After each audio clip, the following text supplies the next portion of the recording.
Hello everyone, I am here to help you today. I know you use this video to fall asleep, so before that, like the video and subscribe to the channel also. Where are you from and what time are you watching now? Get comfortable and relax. I still remember the first time I heard those footsteps, the heavy thud echoing in an otherwise silent corridor, my pulse already hammering from the stark feeling that something wasn't right. I had chosen that tiny commercial room as my sanctuary, hoping to focus on my personal projects without the buzz of a busy office or the clamor of a shared workspace. The building itself was old, with a single flickering light outside by the parking lot. From the moment I walked in on my first evening, I felt an unsettling chill crawling across my skin. The hallway smelled of stale air and cleaning products, a stale mixture that did nothing to ease my unease. Even then, I dismissed it as first-day jitters, telling myself everything would feel normal once I settled into a routine, but normal never came. I had decided to sign the lease because the price was low and the area was quiet.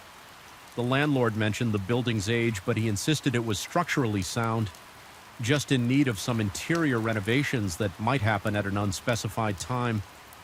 I found my room on the top floor, an isolated corner with a single rectangular window that overlooked a narrow street.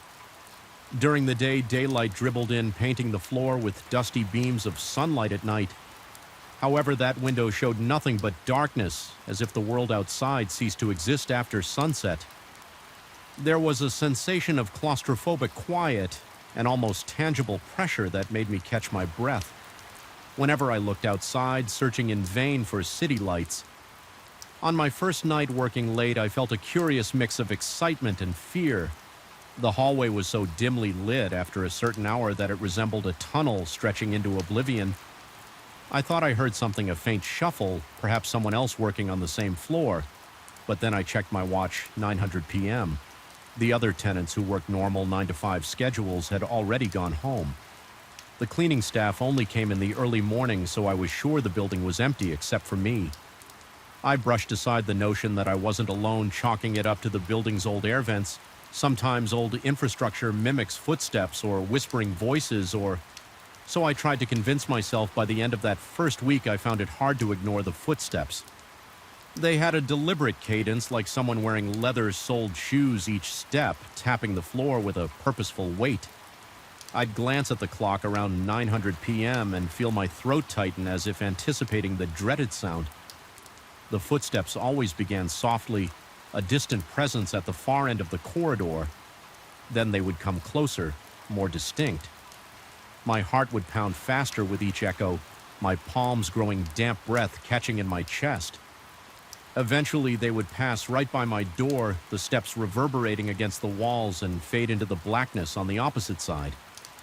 Every time I bolted upright in my chair, terrified of confronting whatever was outside, yet a strange masochistic curiosity gnawed at me.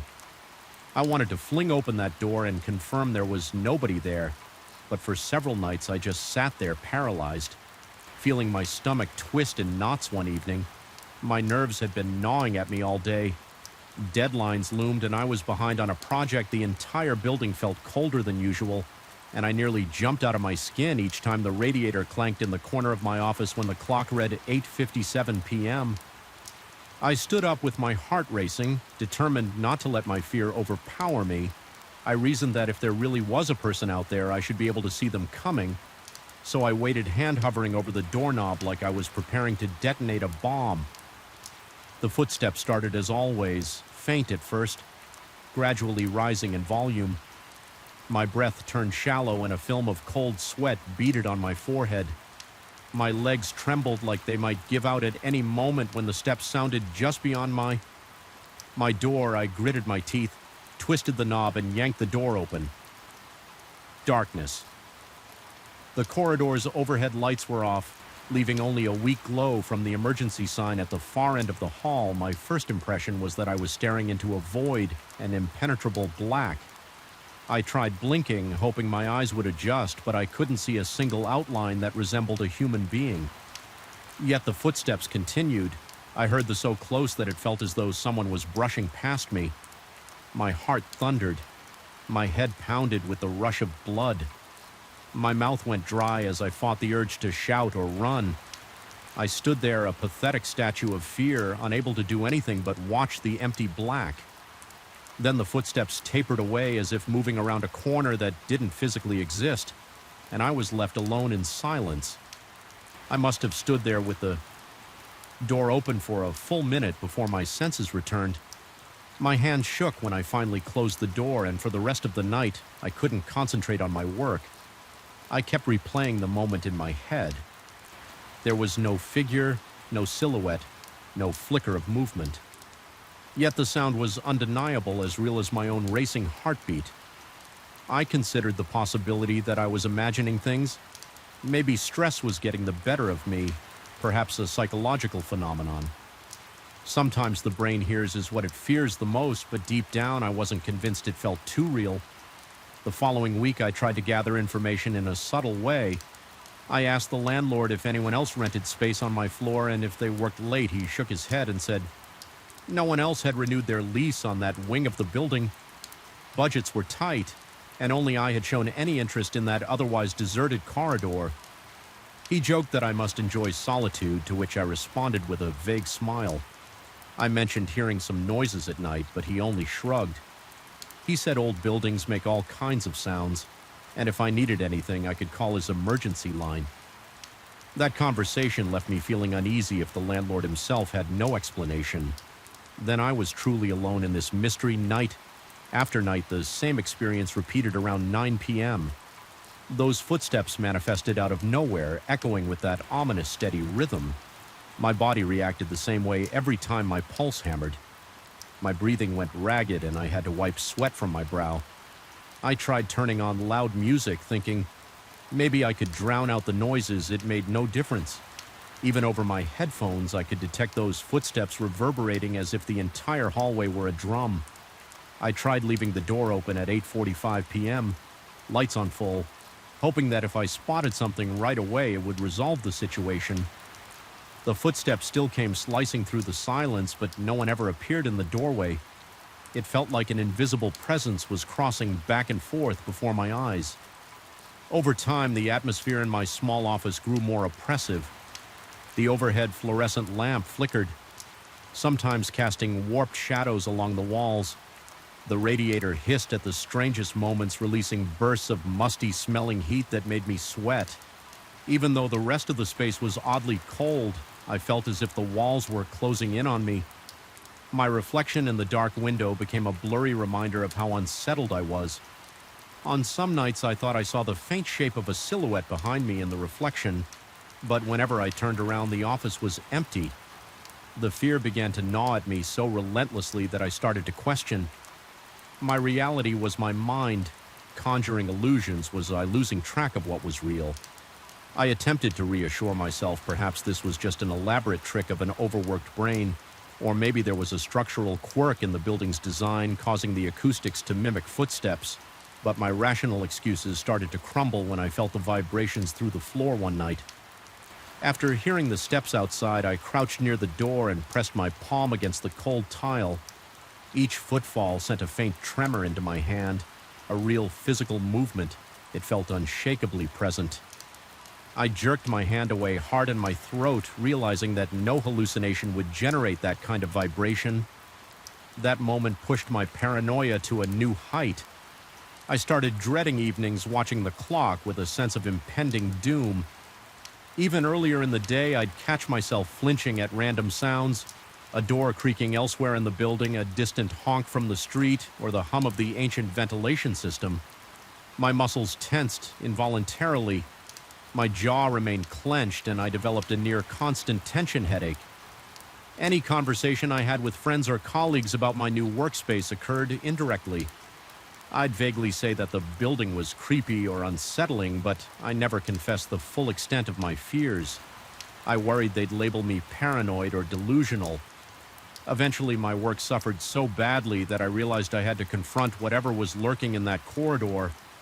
On a Thursday night, I steeled my nerves and devised a plan. I'd arrive just before dusk, set up a camera to record audio and video from the corridor, and keep every single light on. If there was an explanation, an intruder, or a misfiring system, I would catch it. That evening, the building felt more sinister than ever. Even the elevator ride was unnerving, its fluorescent bulb flickering just enough to throw my pulse into overdrive. Once I reached my floor, I installed the camera in front of my door, angling it to capture the entire length of the corridor. Then I retreated into my office, forcing myself to breathe slowly when 9 p.m. approached. I positioned myself behind my door, ready to pop out at the slightest sound. The footsteps began like clockwork, a distant knocking on the far side of the corridor. My heartbeat thundered in response. And I felt my breath stick in my throat this time. I forced my legs to move. I swung the door open while the footsteps were still reverberating. The corridor lay empty, though the footsteps continued just a few feet away from me. It was as though an invisible figure marched in plain sight, defying any logic. My entire body went numb with terror.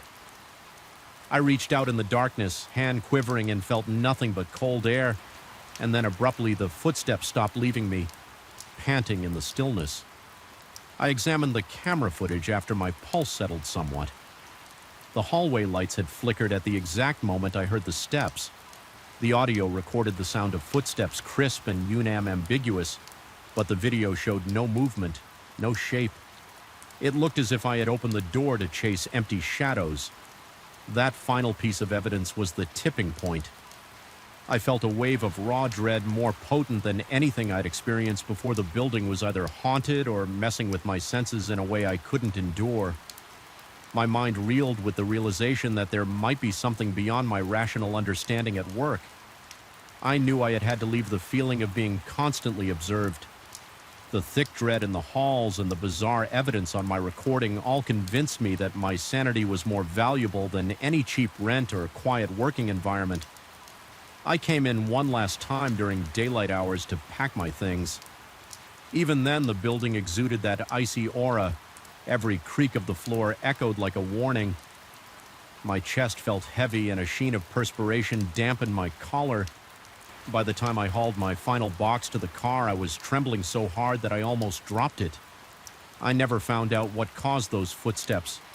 I never demanded an explanation from the landlord beyond what he could offer, because I sensed it was an exercise in futility.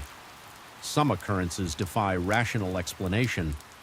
I escaped that old commercial space with my work in shambles and my nights haunted by phantom echoes.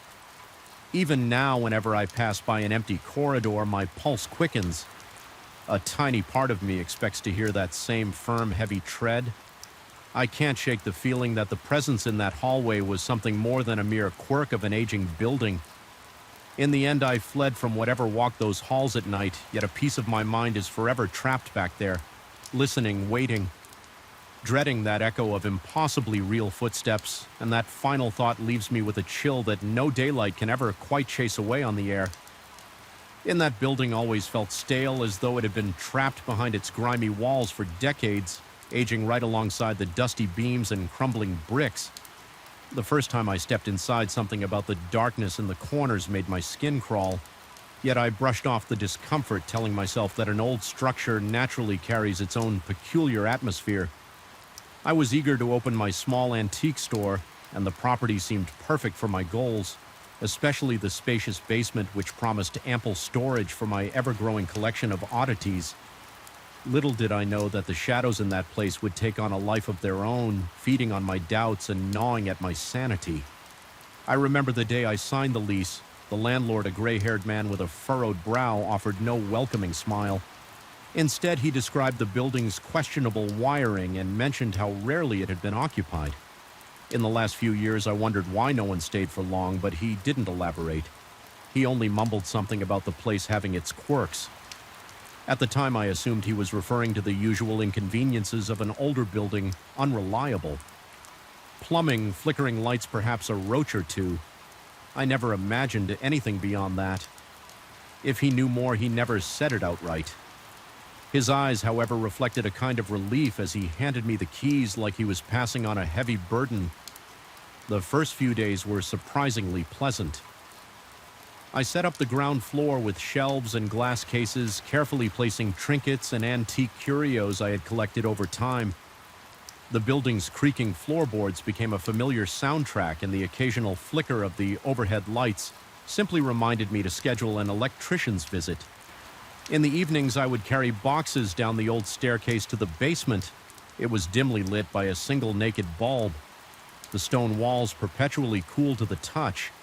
There were no windows, just thick concrete and a persistent chill that settled in my bones if I stayed too long.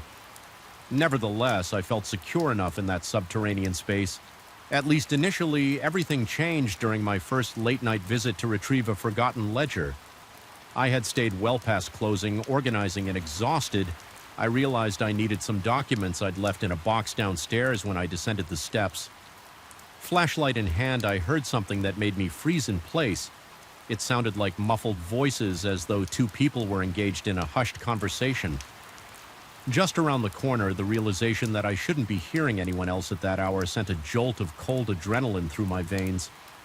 My flashlight trembled in my grip, and I felt my heart pound so hard it nearly echoed in my ears. I tried to tell myself it was the old plumbing, or maybe noise from the street. Filtering through some hidden gap in the foundation, I stood still. For a moment, struggling to calm my racing pulse and slow my breathing, the murmur of voices continued, stopping and starting with a rhythm that seemed undeniably human. Yet when I directed my flashlight around the basement, I saw no one. My sweat turned clammy as I forced myself to walk around the shelves and piles of boxes. Methodically checking every corner, there was no sign of intrusion, no leftover footprints in the dust, nothing at all that indicated a physical presence. The voices were gone, or perhaps they had never been there in the first place. I nearly laughed at how rattled I felt. Over the next few days, I tried not to think about that strange encounter work kept me busy, and the hustle of setting up new merchandise left me little room for doubt. However, each night the memory returned. It seemed so vivid, so real that my attempts to dismiss it as imagination felt almost dishonest. Still, for nearly a week, the basement remained quiet. I went downstairs several times to grab items or sort through boxes, and the only sounds were the squeaking floorboards above my head or the distant hum of traffic outside. It lulled me into a false sense of security until it happened again one evening. Around the same late hour, I heard it once more, that same low, whispery conversation with abrupt pauses and slight inflections. My throat went dry and my legs tensed. Despite the flood of anxiety, I forced myself to investigate again. I flicked on the overhead light, which sputtered unly before illuminating the center of the basement. In a weak glow, my flashlight scanned the shelves, revealing nothing but dusty crates. The voices continued for a few moments, then abruptly stopped when I spoke aloud in a quivering voice, asking if anyone was there. Silence swallowed every corner, as though the walls themselves were holding their breath. My body trembled in response, and beads of cold sweat gathered along my hairline. What unnerved me most was the way those voices seemed to get progressively clearer each time they returned their tones, and intonations grew sharper, pressing against my ears. Yet I could never make out the exact words. Whenever I tried to listen more carefully, the murmur dissolved into a wash of static-like nonsense. I started wondering if I was losing my mind, if perhaps the stress of running a new business was taking its toll. But the raw physical reactions I felt, my pounding heart, the tightness in my chest, the shortness of breath convinced me something more. Sinister was at play. My paranoia deepened. I found myself flinching at every stray creak and groan, every flicker of light, every accidental brush of a cobweb against my skin. During the day, I wandered the store in a distracted haze. Customers occasionally asked if I was feeling all right, and I would mutter an excuse about being tired. Yet the moment dusk fell, an uneasiness crept over me, as if the darkness outside was a herald. For something lurking beneath my feet, I attempted to record the sounds. One night, carrying a small voice recorder, I stood in the B basement, nearly hyperventilating from the tension. The air down there felt heavier, colder than ever before. My breath emerged in shallow gasps, and a faint tremor invaded my limbs. Nothing happened at first, no voices, just the hum of my own anxious silence. But after a few minutes, that low-swaying conversation returned. I strained to keep steady, bracing myself against a wooden shelf for support. The weight of unseen eyes burned at the back of my neck, and the space felt claustrophobic, as if the walls were closing in after collecting myself. I sprinted upstairs with the recorder, determined to find proof. When I played it back, I heard absolutely nothing. No faint whispers, no hushed chatter, only my own tense breathing and a kind of static that resembled a distant wind. The failure of that recording nearly shattered my confidence in my own faculties. Was I hallucinating? Had I become so consumed by the building's eerie atmosphere that my mind fabricated these voices? I considered seeking professional advice or even leaving the place altogether. But the store had started turning a modest profit, and I felt strangely compelled to keep going. Something about the mystery drew me in a mayobe, fascination that both terrified and intrigued me. One particularly suffocating night, I decided to remain in the basement for a prolonged stretch, determined to confront whatever press lurked there. I brought a chair, a camping lantern, and a thermos of coffee, aiming to stay until dawn if necessary. At first, the space was dead silent, the only interruptions being my heartbeat pounding in my chest and the occasional drip of condensation along the cold stone walls. As time crawled forward, my eyelids grew heavy and tension built within my chest. My entire body was on alert, every nerve screaming for me to flee. Yet I forced myself to remain, sweat gathering on my temples. My muscles taut as I scanned the darkness for any flicker of movement. Eventually, the whispering began again, soft, insistent, and maddeningly incomprehensible.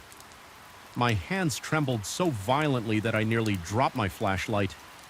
I tried to focus on the timbre of the voices, attempting to discern gender or mood. They sounded neither exactly male nor female, more like two disembodied murmurs overlapping in a bizarre harmony. I wanted to shout at them, to demand they show themselves. But my words died in my throat. Instead, I sat there trapped between fear and fascination, waiting for the next wave of terror. That was when I noticed something shifting in the far corner, just beyond the lantern's dim glow. It was a shape, a ripple in the darkness that made me shudder to the core. My heart hammered so violently that black spots swam at the edges of my vision. I strained to see better, but the shape receded into the blackness.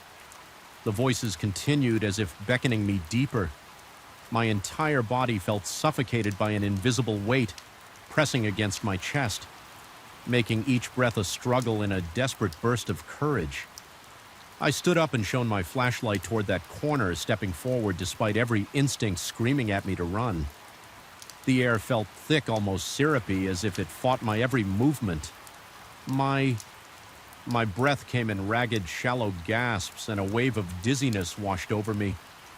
The voices reached a crescendo, then not loud but urgent, their murmur spinning around me like a vortex. I felt a sudden pressure on my ears, a pop that almost resembled a change in atmospheric pressure, and then everything went silent in one terrifying instant. No whispering, no rustling in the darkness, just an oppressive quiet. So complete it made my ears ring. I couldn't endure it any longer. My legs threatened to give out as I turned and sprinted up the stairs, nearly tripping over the last step in my haste to escape. My heart pounded like a drum, sweat soaking the back of my shirt. Once upstairs, I locked the basement door behind me, leaning against it as though it alone could keep whatever lurked below it. That night, I barely slept. Every time I closed my eyes, I felt a presence looming behind me, whispering nonsense into my ear. I woke up multiple times, drenched in cold sweat, images of that shifting darkness etched into my mind. The next morning, I made a decision. I would not allow whatever inhabited that basement to trap me in fear. Instead, I began searching for any clue about the building's history, rummaging through old files in the local archives. My findings were sparse references to minor renovations, details about previous businesses that never stayed more than a couple of years. None of the documents offered a clear explanation for the voices. They simply confirmed that people left abruptly, sometimes without giving notice. That final night in the building, I decided to pack up my more valuable antiques and store them elsewhere, telling myself it was only a precaution until I could figure out a permanent solution as I moved through the empty store. The faint hum of the city outside felt oddly distant. My nerves were frayed, my senses heightened to the point of paranoia. The overhead lights flickered. My throat was painfully dry, and each swallow felt like sandpaper. When I finally made my last trip up the basement steps, I felt those muffled voices trickling up behind me, soft and persistent. I froze momentarily, cheeks flushing with terror. In that moment, I realized those whispers would never stop, that they were part of the building itself. A manifestation of something ancient and unresolved, unable to face another second of that subterranean pressure. I rushed to lock the basement door for good before leaving. I allowed myself one last look down the dark staircase. My flashlight illuminated the cramped space, only partially, leaving much of it still swallowed by darkness. I felt the air change as though something below recognized my departure. The hair on the back of my neck stood on end, and my heartbeat hammered in my ears. One final time without a backward glance, I shut the door and turned the key. I don't know what lingered in that basement or what its intentions were even now. When I think about the nights I spent listening to those unfathomable whispers, my stomach knots and my palms turn clammy. There are moments I question whether it was ever real, moments when I try to rationalize it as a side effect of stress and an overactive imagination.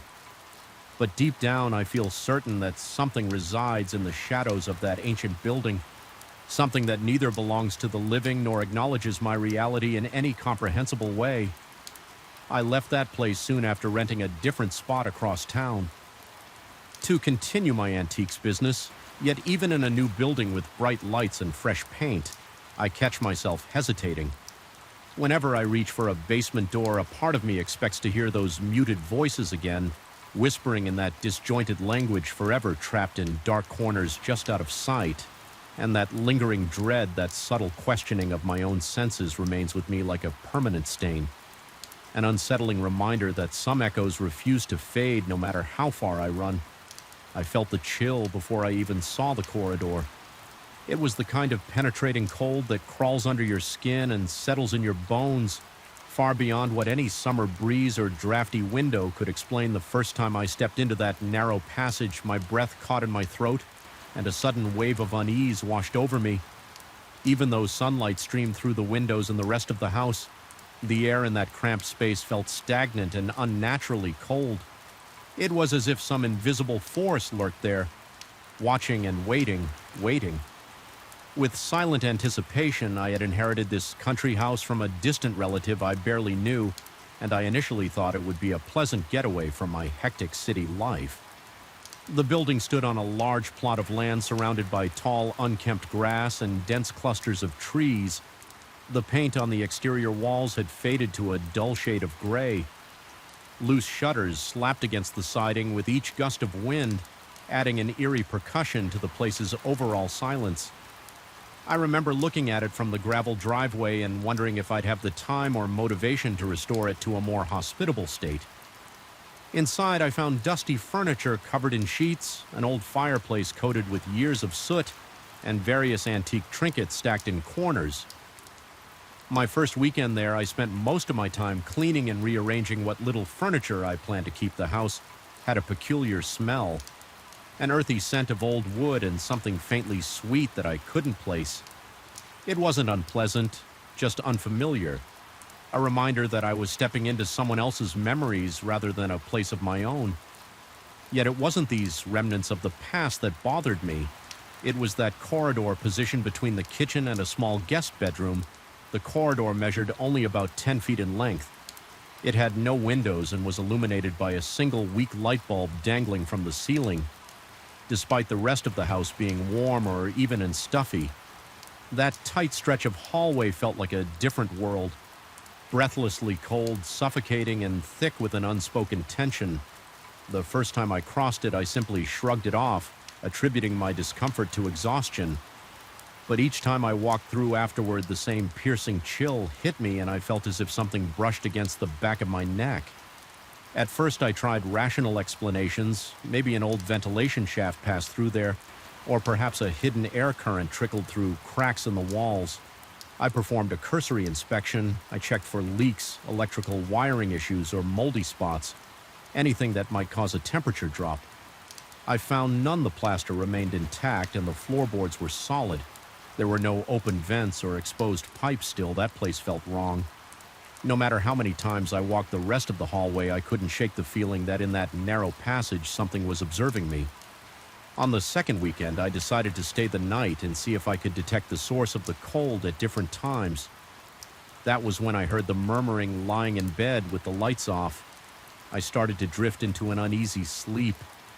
My heartbeat pulsed in my ears, and the old house's natural sounds, a gentle creaking of the wooden beams, an occasional rustle of leaves against the window, lulled me into a half-dream state. Then I heard a soft, muffled conversation as though multiple voices whispered behind a closed door. My eyes snapped open and I strained to listen.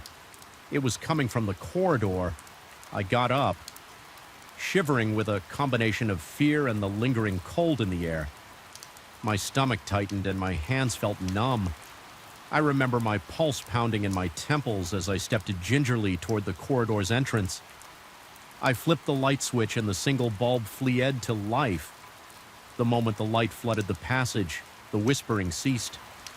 An uneasy stillness took over. All that remained was that stifling cold, as if it clung to my skin, refusing to let go. I didn't dare walk any farther. Instead, I turned around and headed back to my bedroom. Convinced I was imagining things, the more time I spent in that house, the more I questioned my perception. I couldn't dismiss the strange atmosphere as mere paranoia. It was too tangible, too immediate. One afternoon, as I walked through the corridor carrying some cleaning supplies, I felt certain something brushed against my elbow. My heart hammered against my rib cage. Adrenaline coursed through me and I dropped a bag of rags. I spun around so quickly that I nearly lost my balance. The corridor was empty. Nobody stood behind me. No stray animals scurried away. Nothing. Yet the sensation of someone standing right at my back remained. My instincts told me to leave after all. No one forced me to remain there. However, I felt an odd pull, a need to uncover whatever lurked in those walls. Curiosity and a tinge of stubborn pride kept me tethered to the house, determined to reclaim it from this unseen presence. One evening, after another disturbing round of strange whispers, I resolved to do a thorough nighttime investigation. I equipped myself with a flashlight and a notebook, telling myself that if I just gathered enough evidence, I could prove it was all in my head, or at least figure out a rational explanation. I paced the corridor, carefully checking every panel, every inch of the walls. I knocked gently, listening for hollow spots that might indicate a hidden space. The corridor answered with dull, solid thuds. No secret compartments, no hidden trapdoors. I even tried to measure temperature differences. I stepped into the kitchen, then into the corridor, then the guest bedroom using an old thermometer I found in a drawer. The reading should have varied only slightly, but the drop within that 10-foot space was dramatic. Nearly 15 degrees colder than the kitchen at the guest bedroom's entrance, the temperature returned to something tolerable. It was impossible to attribute that kind of change to normal conditions. The physical toll of this exploration weighed on me. My chest felt tight and my forehead beaded with sweat. Despite the cold, my breathing grew shallow each time I crossed the threshold. Every corner of my brain screamed that I wasn't alone. Though my eyes kept telling me otherwise, the house felt smaller, as if its walls were inching closer, drawing me into that corridor, suffocating darkness. An acquaintance who heard about my inherited property visited one afternoon. Though I tried to avoid speaking directly about my fears, I mentioned that the corridor felt unusually cold. Old, that acquaintance asked if I had installed some hidden air conditioner. I remembered smiling awkwardly, trying to brush off the question. I hinted that it was just a draft, but my mind roiled with the memory of that thermometer reading and the whispered voices when we walked through the corridor together. I noticed how quickly he hurried his pace. He didn't say anything yet. His expression darkened and he avoided eye contact. Once we reached the other side, as he left, he joked in an unconvincing tone that I should get that corridor checked out. I could sense he felt something too nighttime in that house became an ordeal. Trying to sleep while anticipating the faint murmur was worse than hearing them. My ears, attuned to every creak and groan, played cruel tricks on me. One night I thought I heard soft scratching along the hallway walls. I jolted out of bed, my heart rattling in my chest. I stood there by the bedroom door, hand trembling on the knob, debating whether to open it. The darkness on the other side felt alive, pulsing with malevolence. I imagined pale hands reaching out, beckoning me to step into that cold place. My skin crawled and every hair on my body stood on end. Eventually, I forced myself to open the door, only to find that the corridor's light was out. The bulb that had worked fine just hours ago now lay shattered on the floor, tiny shards of glass glinting.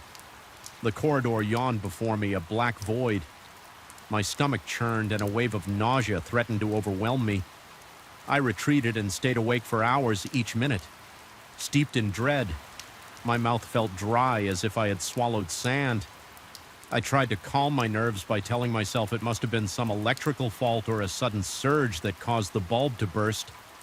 But deep down I couldn't shake the feeling that the house was rejecting me, punishing me for my attempts to pry into its secrets. In the following days, I experienced more unsettling occurrences. The cold corridor never let me forget its presence. I started noticing odd shadows flickering at the periphery of my vision. Always near that space, a dark shape would slide across the floor. Disappearing the instant I glanced over, my anxiety reached a fever pitch. My hands trembled constantly and my muscles tensed to the point of aching. When I did manage to sleep, my dreams were plagued by faceless silhouettes drifting through the corridor, whispering in low, urgent tones. One afternoon, I decided enough was enough. I told myself that if I confronted this head-on, maybe I could drive away whatever lurked there armed with a new light bulb. I approached the corridor, determined to prove I was still in charge. The cold assaulted me sharper than ever, pricking at my skin. I replaced the bulb, my finger shaking so badly I could barely screw it in. Then I flipped the switch, bathing the corridor in a pale glow. With the core lit, I stepped into its center. The chill engulfed me entirely. Each ragged breath crystallized. The dread that had been building inside me for weeks. I felt a tightness across my chest, as though invisible hands pressed against my ribs. I spoke aloud, challenging whatever lingered there. My voice quavered with fear, each word echoing off the walls. The air grew heavier and heavier, as if the corridor itself had come alive. My vision blurred, and a wave of dizziness forced me to stagger backward into the kitchen. For a moment, I stood there gasping for breath, my heart hammering so violently that it echoed in my ears. The temperature in the kitchen felt almost normal, but my body was drenched in cold sweat. Even so, I sensed a shift, like I had momentarily pierced a veil, and whatever was on the other side recoiled. The whispering ceased for the rest of the evening, and uneasy silence followed, more oppressive than any sound. Despite my lingering fear, I felt a faint spark of triumph, as if I had managed to disrupt the corridor's hold on me. Still, an unsettling sensation remained, a buzz of static electricity in the air, a silent promise that I hadn't vanquished anything, only provoked it. My mind writhed with conflicting impulses. Part of me wanted to flee and never return, but another part wanted to unravel the final layer of mystery. The next morning, I woke to find the corridor had grown colder than ever. A thin layer of condensation coated the walls, and my breath formed wispy clouds in the air when I reached out and touched the wall. My fingers recoiled from the bitter sting of the chill. It felt unnatural, like stepping into a freezer. My mind jumped to all kinds of explanations. Perhaps something supernatural had anchored itself there. I remembered the persistent voices at night, the strange touches, the shattered bulb. Everything converged into a single terrifying certainty. I wasn't just imagining this. No matter how hard I fought the idea, I realized the corridor's presence had infected my thoughts, taking root in my psyche. I no longer felt safe in any corner of the house. Always aware of that oppressive cold waiting for me, every creak or rustle became an omen. My mouth stayed dry, and an uneasy tremor haunted my muscles. Paranoia snaked through my brain, whispering that I would never escape this intangible menace. By the end of that day, I decided I needed distance. My heart pounded with a mix of relief and dread. As I packed my things before leaving, I forced myself to cross that corridor. One last time, the cold pressed against my skin, a punishing final reminder of the lurking malevolence. My pulse throbbed in my throat and my breathing came in stuttering gasps. I felt that nearly palpable presence behind me, closer than ever. Almost breathing down my neck, the corridor's light flickered, casting elongated shadows that seemed to strain toward me. I resisted the urge to spin around instead. I stumbled forward, refusing to glance back at the far end. I paused and gazed down the corridor. The light stopped FL fearing, and the hallway stretched silently, an ordinary passage in an ordinary home, except for the oppressive cold that clung to the air. In that moment, a sense of resolution washed over me, along with a lingering dread. The house was mine, inherited by legal right, but I sensed I would never truly own it. Something else claimed that narrow space, something beyond logic or reason or even my own capacity to understand. I locked the door, got in my car, and felt my heartbeat slowly subside as the tires kicked up dust on the winding country road. But the memory of the corridor's chill stayed with me, an unshakable presence in my thoughts. Even as I neared the distant glow of city lights, I couldn't rid myself of the weight pressing on my chest. I told myself I was just being paranoid, that the house was nothing more than wood and stone. Yet the recollection of that freezing air and those wind-wet voices told me otherwise. My hands remained clammy on the steering wheel and my breath hitched as if part of me was still standing there.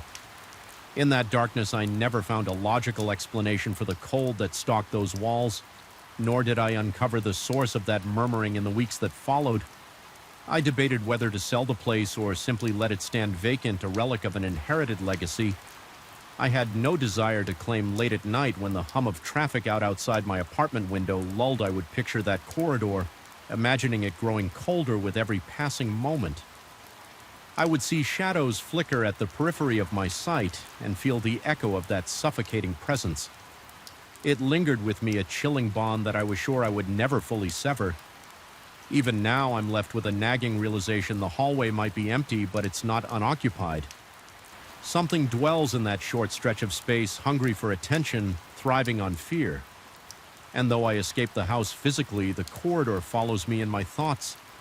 A reminder that sometimes the most unsettling horrors aren't defined by logic or reason. They're the ones that remain unexplained, gnawing at the edges of your sanity, silently waiting for you to return. I still remember the first night I spent in that place. The air seemed stale, and every sound echoed strangely in the long hallway that led to my new bedroom. Even before I set foot inside, I sensed there was something off about that ground floor apartment from the 1950s. My skin prickled the moment I closed the door behind me, as though I were stepping into a space where I was not entirely welcome. I brushed off the unease as the typical nerves of moving somewhere unfamiliar. Little did I know that the discomfort would only grow more intense in the days to come. I moved my boxes into the apartment's main bedroom quickly, noticing the single piece of furniture left behind, an antique mirror leaning against the wall.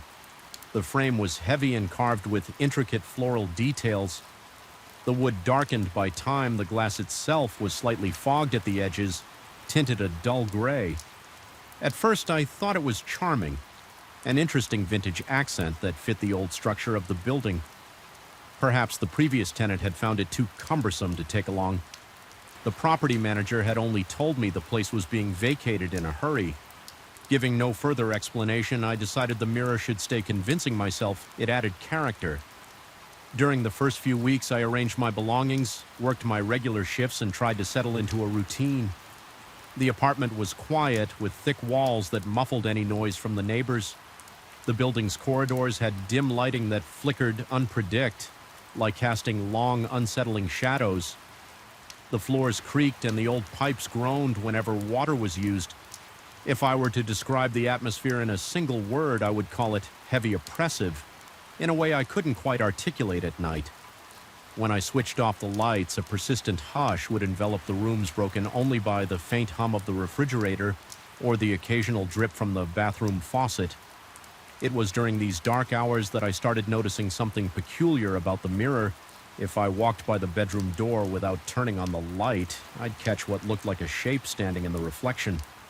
It was nothing concrete, more of a suggestion than a real figure, but it was enough to unsettle me, prickling my scalp and speeding up my heartbeat. I told myself it was a trick of the mind, a product of tired eyes adjusting to the dark. Yet the feeling persisted. Night after night, my chest would tighten each time I saw that vague silhouette like an imprint of someone who shouldn't be there. Sometimes I would see a slight shift as if whatever it was had just moved. My breathing would grow shallow and a cold sweat would break out along my hairline. More than once I felt goosebumps spread across my arms as I hurried to another room, flicking on every light switch I could reach. Perhaps I was imagining it all. I tried to reassure myself that old mirrors often have discoloration or stains creating illusions in low light, but a small knot of fear took root in my stomach, making me dread walking past the bedroom. After sunset, I developed the habit of leaving the door closed most of the time, especially at night. Still, the knowledge that the mirror lurked on the other side of that door never left my mind. I found myself unable to sleep peacefully, jolting awake at random intervals, convinced that someone or something was watching me. My dreams became murky, filled with flickering images of that reflective glass and a looming presence I could never quite see head-on. I considered removing the mirror or storing it somewhere out of sight, but part of me felt almost embarrassed, as if I were giving into an unfounded paranoia. It was, after all, just a mirror. The days passed, my tension mounting with each sunset. My breathing would grow labored. Whenever I approached the bedroom, a sense of dread pressing on my chest. If I left work late, I'd find myself preparing excuses to enter through the living room window rather than past the bedroom door. It was illogical, but fear has a way of warping our better judgment. At one point, I mentioned my restlessness to a coworker. He remarked that moving into a place with a history often felt unsettling, especially if the previous tenant had been in a rush. He asked if the property manager had said anything about the last occupant. I recall that the manager only offered a vague explanation. The previous person left abruptly, leaving behind several items. Including that mirror, my coworker shrugged, implying that it could be a sign of personal troubles or a sudden need for relocation. My stomach churned when I thought about it. What kind of troubles? Force someone to leave a heavy antique mirror behind. Night after night, the mirror became an obsession. I tried not to look directly at it. If I had to enter the bedroom when it was dark, I would keep my gaze fixed on the floor, turning on the overhead light before I dared glance at the reflection. Even then, I sometimes sensed movement at the edge of my vision, something slithering in the background as though the glass were alive with a dark current. My head would pound and my pulse would race until I forced myself to look again, seeing nothing but my own strained expression. The turning point arrived one particularly exhausting evening. I had come home late, drained from a long shift. My nerves were already frayed, and I was too tired to tiptoe around my fear. The bedroom door was ajar and the lights were off. As I walked down the corridor, I registered that shape in the mirror once more, except this time it wasn't just a smudge. It stood there, tall, outlined against the gloom, as if it possessed tangible form. My heart hammered so hard that I felt it in my throat, and my palms instantly went clammy. My breath caught, and for a moment I froze, too terrified to blink. A jolt of anger overcame me. Then, fueled by my growing frustration and exhaustion, I decided that I'd had enough of this lurking dread. I marched into the room, not bothering to turn on the light. My logic was shaky at best, but adrenaline guided me, pushing me to confront what I believed must be a hallucination or a paranoid delusion. I stared straight into the mirror for a fraction of a second. I was certain I saw a human-like silhouette, the edges rippling and twisting within the glass. My stomach dropped and every hair on my body stood on end. Then in the instant it took me to flip the light switch, it vanished. The room was empty, just me and the old furniture. My body trembled uncontrollably. I could taste the metallic tang of fear in my mouth, and my breathing came in shallow gasps. I thought I might be losing my mind. I spent the next day in a fog, replaying that glimpse over and over. Was it a hallucination brought on by fatigue or something else entirely? I felt a pressing weight at the back of my skull, and every time I closed my eyes, I recalled the shape's unnaturally fluid outline. After agonizing all afternoon, I decided I couldn't tolerate the mirror any longer. I intended to drag it outside, maybe store it in the building's basement or even leave it next to the dumpster if necessary. Even I steeled myself, I approached the bedroom with every light in the apartment. On my pulse was pounding like a drum in my ears, but my resolve was firm. The mirror was coming out, and that was final. I placed my hands on either side of the frame and tried to lift it. Didn't budge. The weight was enormous, more than I'd anticipated, and the carved wood had an almost sticky feel against my palms. I could swear a low whisper filled the room, but I couldn't pinpoint its source. My throat went dry as I mustered my strength, but my arms shook too much to lift it properly. It felt as though it were bolted to the floor, though I could see no brackets holding it down, panting. I released my grip and stumbled backward. My knees threatened to give out, and a cold trickle of sweat ran down my spine. I stared at the mirror, half expecting to see that silhouette again. The glass was vacant, reflecting the overhead bulb and my own tense figure. Fig shoulders hunched and face bead, with sweat feeling as though the oxygen had been drained from the room. I retreated, pulling the door shut behind me that night. I barely slept. Every rustle outside my window made my heart skip a beat. The old pipes clanked as if someone were hammering on them. I felt certain that if I drifted off, I would hear that subtle whisper again. Or worse, see that silhouette inside my dream. By morning, my eyes were bloodshot and my nerves frayed beyond belief. Over the next few days, I spiraled into a state of jumpy paranoia. Every corner seemed to hide a reflection. Every reflective surface, a window, a polished metal spoon reminded me of that impossible figure. My appetite vanished, replaced by a constant knot of anxiety in my gut. My hands quivered at work, and I found it impossible to focus on anything for longer than, in a few minutes, people asked if I was all right, and I mumbled some excuse about having trouble sleeping. Eventually, I resolved to confront my fear one last time. A friend, through indirect conversation, mentioned that sometimes we need to face what scares us and see if it's real, or just in our minds. The comment stung my pride, but it gave me a surge of determination. One final confrontation if I couldn't remove the mirror physically. Vision something slithering in the background as though the glass were alive with a dark current. My head would pound and my pulse would race until I forced myself to look again, seeing nothing but my own strained expression. The turning point arrived one particularly exhausting evening. I had come home late, drained from a long shift. My nerves were already frayed, and I was too tired to tiptoe around my fear. The bedroom door was ajar, and the lights were off. As I walked down the corridor, I registered that shape in the mirror once more, except this time it wasn't just a smudge. It stood there, tall, outlined against the gloom, as if it possessed tangible form. My slight shift in the glass, as though something stirred behind me. My stomach clenched, and I felt an icy flush wash over my face. I exhaled a shaky breath and willed myself not to flinch.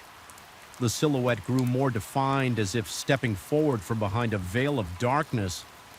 My temples pounded with such force that I thought I might pass out. I felt the mirror's presence pressing against me, and for a moment my reflection looked like a distorted figure with hollows. Where the eye should be, a surge of primal fear nearly overtook me, but I managed to hold my ground. I shut my eyes and summoned the courage to speak aloud. Just a single shaky statement telling whatever it was that it had no power over me. My voice sounded weak, yet it resonated in the oppressive, cool quiet. When I opened my eyes again, the figure was gone, leaving only my reflection. The air felt lighter, as though something had loosened its grip on the space. The next morning, I discovered the mirror leaning harmlessly against the wall, no longer quite so heavy in my mind. I wrapped it in a large cloth and carefully removed it from the bedroom. It took all my strength and my arms quivered, but this time it moved without the eerie resistance I had felt before I stored it out of sight in a corner of a storage area at the end of the building's corridor. Since that day, I haven't sensed that presence again, though a lingering unease remains every time I walk past that storage room door. Even now, recounting those events makes my heart race and my palms sweat. I can't fully explain what happened or why the mirror had such a hold on me. Part of me wonders if I allowed my imagination to run wild, feeding on the building's inherent gloom and my own stress. Another part remains convinced there was something genuinely malevolent in that reflection, something that found a conduit in my fear. To this day, I can't bring myself to look into old mirrors if I enter an antique shop or visit a friend's vintage decorated home. I feel a tremor of unease the moment I catch my own reflection in cloudy glass. Though I never saw the silhouette again, the memory of that creeping shape still flickers in the corners of my vision, sometimes making my heart pound and my mouth go dry. And whenever I think of that apartment's bedroom, I'm reminded that some places harbor energies we can't understand, echoes or shadows that exist just beyond the threshold of normal perception. I escaped, but I'll carry that lingering dread forever. I first noticed something was off. The moment I stepped inside that old house, the air was stagnant, carrying a faint odor of dust mingled with mold. Every creak of the floor felt like a whispered warning. Even the light seemed wrong, pale and hesitant, as if it was being choked by the gloom seeping out of every corner. I remember pausing on the threshold, my heart thawing dully in my chest, my palms already damp with sweat, and thinking that the house itself was waiting for me to enter. Watching from within, my friend had purchased the place a few months earlier. It was a 1930s construction perched on a slight hill surrounded by withered trees that rustled. Whenever the wind picked up, he had asked if I could help him with renovations, simple tasks like clearing debris, priming walls, and hauling out junk. It seemed straightforward enough, and I'd always enjoyed that kind of hands-on work, but the more time I spent there, the heavier the atmosphere felt. It was as if the house had a pulse of its own, and I could feel it reverberating through the floorboards. I remember climbing the narrow staircase to the attic for the first time, my chest tight with the musty air. The single overhead light bulb dangled from the rafters, casting long, jittery shadows against the angled ceiling. Old trunks boxes and yellowed newspapers littered the floor. Cobwebs spanned between the beams, and each step sent dust. Moe's swirling around the far corner held a worn leather armchair beneath a small circular window. Its silhouette looked strangely human, in the gloom contoured like someone had just been sitting and left for only a moment. I couldn't say why, but I felt distinctly unsettled by that armchair, as if it were scrutinizing me. Even before I got close at first, I tried to brush off my unease. There was work to do, and I didn't want to appear skittish. My friend mostly stayed downstairs repairing the kitchen floor and knocking down old plaster walls. I was the one who ventured into the attic to organize and decide what was worth keeping. That routine continued for a couple of days without significant incident, other than a persistent sense of being watched whenever I found myself near that armchair. It was on a late afternoon when I noticed something that made my stomach lurch. I turned around from a dusty trunk and caught what I thought was movement. It was slight, but it looked for all the world like the armchair was shifting by itself, as if someone had just stood up the seat. Cushion sank and rose as though underweight. I stood, their heart pounding, a slow, icy chill washing over my skin. I told myself it must have been my imagination, yet when I approached, I could feel the cushion still gently swaying the leather, producing a subtle squeak. My breath caught in my throat, and my chest felt tight, forcing me to inhale in quick, shallow gulps. I recall rushing downstairs to inform my friend of what I had seen. My voice unsteady, he shrugged it off, suggesting I was letting the spooky environment get the better of me. He offered a half smile and mentioned I might have a touch of paranoia, which only made me more uneasy. I tried to laugh it away, but my laugh came out forced and brittle. I felt foolish, yet the memory of that chair's slight movement wouldn't leave my mind. The following day, I resolved not to let my anxiety control me. I returned to the attic with a box of garbage bags and a fresh roll of duct tape, determined to finish clearing it out. The temperature felt colder than usual up there, though my skin prickled with goosebumps. Even though it was late summer and sweltering hot downstairs, the single bulb overhead flickered, casting uncertain light across the dusty boxes. I tried to ignore the trembling in my hands as I picked through old magazines and rusted tools. Eventually, my eyes shifted toward the spot beneath the window, and my heart thumped so hard it almost hurt the armchair. Once stationed firmly in the corner, was half a foot closer to the center of the attic. There were no scrape marks on the floorboards, No trail of disturbed dust that would indicate it had been dragged. It was as if it had simply glided or moved on its own accord. My mouth went dry and a chill sweat coated my forehead. I felt the muscles in my legs tense, ready to bolt. My mind struggled to find a rational explanation, but none came. I finished bagging the trash in silence, hyper-aware of every creak, every shift in the dusty air.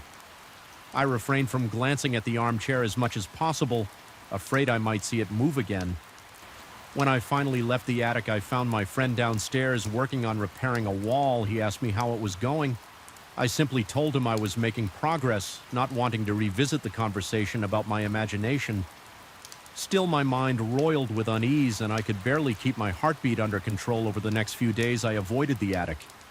My tasks took me elsewhere in the house, sanding floors on the second story, recaulking a bathroom window, but every single time I passed the corridor leading to the attic stairs, I would catch the faintest squeak of leather. Shifting, sometimes it was slow and drawn out, like someone easing themselves into the seat. Other times it was abrupt, as though a weight had been lifted off suddenly. Each time my throat would close up and my pulse would race. I'd stand there in the hallway, straining to breathe, my muscles taut with dread. I tried to tell myself it was just the wind or the old house settling, but the tension in my chest refused to subside. My palms would get slick with sweat, and my hair would prickle at the back of my neck.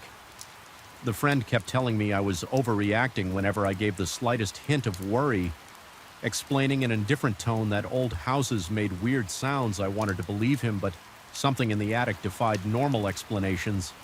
I could feel it in the pit of my stomach, that primal warning that something was not right. One evening after we had finished our tasks for the day, I found myself drawn back to the attic. The house was silent except for the faint dripping of a faucet in the kitchen. The corridor upstairs was dark, but moonlight filtered through a cracked window. Guiding me along each step I took up the attic stairs felt heavier than the last, as if invisible hands were pushing me back down. My breathing grew fast and shallow, and my heart hammered so violently that I could feel the blood rushing in my ears. When I reached the attic, I flipped the light switch. The bulb glowed dimly. Shadows clung to every shape in the room. The air felt stagnant, like a room that had been sealed for decades.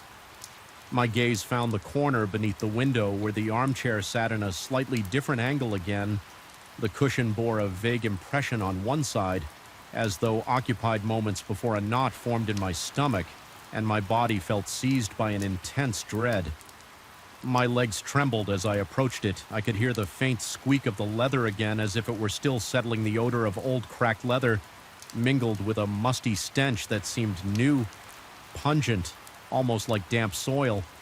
My skin crawled. I was convinced someone or something was there, just invisible to the eye. I lifted a trembling hand and hovered it above the seat cushion. The surface felt cold, unnaturally cold, and my fingers instinctively recoiled. I decided then that I needed to know if I was losing my mind or if something beyond understanding was truly happening.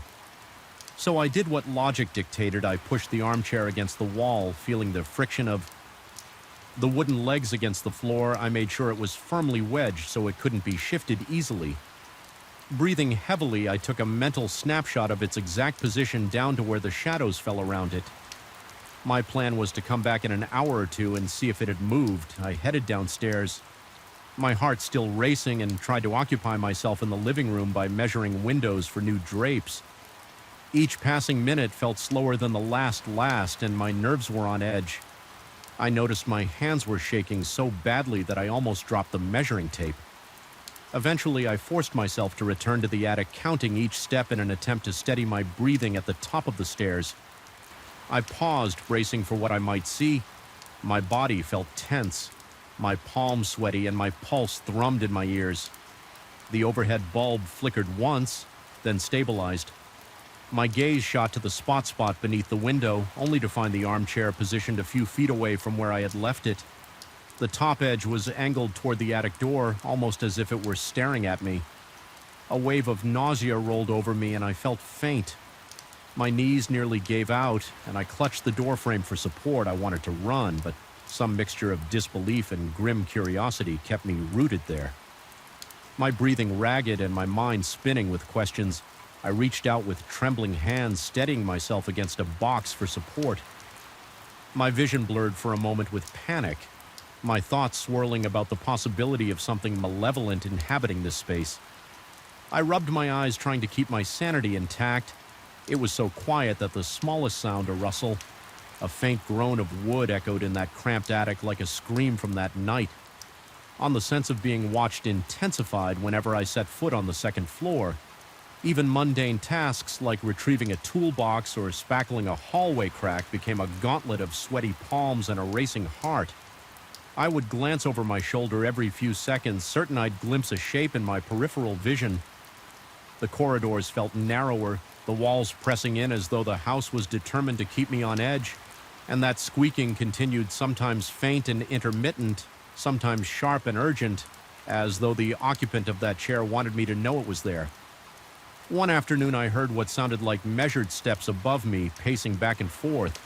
Then came a distinct scraping of wood, followed by the unmistakable groan of leather.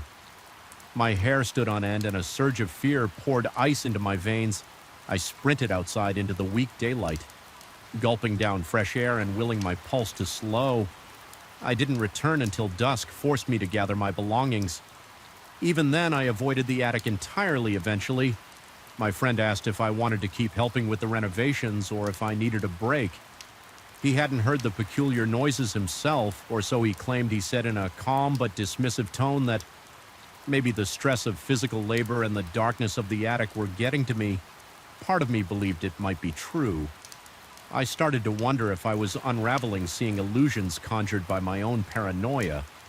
But every time I walked past that corridor, the squeak of the armchair would reach my ears, quickening my heartbeat and sending cold beads of sweat trickling down my back.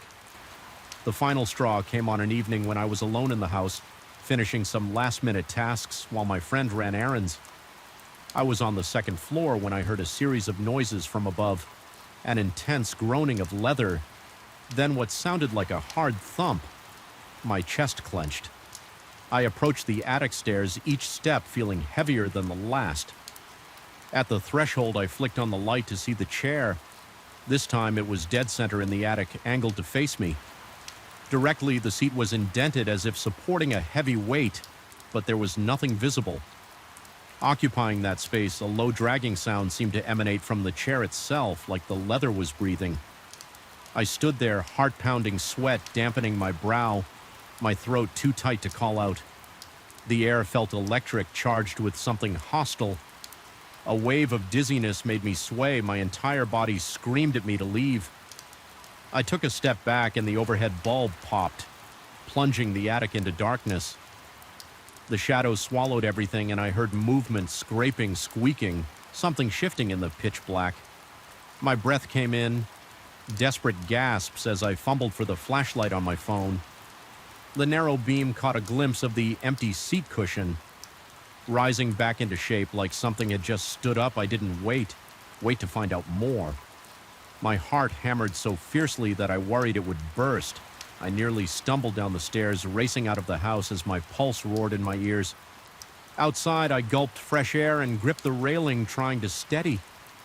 My trembling limbs, even the waning daylight, felt like a floodlight compared to that oppressive darkness in the attic. I sat on the porch steps, chest heaving, until my friend returned. I couldn't articulate to him exactly what had happened. Only I refused to set foot in that attic again. Days later, I packed my things and left. My friend didn't argue or insist I stay. He just gave me a certain look that suggested he might have started to believe something was wrong in that house, even if he didn't admit it openly. As I drove away, the tension in my chest began to ease, but I couldn't escape the gnawing feeling that the house was still watching me, that the unseen occupant of that threadbare armchair now knew my scent and my fear.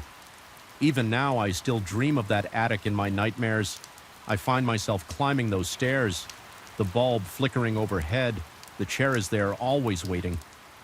Sometimes in the dream, I see an imprint on the cushion that expands and contracts like something breathing.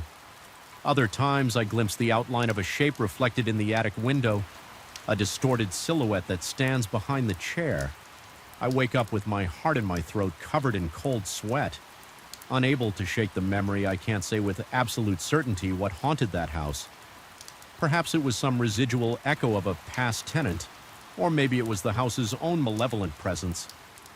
What I do know is this: I will never forget the sensation of leather shifting under an invisible weight, or the oppressive cold that clung to every inch of that attic sometimes late at night.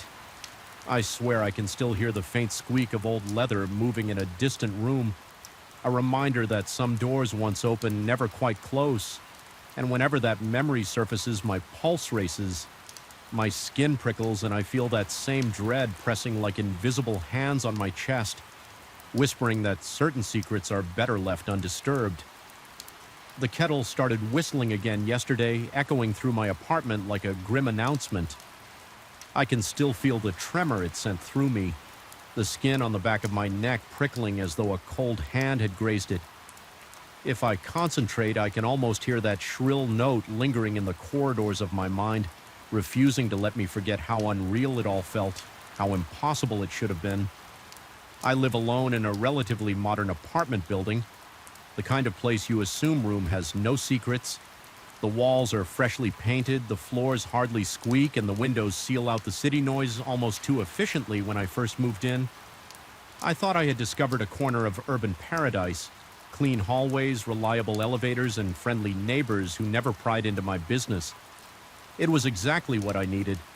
I felt relieved that I could come home each day, lock the door behind me, and never worry about intrusions or unwelcome surprises.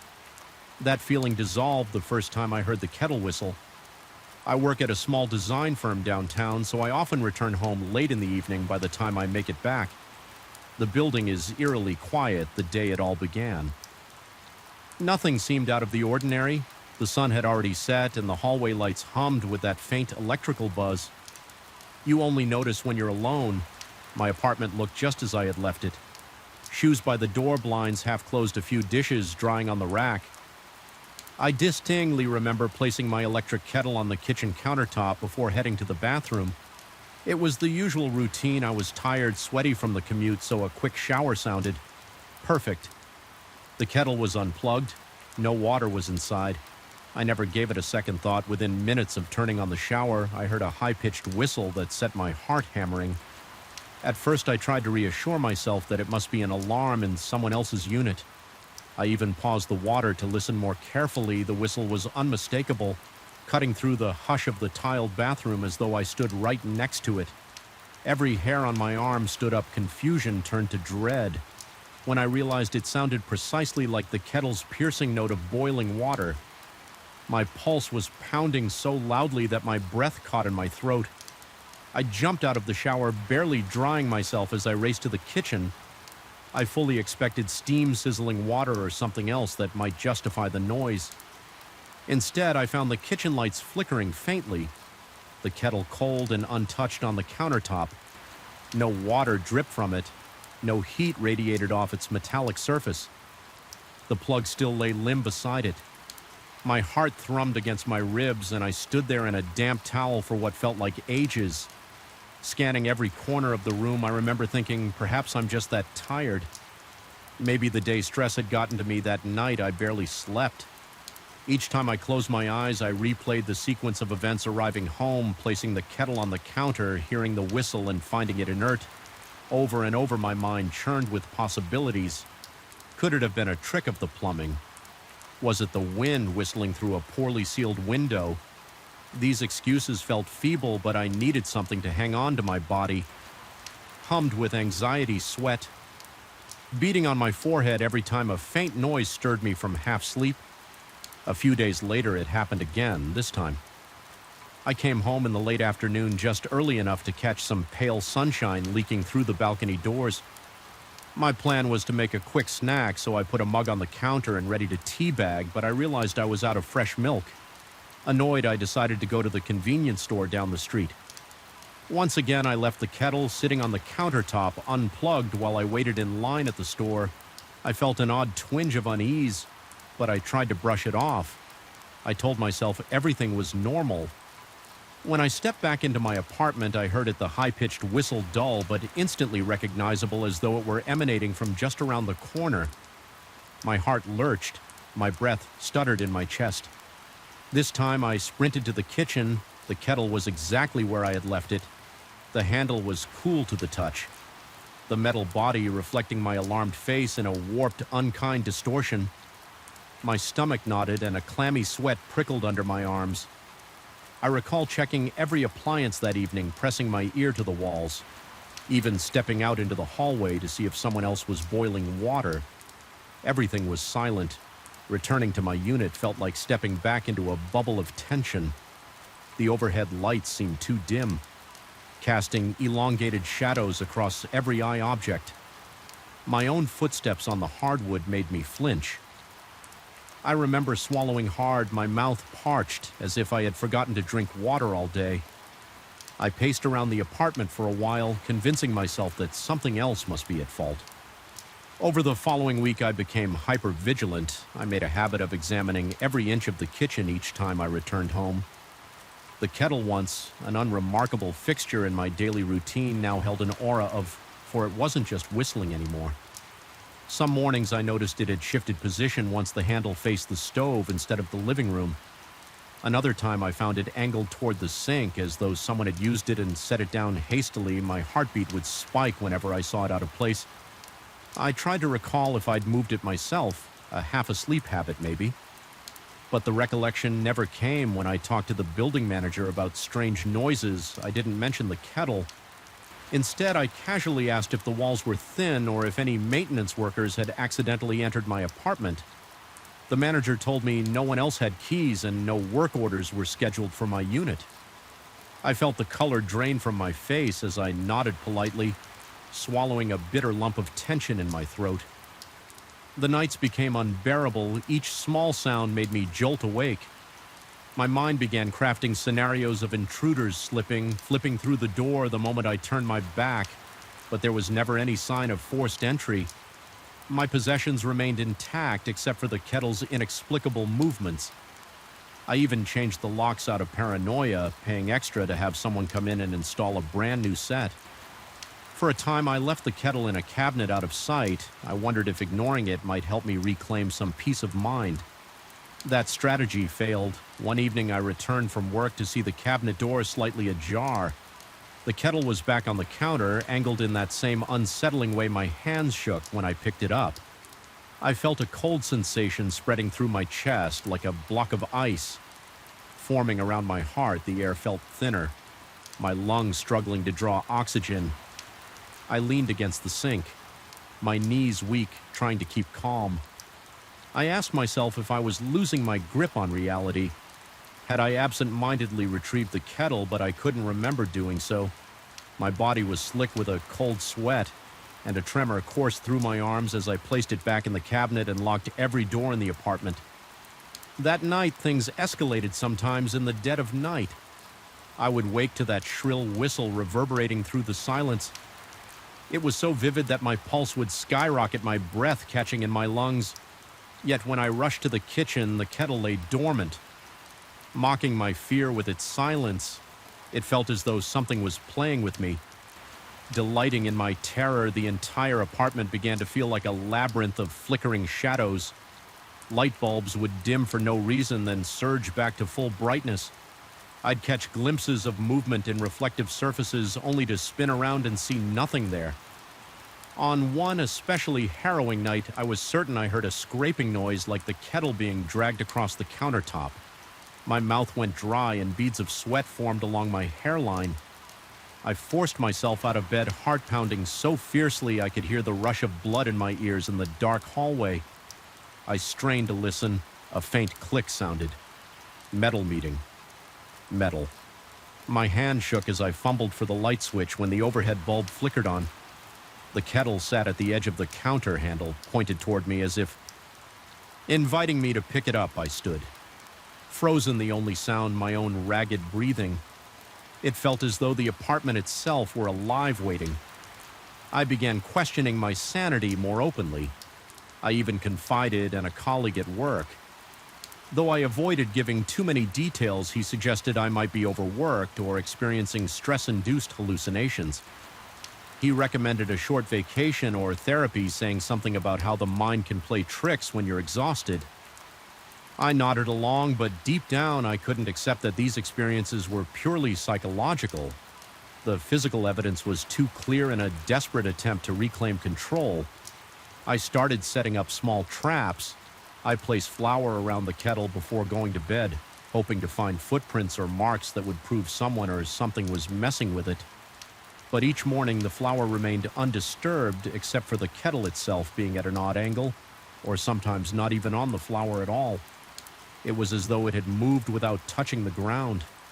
My anxiety spiral, I developed a habit of looking over my shoulder, expecting to see a figure in the periphery of my vision. The shadows in the corners of the living room felt heavy, almost sentient. Occasionally, I thought I sensed a presence behind me, that unmistakable prickle along the spine that screams, "You are not alone." Nightmares plagued me. I would see the kettle floating midair, whistling louder and louder until its sound became a piercing shriek, jolting me awake in a sweat-soaked panic. Finally, I decided I couldn't endure it any longer. One night, after hearing that dreaded whistle for the third time in a single evening, I grabbed my coat and marched to the door, determined to flee. But as I reached for the doorknob, a scraping noise came from the kitchen, a slow, deliberate scrape of metal on the countertop. My heart pounded like a war drum. Each exhalation felt shallow. My breath trembled in my throat, and my vision seemed to narrow, as if the apartment itself were tightening around me. I forced myself to return to the kitchen. The kettle hovered dangerously close to the edge, handle tilted so precariously that a single nudge would send it crashing to the floor. Its polished metal glimmered in the dim overhead light, and for the briefest moment I thought I saw a reflection that wasn't entirely my own. It looked like a shape behind me. Vague, looming, impossible to describe. My spine tingled and a cold flush coursed through my veins. I didn't wait to investigate. I snatched the kettle, feeling its cold surface under my clammy palms, and stuffed it into a cardboard box. I had lying around then with trembling hands. I taped the box shut as if trying to lock away a demon. My breath came in quick bursts as I hauled the box into the coat closet. I shut the closet door, my ears ringing with the silence that followed. My heart hammered in my chest, adrenaline surging through every muscle with the kettle locked away. I left the apartment, spent the night in a cheap hotel, and slept a few hours for the first time in weeks. The next morning, I wrestled with myself about going home. A heavy, indescribable dread settled over me as I reached my front door, but I realized I had to confront whatever was happening when I finally unlocked it and stepped inside. The apartment was still. The closet door remained firmly shut. The only sound was my ragged breathing and the faint hum of the refrigerator. Tentatively, I opened the closet. The box sat untouched for a moment. I felt an almost dizzying relief. Perhaps it was all in my head. Perhaps I'd contained whatever bizarre energy seemed attached to the kettle. Then, as I reached for the box to see if the tape was still secure, I heard it, the faintest whistle, not loud or shrill this time, but a low, ghostly note that rose from somewhere deep in the apartment walls. My blood ran cold. A shiver shook my entire body. I backed away from the closet, swallowing hard. At that moment, I understood with a dreadful certainty that no change of locks or sealed boxes would fix this. There was something in that apartment, something that defied reason, with sweat seeping into the collar of my shirt. I tried to steady my breathing. Each inhale a laborious effort as I stood there paralyzed. The whistle rose again like a spectral PA beckoning me deeper into the apartment's secrets, and I knew in that heart-stopping instant that no matter how many times I moved the kettle or how far I fled, I could never escape the eerie presence that had claimed a home in the place I'd once thought was my sanctuary. I still live there. Though my nights are fraught with apprehension, I can't bring myself to move out. Something beyond fear compels me to stay, as if I must solve this puzzle. So every now and then I hear that whistle in the dead of night, searing through my nerves, reminding me that even the most ordinary objects can become gateways to terror if they choose. And every time it happens, I feel the same cold knot tighten in my chest, the same doubt gnawing at my sanity, until I wonder whether I'll ever find peace. Behind these modern, unblemished walls, I remember the first night it happened as if it were etched into my mind with a razor. The city below was silent in a way that only big cities can be after everyone goes to sleep, an unsettling hush that feels unnatural. Even from the moment I stepped onto my narrow balcony, I sensed something in the air, some unfriendly current that coiled around my neck and pulled me forward, making my pulse pound in my ears.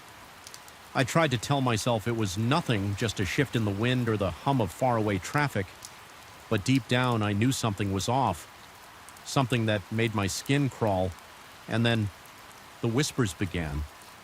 I had decided to move to this new apartment shortly after switching jobs. I was tired of commuting from the outskirts of town, so the prospect of living downtown felt both exciting and convenient. The building itself was modern, with a tall lobby and glass walls that reflected every car light passing by. My unit was on one of the higher floors, and it had this unbelievably narrow balcony that provided a view of another tower across the street. By view, I mean you could practically see into your neighbor's living room if they kept the curtains open, but there wasn't much else to see. Besides the lines of windows stacked across from me, I tried to decorate my place to make it feel like home. A few framed posters on the walls, warm lamps in the living room, a modest but cozy couch, and a small table out on the balcony for an evening coffee or a late-night read. The first couple of days were uneventful. I was settling into my new routine, exploring the nearby streets and adjusting to the city noise. Yet as soon as I started to grow comfortable, odd things began to creep into my awareness. It started in small ways, the sense that the door to my balcony was slightly ajar when I was certain I had locked it, or the sudden flicker of the overhead light in the hallway when I passed under it, even though there was no reason for an electrical issue. Occasionally, I noticed how the air on my balcony felt colder than in the living room, even though I had left the door wide open to let in the evening breeze. I kept telling myself it was all perfectly normal.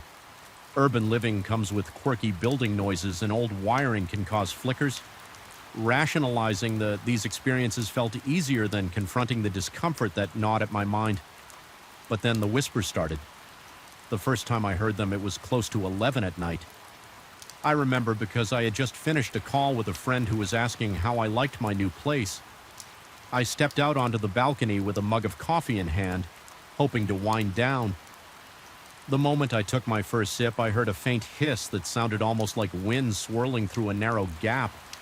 I froze, breath catching in my throat, waiting to see if it was just a gust. The sound continued, layered and soft, like multiple voices speaking in hushed tones. My heart hammered against my ribcage. I spun around expecting to see someone behind me, maybe a neighbor leaning over their own railing. But all I found was empty air. The opposite tower was quiet. Most units were dark. My mouth went dry and I felt a trickle of sweat slide down my spine. I tried to ignore the sensation that invisible eyes were watching me. Eventually, I backed into my living room, closed the balcony door, and forced myself to watch television until I was too tired to think about it. Still, the remnants of those voices clung to me the next few nights. The pattern repeated always around the same time, somewhere between 10:30 and 11.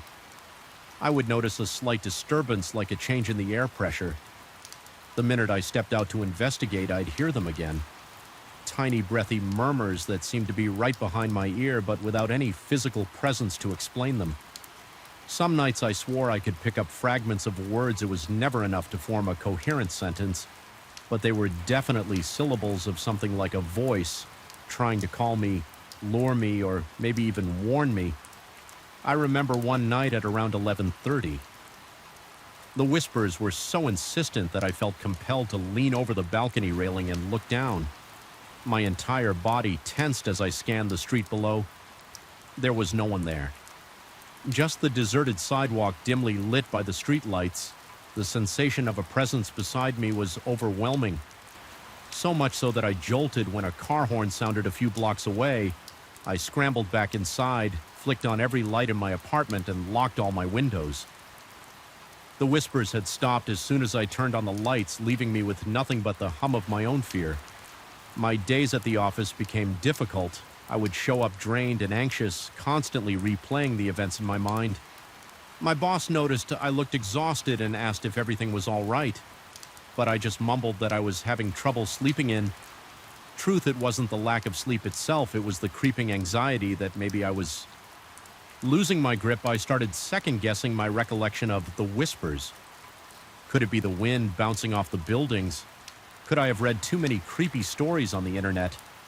Yet every night the same thing happened, the same whispers at the same time, beckoning me to pay attention. Eventually, I confided in a coworker about the strange sounds. Not directly, but in a roundabout way, I described hearing odd noises on my balcony. He offered a logical explanation. Perhaps the shape of the buildings created a wind tunnel that made weird echoes on a separate occasion. A neighbor mentioned having heard gusty howls between the tea hours, but never anything like whispered voices. I found a small slice of comfort in the possibility that this might be a bizarre acoustic phenomenon rather than something supernatural. But that comfort never lasted past 10:30 at night. The real turning point happened about 2 weeks after moving in. By then, my nerves were frayed, sleep was elusive, and my appetite had dwindled to almost nothing. My evenings were a mess of dread and anticipation, waiting for the whispers to start. But one particular night, it was different. The city was unbelievably quiet. The hush felt like it was smothering every corner of my apartment when the clock hit 11 p.m. I stepped onto the balcony with shaky legs, determined to face whatever was out there. I wanted to prove to myself it was just wind or my imagination. The moment I rested my hand on the balcony's metal railing, an icy chill clamped around my wrist. It wasn't the cool night air, it felt like a hand and an actual grip, but I couldn't see anything. My breath hitched and my heart rate soared. Fear pulsed through me, making my fingers go numb. I tried to yank my arm away, but the sensation remained. It was as though the emptiness beside me had become solid for a fraction of a second, solid enough to hold me. Then I heard the whispers directly in my ear, a murmuring swirl that grew louder and more distinct than ever before. Though I still couldn't decipher every word, one phrase emerged, a single word repeated in a whispered chain. Come, it was less of a demand and more of a coaxing suggestion, as if I were being invited or pulled toward something. I wrenched myself free from that invisible grip and stumbled back into my living room, slamming the door behind me. My entire body was shaking. My lungs felt as though they had shrunk to half their size, each breath painfully shallow. The sweat on my brow turned cold and my stomach lurched. I found myself teetering between panic and disbelief. The logical part of me wanted to insist it wasn't real, but my racing heart and trembling limbs told me otherwise. For the next few days, I avoided the balcony entirely. I even drew the curtains, blocking my view of the other tower because seeing it made me feel nauseated. Still, the sense of being watched persisted. At random moments during the day, I felt a prickling sensation along the back of my neck, as though someone or something was observing me. My dreams when I managed to sleep were frantic nightmares of dark silhouettes hovering at the edge of my vision, whispering my name in raspy voices that cut through my mind like static. My growing paranoia led me to inspect every inch of my apartment. I checked for hidden vents, unusual gaps in the walls, or anything that might produce those eerie sounds. I found nothing that could explain it. The building's concierge claimed there had been no maintenance complaints or reports of strange noises. I felt trapped in my own fear, convinced that if I opened up to anyone about the full extent of what I was experiencing, they would question my sanity. Finally, I reached a breaking point on a Friday night just before 11 p.m. I made a decision I would confront whatever was on that balcony, whatever was trying to invade my mind. I turned off all the lights in the apartment. The only illumination came from the glow of city lights through the closed curtains. My heart was pounding so intensely that my chest felt like it might burst. My throat was tight, saliva almost impossible to swallow with trembling hands. I slid the curtain aside and opened the balcony door. The air was still, the city below was silent. Except for the distant hum of traffic, I took one step out. The tiles were cold under my feet. Another step. Then I paused, forcing myself to breathe, to keep my wits about me, and that was when I heard it again. Soft whispers flowing like a river of sound around me, forming incomplete words that brushed my ears. I stood there, refusing to back down. Suddenly, I felt that same gripping chill on my arm. This time it tightened around my elbow, urging me forward. My heart thudded so loudly that I could barely hear my own thoughts. But I fought the instinct to run. I stayed still, determined to see if there was anything visible. Then out of the corner of my eye, I caught a faint distortion in the air like a ripple of heat. It was subtle, almost imperceptible, but enough to confirm that I wasn't alone. On that balcony, a low, pressing dizziness overcame me, and I wavered on my feet. In that moment, my mind flooded with a single, overwhelming realization. Whatever was there wanted me to step beyond the railing. The intention behind that grip, the coiling presence, was to guide me closer to the edge. The panic was indescribable. My entire body was trembling. My head spun and my lungs fought for air. I could almost sense my own consciousness slipping away, as though the whispers were winding their way into my brain, erasing every sense of self-preservation with a final burst of adrenaline. I tore myself free and stumbled back into the apartment, slamming the door shut so hard it rattled in its frame. My vision blurred, and I doubled over, gasping for breath, sweat coursing down my temples. I felt the impossible urge to open the door again, as if a compulsion were building inside me. My hand trembled on the doorknob for a few agonizing seconds until I mustered every ounce of willpower to let go and step away. That night I barely slept. I sat in the corner of my bedroom watching the balcony door through the open bedroom door, waiting to see if it would creep open on its own. It never did. By the time the morning light crept through the window, I had made a choice. I wasn't going to stay no job. No convenience of living downtown could justify remaining in this place where something intangible but undeniably malevolent lingered. I contacted a realtor at the first reasonable hour, explained that I needed to move quickly, and made arrangements. Packing up was a whirlwind, but I couldn't leave fast enough. I never told anyone the full story, only that the apartment wasn't a good fit. My boss was surprised, but didn't question me much. Within a week, I had found a temporary place on the outskirts again. The rent was higher, the commute was longer, but the relief was immediate from my new mod balcony. I looked out at a quiet tree-lined street at night. All I heard were the occasional chirps of insects and the soft rustling of leaves. Yet even with that calm settling around me, I couldn't shake the lingering doubt. What if the whispers had followed me? What if they knew where I was? Sometimes late at night, I can't help but recall that final moment of nearly losing myself to that silent invitation. I still wake up in a cold sweat, convinced I can hear them faintly in the distance. My heart bangs in my chest, and I'm seized by the terror that if I listen too closely, I might make out those fragments of speech again. Even now, I can't fully explain what happened, nor can I dismiss it as a mere hallucination, but I do know that the memory of those whispering voices and that icy touch on my skin will never leave me. It's a part of me, a shadow, lurking just beyond the edge of reason, waiting for the perfect moment to coil itself around my senses. Once more, I still remember the first night I truly believed my surroundings had turned against me. The soft hum of the city outside did little to disguise the unnatural stillness that clung to my new apartment instead of comfort. The silence brought unease. It was the kind of quiet that allows every breath, every rustle of fabric, and every faint scrape in the walls to seize full control of your senses.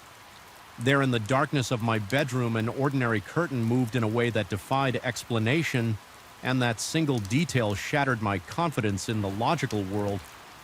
I thought I knew I am not the kind of person who believes in haunting stories or unexplainable phenomena. I have always been the practical type, the one who checks the fuse box before assuming a poltergeist is flickering the lights, or who tests for drafts before proclaiming a ghost is breathing on my neck. But this new apartment challenged everything. I thought I understood nothing made sense from the very beginning, starting with the strangest quirk of all, the bedroom curtain that insisted on swaying when there was no visible source of air. I inspected the window frame, the vents, the air conditioner, even the seams of the ceiling. Yet every night without fail, that heavy fabric would shift, flutter, and sometimes even billow inward as if something were passing through it.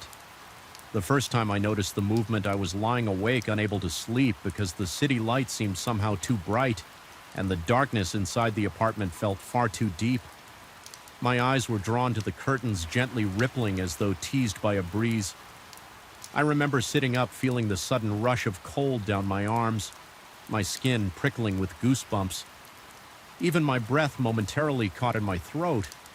I thought I must have left a window cracked open, or perhaps there was a hidden draft. But the window was locked tight. I placed my hand on the glass. It was as still and cold as the night itself. No wind, no vent. Blowing air, no logical explanation. It started small. The curtain would move when I wasn't looking directly at it. Just a glimpse from the corner of my eye, a slight quiver, maybe a subtle shift in the folds. Tried to dismiss it as my imagination.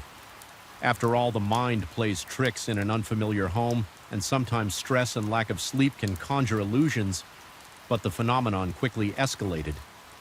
On a few occasions, I even felt a gentle push of air against my face as I approached the window, a faint but unmistakable whisper of coolness that set my nerves on edge. I couldn't replicate it under normal observation. If I stood there waiting, nothing would happen, but if I turned away or got distracted, I would catch that flutter in my peripheral vision or sense the stirring of air out of sheer frustration. I pinned the curtain to the wall one evening using thumbtacks and heavy tape to prevent it from moving. This was my attempt at reclaiming a sense of normalcy, yet by midnight I heard the faint rasp of fabric being pulled free when I switched on the light. The curtain hung loose again, swaying gently, my pulse hammered in my ears, and I could feel the dryness in my mouth as adrenaline spiked suddenly. My once cozy bedroom felt more like an alien environment that refused to conform to logic. I tried to rationalize the situation. Perhaps the adhesive of the tape was weak, or maybe I hadn't pressed the tacks in firmly, but deep down I couldn't ignore the dreadful certainty that something else was responsible. My nerves were fraying. Simple tasks became battles against an ever-present sense of being watched. Whenever I entered the bedroom, I felt an electric tension in the air, as though the room itself were holding its breath late at night. I would lie awake in the living room, instead telling myself I was just more comfortable on the couch. But the truth was that I couldn't bear to watch that curtain shift on its own. It was more than just the movement. It was the feeling that something stood behind it. Waiting, perhaps observing me in the darkness, the faintest sound of the fabric scraping against the windowsill would jolt me into a state of raw anxiety. My heart would pound so forcefully that I could hear my own pulse, and I would catch myself trembling. My skin slick with a cold sweat in an attempt to dispel my paranoia. I invited a friend over to have a look. Though I kept my explanations vague, I said I needed a second opinion on whether the place had some hidden draft issues. He walked around the room, checked the windows and vents, and eventually shrugged. He thought it was likely some structural quirk. He didn't see the curtain move, and I didn't bring up my deeper fears because I knew how absurd they would sound after he left. I felt worse. The fleeting sense of safety that comes from having another person present dissolved, and the apartment felt more oppressive than ever before. I started hearing sounds at night, soft creaks in the floorboards, even though the building was relatively new, and faint tapping noise. Nose from the bedroom walls at times. I swear the tapping matched the rhythm of my own racing heartbeat, as if it were mocking my fear. Shadows seemed to stretch across the living room floor with a mind of their own, especially when the moon was bright and the wind outside was still the light that spilled in from the streetlight seemed inadequate, as if it couldn't quite pierce the darkness that had taken residence in the corners of the apartment. Even my reflection in the windows unsettled me once. While pacing in the living room, I glanced at my mirrored silhouette in the glass, only to notice a slight distortion. A ripple behind me near the hall that led to the bedroom the moment I turned. There was nothing there. I spent more and more nights out of the bedroom, preferring the lumpy couch that left my back aching in the morning to the suffocating atmosphere behind that closed bedroom door. My insomnia worsened. Every evening felt like an exercise in anticipatory dread. My nights blurred into days, and I started Ed. Questioning my sanity, could sheer anxiety manifest such potent hallucinations? I would wake up on the couch with my heart pounding, convinced I'd heard the curtain flap, only to realize that the entire apartment was deadly silent, and that silence carried a weight of expectation, as though something waited for me to surrender and walk back into that bedroom. One particularly harrowing night, I decided to confront whatever was happening. My plan was simple: stay awake in the bedroom until I either caught the curtain moving in real time or convinced myself it was all in my head. I placed a chair in the corner of the room opposite the window and sat there with my phone's flashlight and a notepad to jot down any observations. At first, nothing happened. The curtain hung lifelessly, and I began to think I was indeed losing my grip, that maybe I had just overreacted. But as the minutes turned into hours, my fatigue set in. My eyes drooped, and I struggled to keep them open. Then, in that lial state between wakefulness and sleep, I felt a sudden burst of cold air brush across my cheek. My eyes snapped open, and in the faint glow from the street lamp outside, I saw the curtain shift as if an invisible hand had just passed along its length. Every hair on my body rose. My breath caught in my throat. The curtain didn't just move. It parted slightly, revealing a glimpse of the moonlit window beneath, but the window was locked, the glass reflecting my terrified expression. The parting of the fabric was delicate, almost polite, as if something were stepping through a doorway. In that moment, my body screamed for me to run, every muscle tensing, a cold sweat beating on my forehead. I shone my phone's flashlight at the window, hoping it would illuminate nothing but the pale wall behind the curtain instead. For the briefest second, I saw a distortion, a flicker like heat haze just behind the fabric. My heart hammered so violently that I thought I would black out. I stumbled out of the chair, nearly dropping my phone, and hurried into the living room. My breath came in ragged gasps, and I realized I was shaking uncontrollably. I felt cornered. If I ran outside, I'd be fleeing my own home, but staying inside felt like inviting whatever was behind the curtain to consume me whole. If it could even do something so concrete, I questioned whether I was having a full-blown panic attack. The rational part of my mind told me there was no such thing as a sentient curtain or an entity that chooses windows as a gateway, but I couldn't erase the memory of that whisper of cold air on my face or the graceful way the curtain had moved apart. I decided in a blind panic that I couldn't stay there anymore. The next morning, the light of day did little to comfort me, but it gave me the courage to pack a few essentials. The landlord had insisted on a 6-month lease minimum, but at that point I was more than willing to forfeit my deposit if it meant regaining peace of mind. As I shoved clothes into a suitcase, I kept an eye on the bedroom door, half expecting to see that thick fabric stirring in broad daylight. But the curtain remained still, its quiet presence looming like a silent sentinel by the time I had gathered enough belongings to stay at a hotel. My skin was coated in a sheen of sweat, and my mouth felt parched from shallow, rapid breathing. I paused in the living room, staring at the hallway that led back to the bedroom. My body vibrated with tension. A part of me wanted to fling the curtain open, tear it down, and prove once and for all that there was nothing there but a gnawing voice in my head, warned that confronting it again might unleash something I wasn't prepared to face. Instead, I simply walked out of the apartment, locking the door behind me with shaking hands. Even in the well-lit corridor, my paranoia persisted. I felt as though invisible eyes followed me until the elevator door slid shut. That same evening, I checked into a small hotel a few blocks away. The room was cramped, and the noise from the other guests irritated me, but for the first time in weeks, I felt a semblance of safety.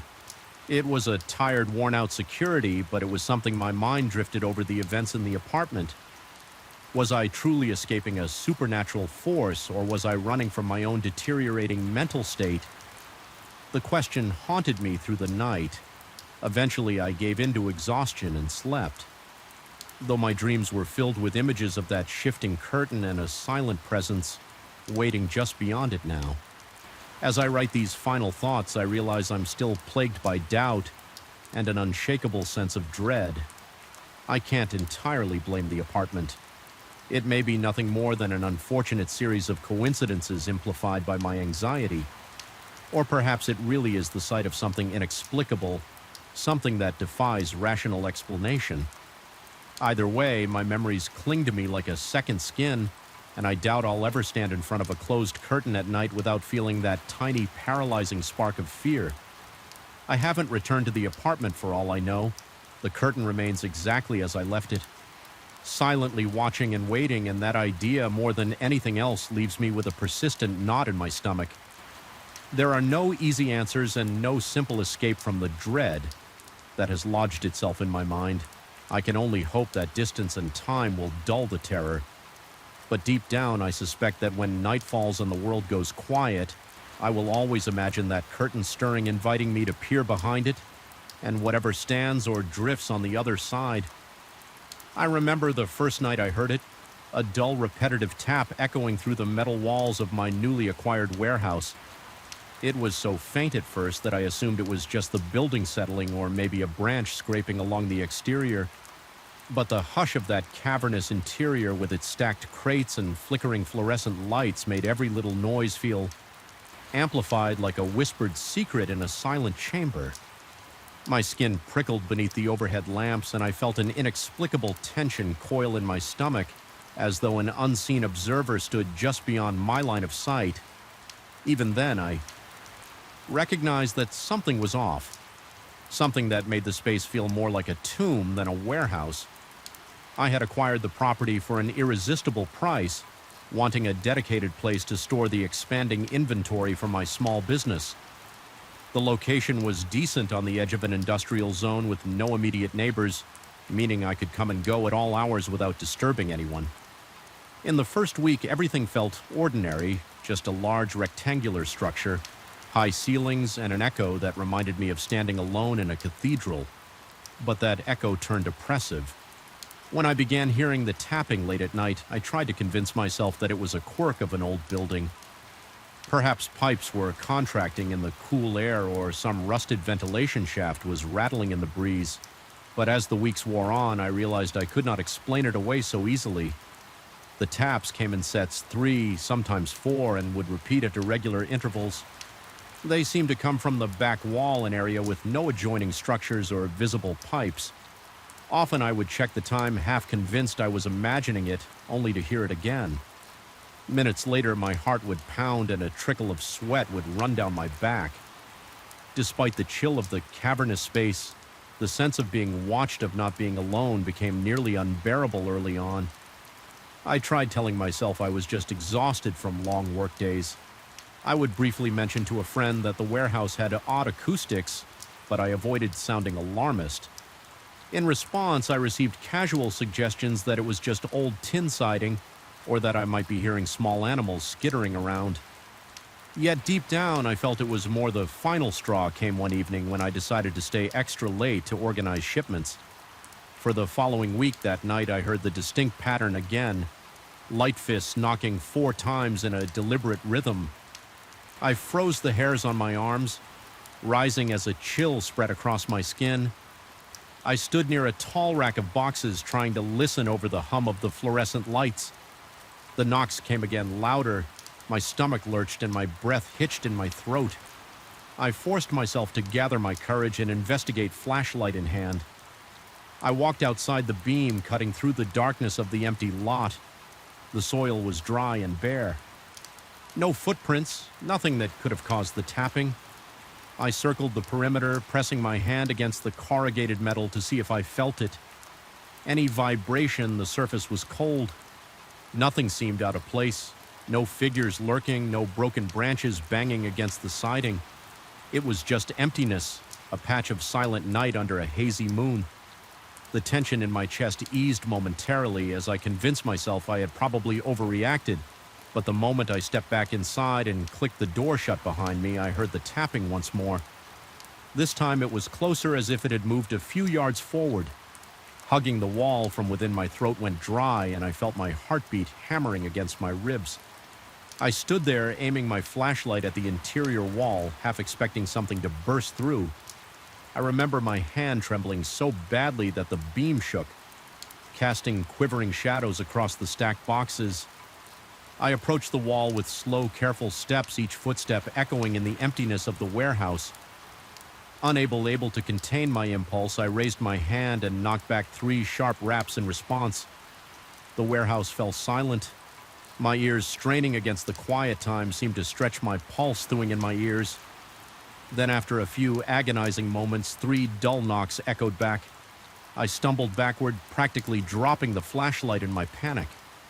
A cold flush of dread flooded my veins, and I found myself blinking rapidly as though trying to awake from a nightmare, except I was wide awake.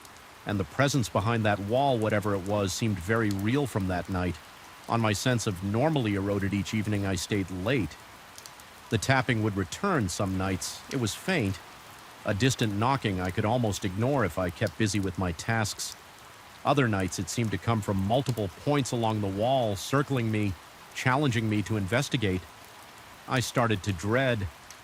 Locking up alone, my hands would shake as I tried to focus on loading boxes or updating inventory spreadsheets. The constant awareness of those knocks felt like a presence breathing down my neck. My mind churned with thoughts. Could it be some person pranking me, an animal inside the walls, or something unexplainable, an entity I could not name or classify? I tried explaining the situation to a security consultant I contacted, describing strange noises at night. He listened patiently, then recommended a basic monitoring system. He spoke about installing cameras, motion sensors, and updated locks. I appreciated his professionalism, but I knew these measures wouldn't capture the intangible dread that crept along that back wall. Still, I had the camera set up, hoping they would record the cause of the KNX, or at least provide some peace of mind. For a while, the recordings turned up nothing. The cameras did not pick up any human shapes or animals scurrying about. Yet the KN continued. Some nights I would run to the monitor in my office space, sweat beading on my forehead as I waited for the feed to reveal a stray cat or a trick of the wind. But the screens always showed only empty corridors and still crates. The silence in those images was maddening. Eventually, I decided I needed to confront the phenomenon head-on. I took a few days off from my usual tasks just to stay in the warehouse overnight and observe. I brought coffee. A portable radio embraced myself to face the unknown.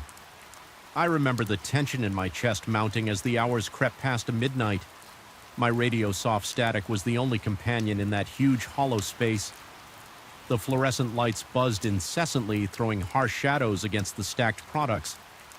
Every so often I walked to the back wall, letting the beam of my flashlight explore the metal panels and the cracks along the floor. Then in the suffocating stillness of the early morning hours, it started a single tap, solid measured, followed by two more. My breath caught in my throat and a chill rippled through my body. Gripping my flashlight in one hand, I crept toward the source. My footsteps felt thunderous against the concrete floor. When I reached the spot closest to the knock, I pressed my ear against the cold metal. The sound resonated through my skull, a hollow echo that made my insides lurch. The intensity of my heartbeat made me elated, but I forced myself to keep listening. It felt as though something was on the other side waiting. Testing my resolve, a wave of claustrophobia washed over me. I could barely swallow, my mouth so dry it felt as if it were filled with chalk. My limbs tingled, and a rush of heat flared at the back of my neck. I mentally begged the presence, whatever it was, to reveal itself plainly so I could stop feeling like I was losing my mind, and yet a deeper part of me dreaded the possibility of actually seeing it. I suspected that once I knew what it was, there would be no going back to the normal world outside these walls. In that moment, I recalled how everything had seemed straightforward when I bought the warehouse, signed the documents, move in inventory, run the business. I never expected that an impenetrable fear would stake its claim here, threatening to consume my sanity. I realized I have neglected to do a thorough background check on the property, though no official record indicated anything unusual. I couldn't help but wonder if something had happened here, some lingering echo. Some fragment of energy trapped in the walls was determined to make itself heard a few nights later. After consecutive bouts of sleeplessness, I stood near the back corner with a hammer, telling myself I would tear open a portion of the wall if necessary. I was done with half measures. A suffocating dread gnawed at me, but curiosity and frustration drove me forward. I pried at a small section of the metal panel until I exposed the interior. My flashlight revealed only wooden supports and layers of insulation. I tapped the beam along the length of the inside half, expecting to see a hidden room or some bizarre object, but there was nothing remarkable. Just dust motes swirling in the light. I sealed it back. Feeling more UNS settled than ever, the tension in the air was not dispelled. If anything, it felt heavier. It was as though the entity if indeed it was an entity, mocked my efforts to rationalize or fix the situation. That same night around 3 in the morning, I heard not just tapping, but what sounded like the faint scraping of nails against metal. My breath came in quick, ragged gasps, and I felt my eyes burning with exhaustion and terror. My muscles tensed, and involuntarily my knees wobbled, threatening to buckle under me in a surge of panic. I grabbed my belongings and fled, leaving the warehouse lit like a beacon. In the night, I spent the following day steeling myself to go back. I decided I wouldn't cower. As evening fell, I returned with an even stronger flashlight and a sense of reckless resolve. I reminded myself that I had to know, was this phenomenon a trick of my own mind or something external? If it was inside my head, I needed to face it. If it was truly out there, I had to confront it. Neither possibility felt reassuring. My stomach churned as I walked along the perimeter, scanning each foot of the walls. At about midnight, the knock resumed, even bolder. This time, 5 taps spaced out. With deliberate pauses between each one, the intervals felt taunting, like an invitation. My heart thundered in my chest and sweat dripped down my temple. Every hair on my body was on end. I fought the urge to sprint for the exit. Instead, I forced myself forward, pressing my palms flat against the wall where the sound was strongest. I felt a faint vibration, rhythmic and steady. It was impossible to pretend it was random. Something was reacting to my presence as surely as if it were alive. Suddenly, my phone buzzed in my pocket, an alert from the security system. I glanced down to see that one of the cameras had detected motion in the back corner with trembling fingers. I pulled up the live feed. The screen showed a shadow. It wasn't a person, nor was it any recognizable shape. It was more like a trick of light, a swath of darkness that shouldn't have existed in that area. The lens flickered and the shape seemed to distort, stretching along the wall before disappearing as if it had melted into the metal. My blood ran cold, my breathing turned shallow, and my vision swam for an instant. I realized my limbs were shaking so badly I could barely hold the phone. Steady, my mind raced with conflicting thoughts, illusions, camera glitches, or something else, but I couldn't deny how intensely real it felt in that moment. My survival instinct flared, urging me to leave, yet I also felt compelled to stand my ground, to see this through as though it were a test I had to pass. With the phone still in hand, I took a step back from the wall. The overhead lights flickered, and the warehouse felt like it expanded and contracted in time with my pulse. The next set of knocks echoed sharper than before. I thought I heard a faint, almost indiscernible whisper accompanying them. But I couldn't be certain. The tension built until I felt dizzy, my lungs aching from shallow breathing. I forced in a deep breath and exhaled slowly. Trying to steady my nerves in that split second, I realized I couldn't stay in this place and maintain my sanity. Whatever dwelt here was beyond my comprehension. It was neither kindly revealing its nature nor leaving me in peace. My frustration and fear reached a breaking point. I had to make a decision, keep confronting something that might never show itself fully, or save what remained of my mental health, and leave. I gathered my tools, locked the warehouse, and drove home. Under the pale glow of streetlights, my throat felt raw and my body trembled as adrenaline still coursed through my veins. Even in the silence of my car, I could almost hear the echo of that knocking reverberating in my skull back at my apartment. I stared at the ceiling for hours, replaying every moment in my head. Every time I closed my eyes, I saw that twisting shadow on the camera feed. I felt those impossibly deliberate knocks through my chest, as if something had reached inside me and tapped directly on my heart. By morning, I resolved not to abandon the warehouse entirely. I needed to run my business after all, and letting it sit unused wasn't an option.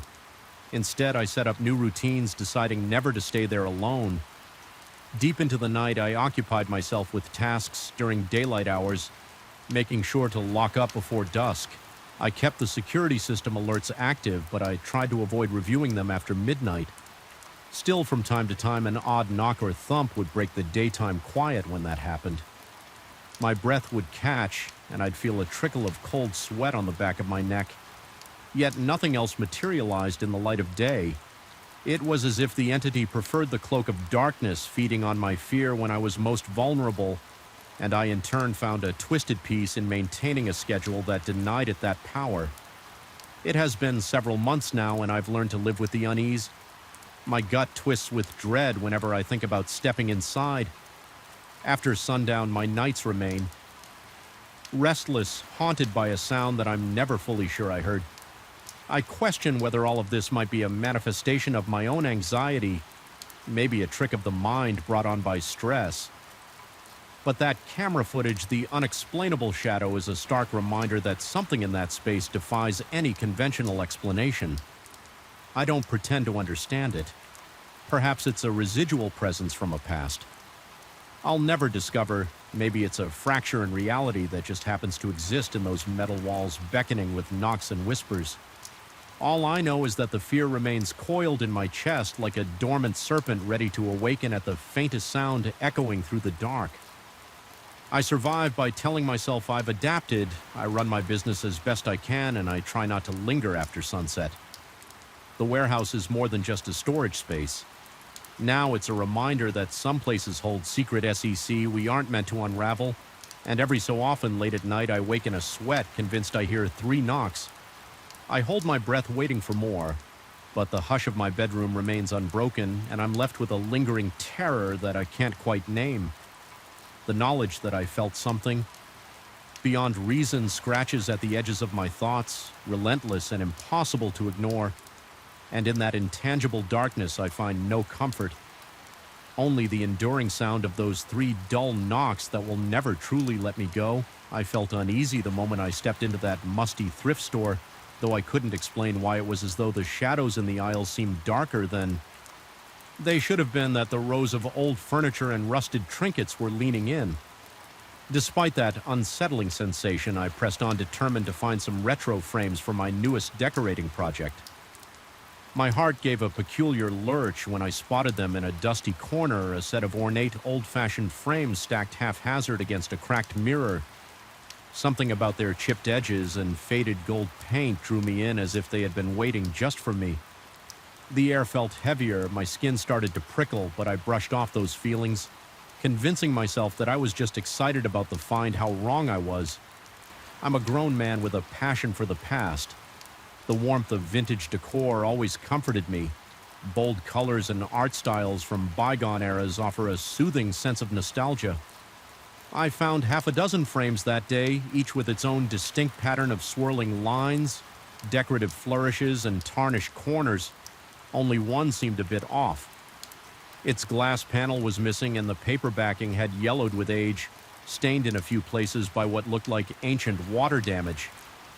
I remember thinking it was just a relic from some attic, maybe neglected by its previous owner, but I liked how it looked rugged and authentic. So I included it in my purchase at home. I arranged the frames on my living room floor carefully, selecting which posters would go best with each when I got to the odd frame. The musty smell of its stained backing made me wrinkle my nose. There was a faint outline on the paper, almost like a watermark. I assumed it was just the effect of time. I placed a newly printed vintage travel poster inside, then hung it on the wall above my record player.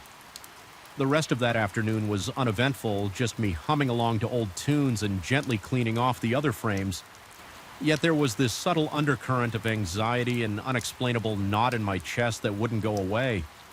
Over the next few days, I started noticing something peculiar. Whenever I walked by the frame, the poster was perfectly centered, but behind it, under that fragile yellow paper, I could have sworn I saw a faint shape forming. It looked like a diffuse shadow, hardly distinct enough to pin down, but definitely there. My pulse would race when I looked at it for too long. One evening, I decided to slide the poster out to inspect the backing more closely. I discovered those faint lines had become more pronounced, almost resembling the outline of a figure. A chill crawled up my spine, but I told myself it was probably just an old photo. Gras bleeding through papers can degrade in strange ways, and old pictures sometimes imprint themselves over time. I put the poster back, eager to dismiss that uncomfortable feeling gnawing at my mind. Strange occurrences began surfacing right around that time in the middle of the night. I'd hear soft scraping sounds coming from the living room. My first thought was that I'd left a window open and a breeze was rustling something on a shelf. But upon checking every window was securely latched, I just stand there in the dark, my heart thumping so loudly it seemed to echo in my ears. The living room, bathed in pale moonlight, felt colder than the rest of the house. It was as if the warmth couldn't reach that space anymore. I stood frozen, listening to my own ragged breath, searching for the slightest motion in the shadows. Nothing ever moved, but I could feel the air practically humming with tension. A week passed, and the shape on the backing grew sharper. I had begun taking pictures with my phone, mostly out of a strange fascination. Half convinced I was imagining it all in those photos, the shape was difficult to capture, but I could see it. If I tilted the screen, it was something like a silhouette. Clearly a human form turned away so that the shoulders, neck, and the back of the head were discernible. No face, no features, and yet it sent a jolt of electric fear through my veins. Each time I stared at it, it felt disrespectful to remove the poster entirely or to try scrubbing away that shape. Something told me that messing with it might escalate the oddness, but it didn't stop me from feeling creeped out. I remember a time late one evening when the living room light suddenly flickered. I was relaxing on the couch, mindlessly scrolling through social media, and the overhead lamp began to stutter. The effect was jarring, making the room blink from light to shadow.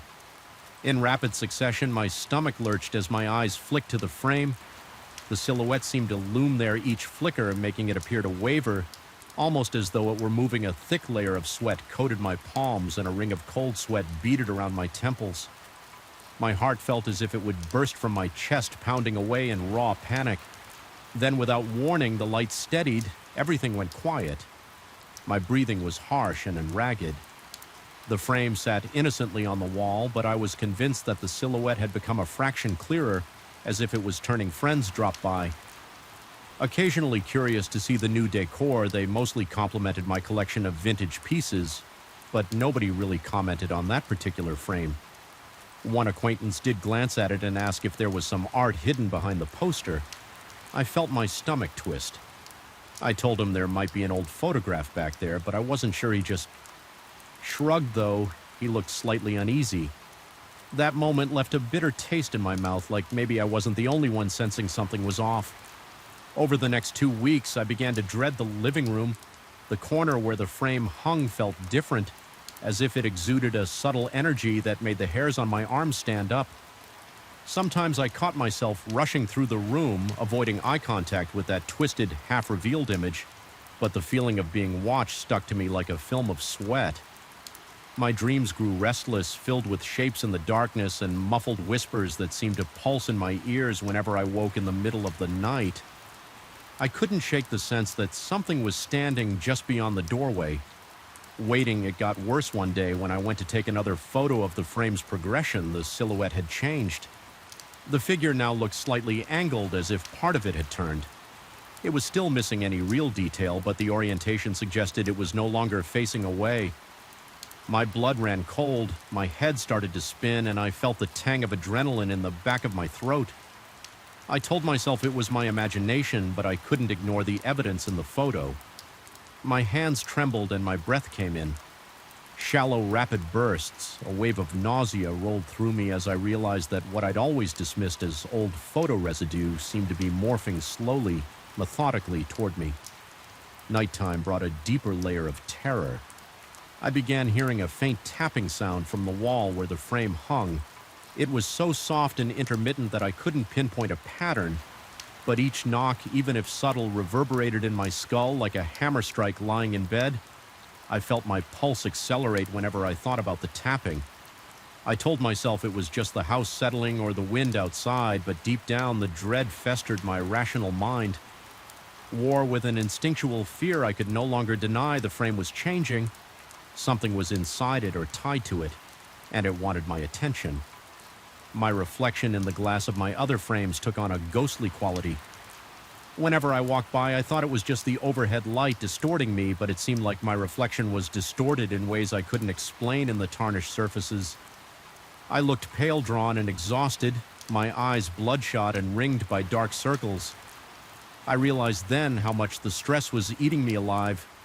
My appetite vanished, and I woke up every morning with my jaw clenched tight enough to cause pain.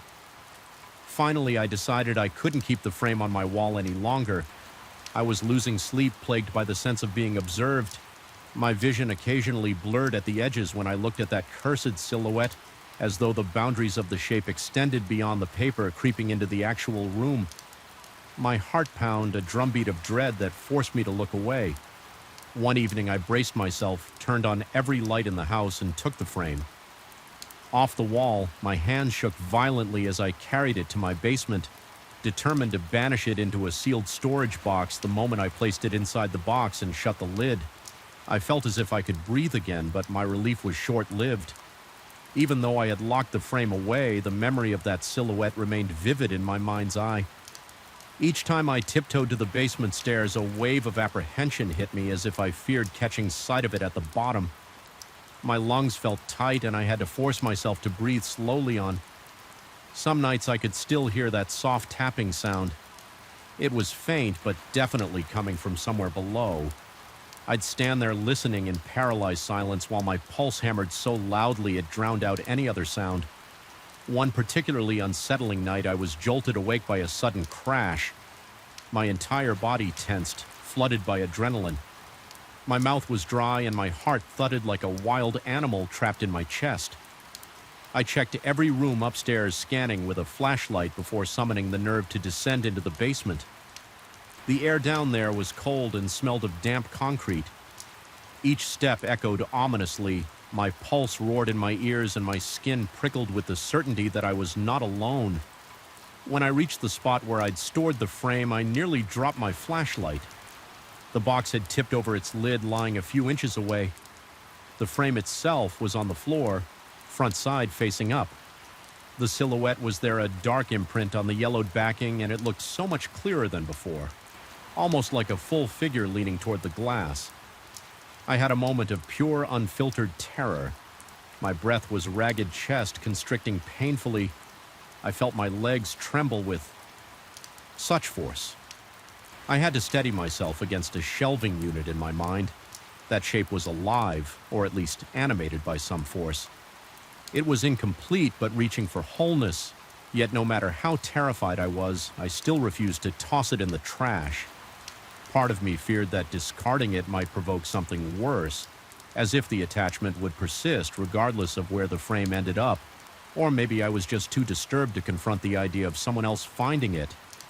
I carefully placed it in another box, wrapped it in layers of old cloth, sealed it with duct tape, and tucked it in the far corner. When I climbed back upstairs, I was dizzy with panic, but I locked the door behind me, clinging to the faint hope that distance and confinement would keep it at bay. To this day, I can't set foot in that basement without feeling a cold sweat break out across my forehead. My heart still races whenever I picture that dark silhouette. It started as a faded stain, an almost invisible shape, and it grew with a terrifying certainty until it was almost fully formed. Something about it made my insides curl with apprehension. Even now, a few months removed from the incident, I'll catch myself glancing at the hallway leading to the basement door, half expecting it to swing open on its own. I hear tiny creaks in the dead of night. Maybe the house, maybe something else. It leaves me breathless with dread. There's no proof that the frame is doing anything, but I can't shake the feeling that it's slowly drawing closer, that the boundaries separating it from me are weakening. I don't think I'll ever truly shake that sensation of being watched some nights. I force myself to sleep with music playing, anything to drown out the whispery silence. My mind replays the image of that silhouette so close to having a face leaning forward as though it wanted to pull itself out of the paper every time I recall it. My lung seize up and my breath stutters. I still have no logical explanation. Perhaps the frame carried an imprint of something that was never meant to be seen. Or maybe it was all in my head, a slow unraveling fueled by stress and imagination.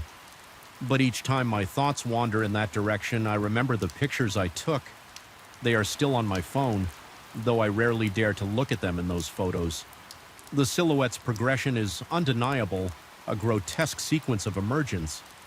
I don't want to know what would have happened if I'd let it fully materialize. I can only hope that by hiding it away, I've halted whatever process was unfolding. Yet the house remains eerily quiet. I sometimes wonder if it's waiting, if that presence bides its time, aware that one day I might venture back downstairs for something trivial, only to find the box torn open again. That thought is enough to send chills racing along my arms, to set my teeth on edge and make my stomach churn with dread. For now I live with the oppressive atmosphere in my own home, the knowledge that a hidden horror lurks below, sealed but not destroyed. There are times I consider calling some expert in the paranormal or just dragging the box to a faraway dumpster, but a gnawing voice in my head warns that it could follow me wherever I go when I'm alone in the living room at night with only the faint glow of a floor lamp. I can feel its eyes, if it even has them, tracing my every movement through walls and layers of cloth. The memory of its steady progression from a faint discoloration to a nearly formed figure has lodged itself in my thoughts, festering, and so I exist in a restless stalemate, locked in a silent battle of wills with something I neither understand nor trust. Ultimately, the real horror is not that I still sense its presence, it's that I'm never entirely sure if the fear is in my head or in that frame. Either way, the dread sits in the pit of my stomach, a constant reminder that some things are best left undisturbed. I try to move on with life, telling myself I've taken care of the problem by burying it in the basement. But late at night, when the house creaks just so, and the darkness seems to push in from all sides, I'm reminded of that creeping silhouette inching forward on the stained paper, silently threatening to break free, and that's a feeling I can't outrun no matter how many lights I leave on. Still remember the first time I heard that phone ring in the middle of the night. The sound sliced through the silence with an unexpected softness, almost like a distant lullaby gone wrong. My body tensed immediately and a crawling unease settled in my gut. I realized then that something in my home was not right. Something was awake at that hour, beckoning me into a world I'd never asked to enter from that moment. My home office, once a safe place of late-night productivity, became a stage for a creeping sense of dread that refuses to let me rest. I work from home as a freelancer, so transforming the spare bedroom into an office seemed the logical thing to do. The desk faces the window, a simple wooden table covered in notes and a perpetually half-coffee mug. The overhead light always struck me as too bright, so I set up a small floor lamp in the corner for a warmer atmosphere. Late into the night, that light casts elongated shadows against the walls, giving me a strange impression of movement whenever I glance up from my computer screen. It's not uncommon for me to continue working past midnight, caught in the momentum of meeting deadlines, answering emails, or revising projects. Everything changed the first time I heard the phone ring after 2 a.m. I remember pausing mid-typing my heart, giving a single hard thump. The ring wasn't as loud as my usual ringtone. There was a softness to it, an almost tentative quality. My gut reaction was confusion. I rarely use the landline, and even during the day, it seldom rings at that hour. It made no sense whatsoever. My mouth went dry, and I tried to collect myself, telling myself it had to be a spam call or a mistake. I lifted the receiver. Silence, then came a faint static like distant radio interference. I listened for several seconds, bracing for someone's voice, but no one spoke. I felt cold sweat beat on my forehead and a restless prickle coursed down my arms. There was a deep, rhythmic sound, almost like breathing, but too faint to be sure. Eventually, I whispered a greeting into the receiver, trying to sound composed. No answer, just that subtle static followed by an empty click. In the following days, I contacted my telephone provider asking if they had records of calls in the middle of the night. They told me there were none. They insisted that if a call hadn't been logged, it simply hadn't happened, and suggested maybe it was an internal line glitch, a wiring problem, or even something triggered by my internet router. I tried to accept that explanation deep down, though. I couldn't shake the memory of that soft ring and the uneasy hush on the other end. I tested the phone in the early 2000s evening and found no issues by the time midnight came. I was convinced I'd been spooked by a technical glitch. I worked calmly until I felt that familiar yawn telling me it was time to shut everything down. I almost reached for the light switch when I glanced at the clock, 2:05 a.m. A jolt of apprehension coiled in my chest as I realized I'd let time get away from me, but nothing happened. No ringing, no strange hush over the line. That relief was short-lived. The very next night, I stayed up late again, juggling multiple deadlines. My eyes stung from staring at the screen, the quiet hum of the computer. My only companion, the overhead light, stayed off, and the warm glow of the floor lamp created dancing shadows.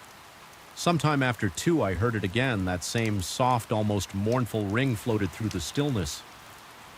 My heart hammered in my chest, and I froze, adrenaline surging through my veins. I tried to steady my breathing as I rose to pick up the receiver, fully aware that this time I was doing it against my better judgment. The plastic felt cold against my ear, and the same static greeted me, a whispered hiss that made my neck prickle with goosebumps. I could swear I heard an exhalation, someone or something on the other side letting out a breath, then a low crackle and silence. It got worse from there. I decided to unplug the phone altogether. I went so far as to remove the line from the wall. I thought I'd severed the last connection that phone had. Yet 2 nights later, I caught myself in the same situation, working too late, too absorbed in my tasks to notice how quickly the clock had inched past 2. The lamp glow had taken on a menacing quality, every subtle movement of air making the curtain shift in a way that seemed full of intent. A creeping paranoia settled in my mind. I felt as though the shadows were stretching themselves toward me. I tried to tell myself that was nonsense, that I was simply tired. Then the phone rang, that same maddeningly soft tone brushed through the dead of night. I stared in disbelief at the device, powerless to resist a crawling dread that set every muscle in my body rigid. The line was unplugged, yet the phone was ringing. My pulse throbbed in my ears. My palms grew clammy and my breath hitched. I'll never forget the chill that enveloped me as I picked up the receiver. This time, the sense of presence on the other end was more pronounced than before. It wasn't just breathing now, it felt watchful, if that's the right word. My skin crawled as a quiet, almost imperceptible hiss emanated through the earpiece. The realization that there should be no dial tone, no connection at all, slammed into me. I dropped the receiver as though it had burned my hand and stumbled backward. The phone stopped ringing and the office returned to silence, but the tension in the air was palpable, as though something lingered crouched in the shadows. By that point, I'd grown wary of my own office at night. I noticed how after midnight the lamp seemed to cast a more oppressive glow than usual. The corners of the room got darker, blacker than the rest of the hallway. The air grew stale, as if a presence hovered there, siphoning off the oxygen. Even when I tried to ignore it, my body reacted. My heart would pound for no reason. My breathing grew shallow whenever I turned my back to the room. I began to feel an irrational urge to look over my shoulder, expecting to find something lurking behind me, something just out of sight. One evening, I avoided the office altogether. I stayed in the living room, laptop on my knees, sipping coffee to stay awake. I was determined not to cross the threshold of that room around 1 in the morning. I realized I needed a file I'd left on my office desk. A voice in my mind pleaded with me to stay away, but deadlines didn't care about my superstition. I stepped into the hallway, the path ahead illuminated only by the faint glow from the living room lamp. The door to the office was barely ajar. I could see the shadowy outlines of furniture, and oppressive hush weighed down on the corridor as though the entire house was holding its breath. I forced myself inside, ignoring the tremor in my legs. My tongue felt thick and a faint buzzing in my ears started up. I switched on the overhead light. The sudden brightness revealed nothing out of place, but the dread still pressed in. I grabbed the file from my desk, refusing to linger. Then I heard a soft click. Not the ring this time, just a single muted click. I froze, every hair on the back of my neck standing on end. It had come from near the phone. My eyes locked onto the device. It sat silent and still, as it should. Yet the air around it felt charged. I could almost imagine something leaning over it, a shape draped in shifting shadows. My mouth went dry and I backed out of the room without breaking eye contact with that corner. I turned off the light, slammed the door, and rushed down the hall in the living room. I realized I was shaking my heart. thundered in my ears, sweat trickled down my temples, and my breathing was ragged. I felt as if I had narrowly escaped something I couldn't. To fine over the next few nights, I tried different tactics, leaving the office door closed at all times, turning on music, even keeping every light in the house lit. Yet whenever I crossed that threshold, especially after midnight, my body reacted as if I were stepping into a predator's lair. The phone continued its phantom calls at random intervals. Sometimes it would remain silent for several nights. Other times it would ring more than once. The hush on the other end longer, more deliberate. Like a presence studying me through the line, it was becoming clear that something was attached to that office. Or perhaps to me, whenever I was in it, my sense of reality wavered. I began questioning whether I was losing my mind, conjuring these experiences out of overwork or anxiety. But each time the phone rang, that same creeping horror coiled in my belly, insisting that whatever was happening was very real. I felt it in the prickling of my scalp, the dryness of my mouth, the wild hammering of my pulse. At last, I decided I had to confront it. I planned to stay in the office past 2 in the morning, phone plugged in, or not determined to answer. No matter how many times it rang in a strange way, I wanted to force a resolution, even if it meant facing the unthinkable. That night, I sat at my desk with the main overhead light on the floor lamp, dark in the corner, casting the left side of the room in a murky gloom. The house was still the only sound, the faint buzz of electricity through the lights. My palms were sweaty, my throat tight, but I refused to back down the clock CED toward 2. My eyes flickered to the phone, anticipation tightening the knot in my stomach. 2 minutes passed. Nothing. 5 minutes. 10. I found myself exhaling in relief, wondering if I had finally rid myself of this bizarre haunting. Then it rang soft and insistent. My heart felt like it crashed into my ribs, and I snatched the receiver on the first ring. The hush was immediate, as though the line existed in a separate realm. The static returned, but this time it throbbed with an underlying tension. My pulse hammered, cold sweat trickling down my spine. I asked aloud who was there, though. My voice wavered with fear. I heard a faint intake of breath and a muted rustling-like movement on the other side. Something in my mind snapped, and I slammed the receiver down. Yanking the cord from the wall, I felt a surge of panic and anger, an urge to rip the phone from its cradle and throw it across the room. Instead, I forced myself to remain there, fists clenched so tightly my knuckles ached. I wanted to speak, to demand this presence reveal itself, but I knew deep inside no real answers would come. There was no logic behind this phenomenon, no simple explanation. It was simply there, shadowy and insidious. Afterward, I packed up my work, shut off the office light, and stepped out into the hallway before I closed the door behind me. I glimpsed the phone sitting in the dimness. In that moment, the phone looked more like an idol on a shrine than an outdated piece of technology. The air in the office felt unbearably heavy, as if the walls were pressing inward. My muscles quivered with tension, and my breath came in shallow, rapid bursts. Yet I walked away, leaving the darkness to swallow that cursed space. Now I avoid working there at night. I stick to the living room or my bedroom after midnight, as if letting the office. Slumber might calm the strange force lurking within it sometimes, though I hear the echo of that soft ring in my dreams resonating through distant corridors of sleep. I wake up trembling, heart racing, convinced I can feel a presence standing outside my bedroom door. I don't know if I'll ever uncover the origin of that uncanny phone call or the presence behind it. A part of me doubts there's any logic to it at all. Perhaps some boundary between our world and something else is thinned, allowing that call to filter through. Or maybe my own anxieties conjured an impossible manifestation. Either way, my sense of safety is forever shaken. I know now that some walls can hide a darkness we can never truly understand. And every time I catch a glimpse of the clock inching toward 2 in the morning, I feel that old dread slink back into my chest, reminding me that no matter how many times I ignore it, the phone can still ring in the dead of night, soft, persistent, and waiting for me to listen. In the first time I heard the noise, I dismissed it as the house settling. It was nearly midnight, and the TV was murmuring in the background while I half dozed on the couch. Yet in the midst of that haze between waking and sleep, I caught a distinct sound. Water running, followed by the unmistakable rasp of brick bristles against teeth. My entire body tensed as a sudden chill raced from my neck down my spine, jolting me awake.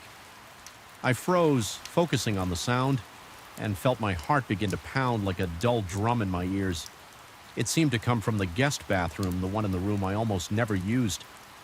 At first, I thought I was dreaming. I remember forcing myself to stand every step down the dark hallway. Felt heavier than the last, I flicked on the light in the guest room and peeked inside, trying to steady my breath. Nothing was out of place. The bed was untouched. The floor was spotless. I slipped into the bathroom, half expecting to find puddles, or at least a dripping faucet, but the porcelain sink was completely dry. There was no sign that any water had flowed at all. My hands felt clammy, and when I finally exhaled, I realized how tightly I had been holding my breath. I told myself it had to be a trick of my imagination, maybe a leftover snippet of a dream, despite telling myself I was just tired.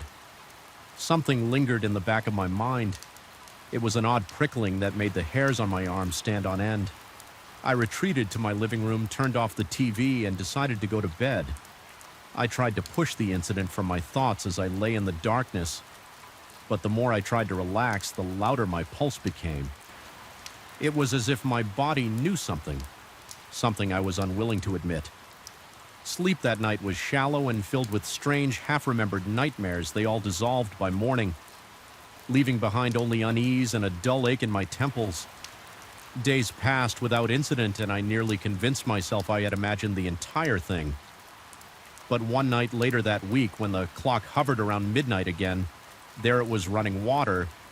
The sharp scrape of bristles, soft but unmistakable. My throat went dry, and I felt a cold sweat blooming across my forehead. I pressed the TV mute button and strained my ears. My heart hammered. It wasn't a random clang of pipes or the air conditioner cycling. I couldn't deny what I was hearing.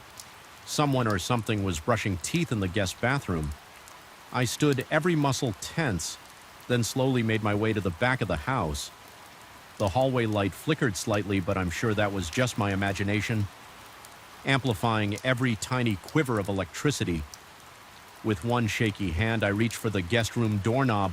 A surge of adrenaline rushed through my veins, making my breathing ragged. My fingers trembled as I pushed the door open, bracing myself for whatever I might find again. Nothing. The bathroom sink was bone dry. The mirror was as spotless as I had left it. Yet I felt a presence. It was like stepping into a room moments after someone leaves. There was a faint warmth in the air, a subtle shift that suggested I was not alone. Yet by all appearances, I was convinced it might be a plumbing issue. I contacted a plumber the next morning. I described the noise in vague terms, saying, I heard the pipes rattling or water running when it shouldn't. He inspected every inch of the place. In an even tone, he told me the plumbing was in perfect condition. There were no leaks, no blockages, no damaged pipes. He asked if I had heard any banging in the walls or if the water pressure had changed. I admitted everything seemed normal except for the phantom noises. At midnight, he simply shrugged, collected his payment, and left, telling me to call him if something more concrete occurred.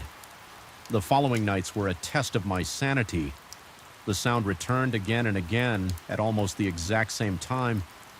I began to dread the approach of midnight. During the day, I tried to convince myself I was imagining things at night when I heard the soft brushing and the water rushing.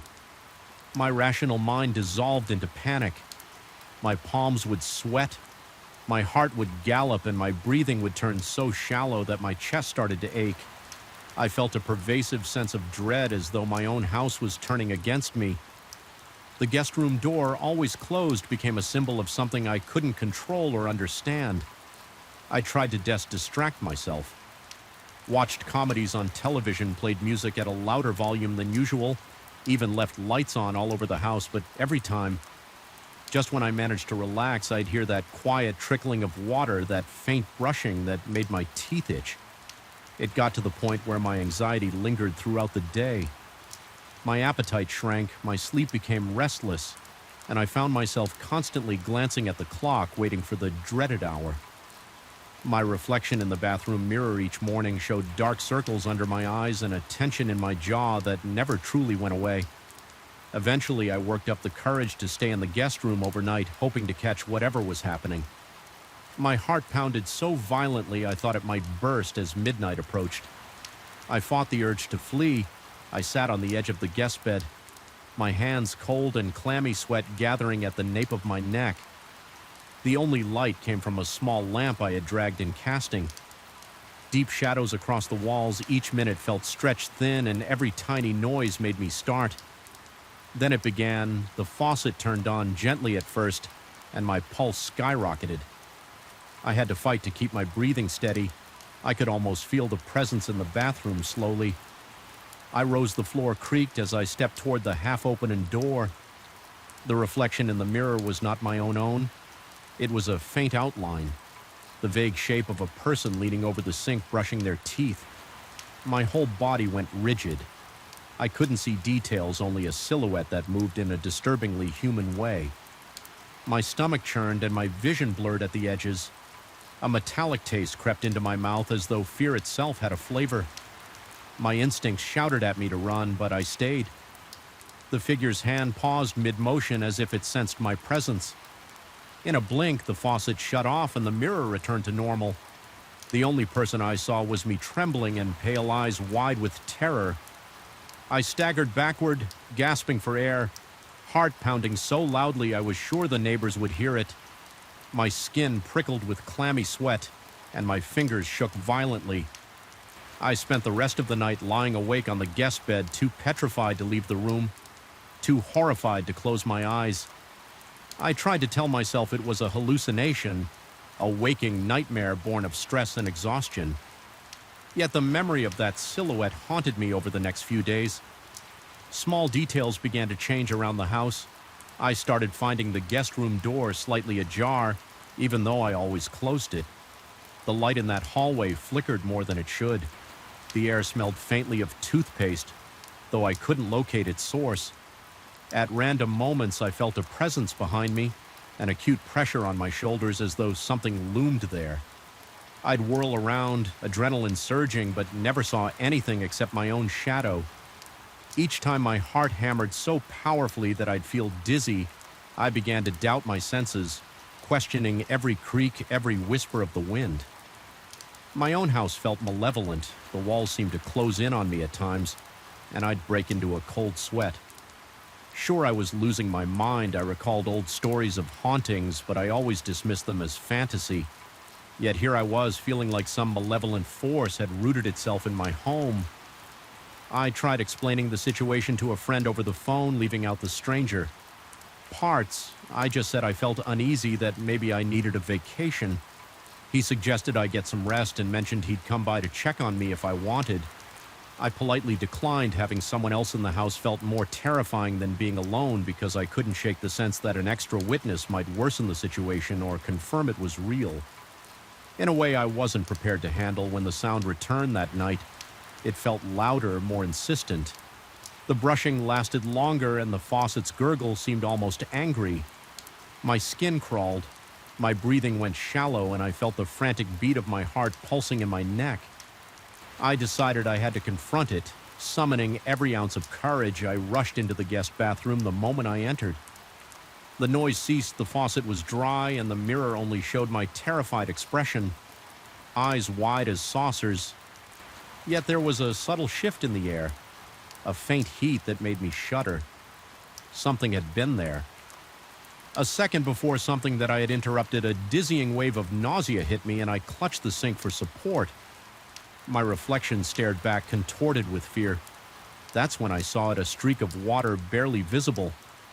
Trailing down the mirror's surface, I brushed my finger against it. It was indeed damp, a tiny smear of moisture, though the faucet was still off. That minuscule drop felt like undeniable proof. My mind spun, and I had to press my hand to my chest to calm the wild rhythm of my heart.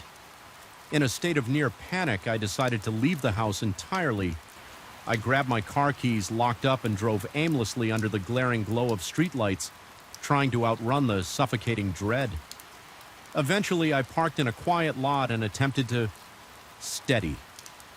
My rattled nerves, my throat felt constricted, and every breath scraped my lungs like sandpaper. My fingers still trembled on the steering wheel after what felt like hours. I managed to steel myself. The house was mine. I told myself I had to face whatever was inside, but deep down I knew I wouldn't stay. Unless I had some method of asserting control when I returned, I marched straight to the guest room, flicked on every light, and left the door open. I stared at the mirror, half expecting that silhouette to reappear. It never did while I watched, but now every night the brushing continues. Sometimes the faucet runs. Sometimes I only hear the faint squeak of bristles against enamel. I sleep with a door locked between me and that room, yet I feel its presence in my dreams. I've stopped telling anyone about it. I feel like I'm living on the edge of reality, teetering between reason and something far darker. My house remains silent during the day, but at night, the atmosphere becomes suffocating. The air thickens, the walls seem to hum with anticipation, and I'm left alone with the dreadful certainty that I share my home with something else. Even now, as I write this, I sense it. It's nearly midnight, and a soft shuffle echoes from the guest bathroom. My heart is hammering, and I'm covered in a fine layer of sweat. But I can't bring myself to go down that hall again. Something is there, continuing a nightly ritual that shouldn't exist. Part of me wants to flee to never return, but a stronger part of me is too fascinated or too terrified to abandon this place.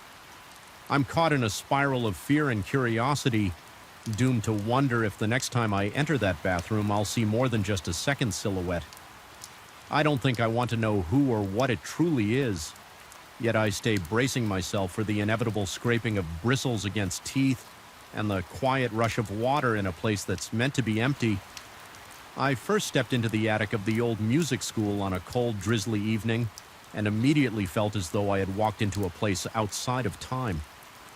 The air smelled of mildew and dried varnish, layers of dust thick on every exposed surface. A single overhead bulb flickered with a dull hum, casting swaying shadows against the slanted walls. I felt my pulse quicken the moment the door clicked shut behind me, although I tried to tell myself that the chill running through my spine was just the draft creeping in from the rafters. It already felt like I was trespassing somewhere I shouldn't be. Like the building itself was warning me that I had entered a realm meant for ghosts and memories, not for the living. I had been looking for a place to rehearse my guitar at night, and one of the administrators suggested this attic as an ideal spot. He explained in a subdued tone that it was rarely used anymore because of its cluttered state. He mentioned that the school's older instruments were stored below, not up here, so I'd have the entire floor to myself and could practice without disturbing anyone. It sounded appealing. In theory, a quiet, secluded space that had once been a lively part of the school's heritage in practice. Though the attic was unsettling from the first moment I set foot inside, the windows were stained with grime, letting in little more than a sickly grayish glow even in daytime.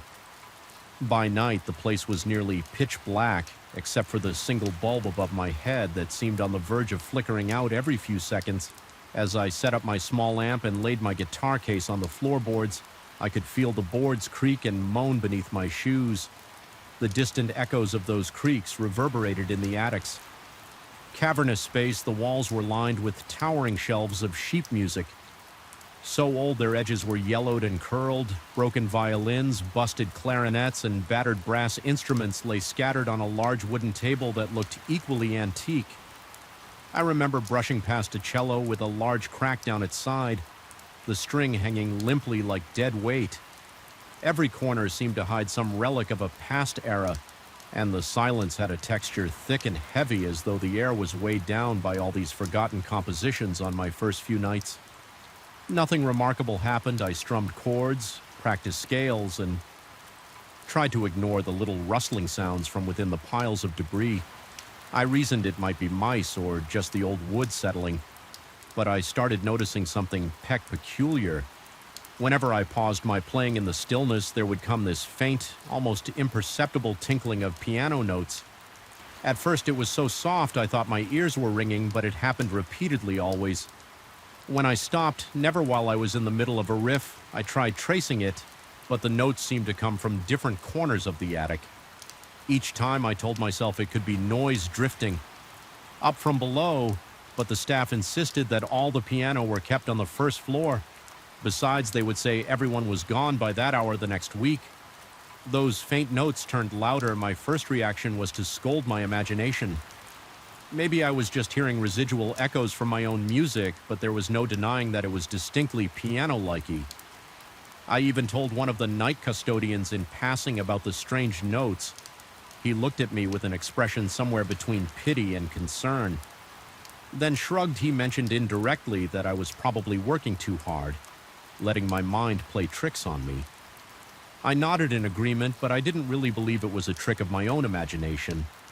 The notes had a clarity that I couldn't just wave off one evening after a particularly frustrating practice session. I stopped to rest my fingers. My heart was already beating a bit faster than normal, more from nerves than exertion. The overhead light flickered, casting a momentary darkness across the attic. Then I heard it, a series of strong, confident piano chords played with undeniable force. It was so clear and bold I almost dropped my guitar. My skin erupted in goosebumps and the hairs on the back of my neck stood on end. I carefully set my instrument aside and made my way toward the far end of the attic, where I felt the notes were coming from each step, sent the old floorboards squeaking and groaning, the echoes bouncing off the wall like mocking laughter. My breathing was shallow and I could hear my own heartbeat pounding in my ears. The corridor of shelves seemed to elongate unnaturally as I walked, as though the space was distorting around me by the time I reached the corner where I was sure the sound originated. The piano playing had stopped. All I found was a ragged, dusty cover for what might have once been an upright piano, but there was no piano beneath it, just empty space and a scattering of cobweb that brushed against my arm, making me recoil with a shudder. An irrational panic spiked inside me. I spun around, half expecting to see someone lurking behind the shelves, but there was nothing, just the silence bearing down on me like a physical presence, thicker than any darkness I had felt before. My lungs felt tight and I struggled to control my breathing. Eventually, I forced my trembling legs to carry me back to my corner of the attic. I turned up the volume on my amp, determined to drown out any stray sounds with my guitar. Deep down, I knew I was just trying to chase away whatever presence I was beginning to suspect shared the space with me. Over the next few nights, my tension grew into a kind of paranoia. Every flicker of light, every accidental movement in the corner of my vision made my stomach twist. Even the scratch of my pick against the guitar strings started to sound ominous in my own ears. Yet I tried to cling to rational explanations. I considered that maybe the old school's ventilation system created odd echoes, or that some distant practice room below was still in use, even though I was told otherwise. But these rationalizations started to crumble when I realized that the piano chords came almost in direct conversation with my guitar playing. Whenever I paused for more than a few seconds, a melody would rise like a mocking echo from an unseen pianist who lurked behind the walls. I began to dread the nights I would catch myself hesitating at the attic door, heartbeat already racing before I even ascended the stairs. My palms would sweat so much that holding the guitar became difficult. My mouth felt perpetually dry and my skin would prickle with a cold sweat. At random intervals sometimes, as I reached the top of the stairs, I had the unsettling sensation that there was someone waiting for me just around the corner staring, though I saw no one. The staff, when I indirectly mentioned my discomfort, politely reassured me that the attic was safe and that no piano was stored there. Their polite smiles only made me feel more isolated, as if I were the only one experiencing this creeping dread. One night I decided that I had to confront whatever this was. Maybe I was cracking under stress, or maybe there was actually some intangible presence haunting the attic. Either way, I needed to face it to break the cycle of fear. As soon as I arrived, I set my guitar down and walked the length of the attic in silence. My heart hammered in my chest, my legs felt weak, and I could hardly draw a full breath. The overhead bulb flickered incessantly as though it too was on edge. I moved every chair, every stack of sheet music, and every empty instrument case I could find, searching for something, anything that might be producing the piano sounds, yet nothing turned up.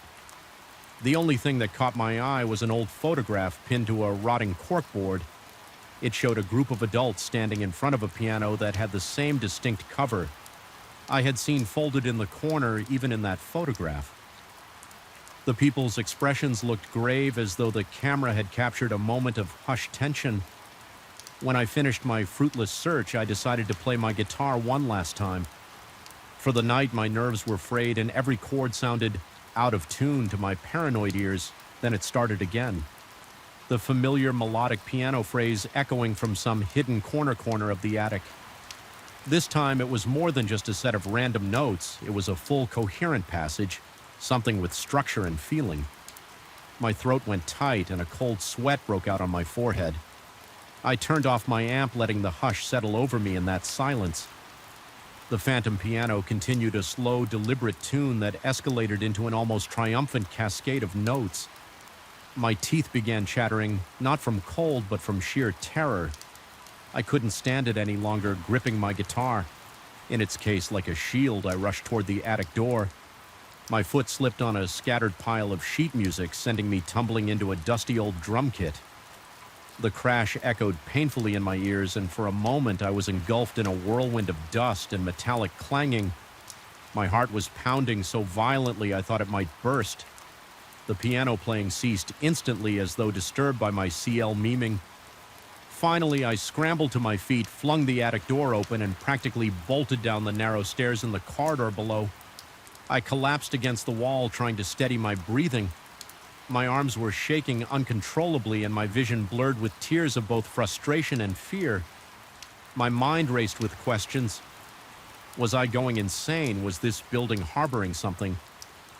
Beyond explanation, despite how terrifying it was, part of me felt an irresistible pull to find the truth.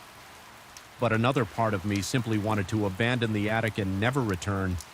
After regaining a shred of composure, I mustered the courage to speak indirectly to one of the senior staff members.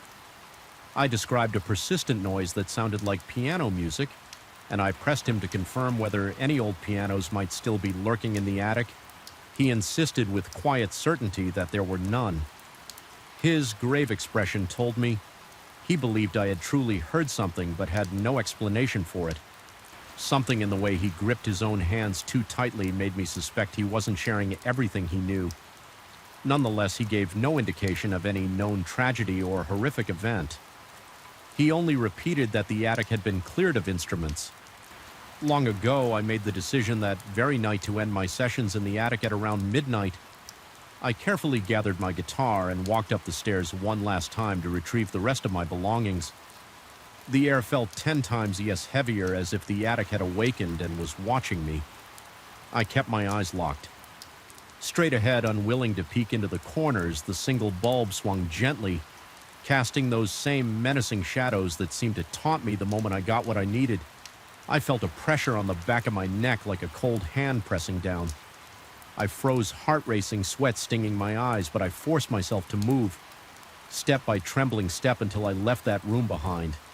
Leaving the school that night, I felt no relief, only a pervasive sense of dread that clung to me. Even when I got home, my ears rang with the echo of those unseen piano chords. My mind replayed that final moment of silence in which I felt the presence behind me. Part of me feared that the attic's influence might follow me, that the eerie music might echo again in my dreams, or seep into my thoughts when least expected in the days, since the memory of that attic lingers like a persistent chill.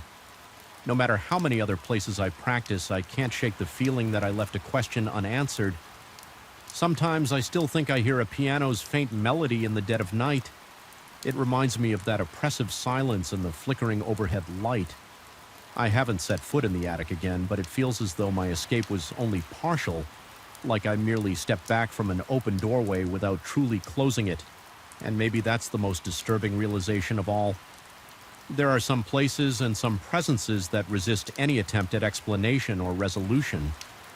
They remain behind, waiting quietly, haunting the corners of our minds and the shadows of old buildings, ready to remind us that sometimes the most terrifying thing is never seeing what lurks just out of sight. The sky had turned a deep gray the evening I first sensed something was not right with the old townhouse. It was the kind of evening when every shadow seems a little longer, every creak of floorboards seems a little louder, and an uneasy chill hangs in the air. Long after the sun sets, even before I unlocked the front door, I felt a pressure in my chest, a quiet warning that this place harbored secrets. The moment I stepped inside, I noticed the echo of my own heartbeat in my ears, an unsteady thump-thump that refused to calm. At first, I dismissed it as nothing more than my mind toying with me. How could I have known it was the first sign of something much darker?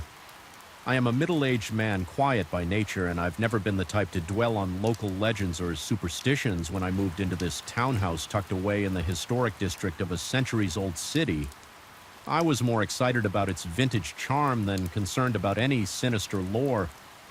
The landlord assured me the house was old but in decent condition. In fairness, the creaking floorboards and drafty windows seem par for the course in any aging residence, so I wasn't alarmed by the typical quirks.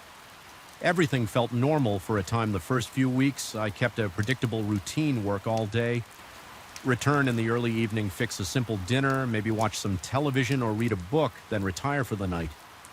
I found the musty aroma of the townhouse almost comforting in its familiarity. Wooden beams overhead gave the place a rustic warmth, and the spiral staircase leading up to the attic had an undeniable old-world appeal. Perhaps the only odd design quirk was the attic itself. It stretched across the entire top floor but contained smaller recesses. I initially assumed were built to maximize storage. One afternoon, I decided to finally unpack the last of my boxes in the attic, an activity I had postponed for too long. The attic was dimly lit by a single overhead bulb that seemed older than the building itself. Dust swirled in the stale air, and the wooden steps groaned under my weight. My footsteps echoed in the stillness. Almost immediately, I became aware of the claustrophobic atmosphere: angled beams, low ceilings, and thick, shadowy corners. I couldn't fully see even with the light on as I stacked boxes and tried to find space. I noticed a faint line along one wall near concealed by shadows.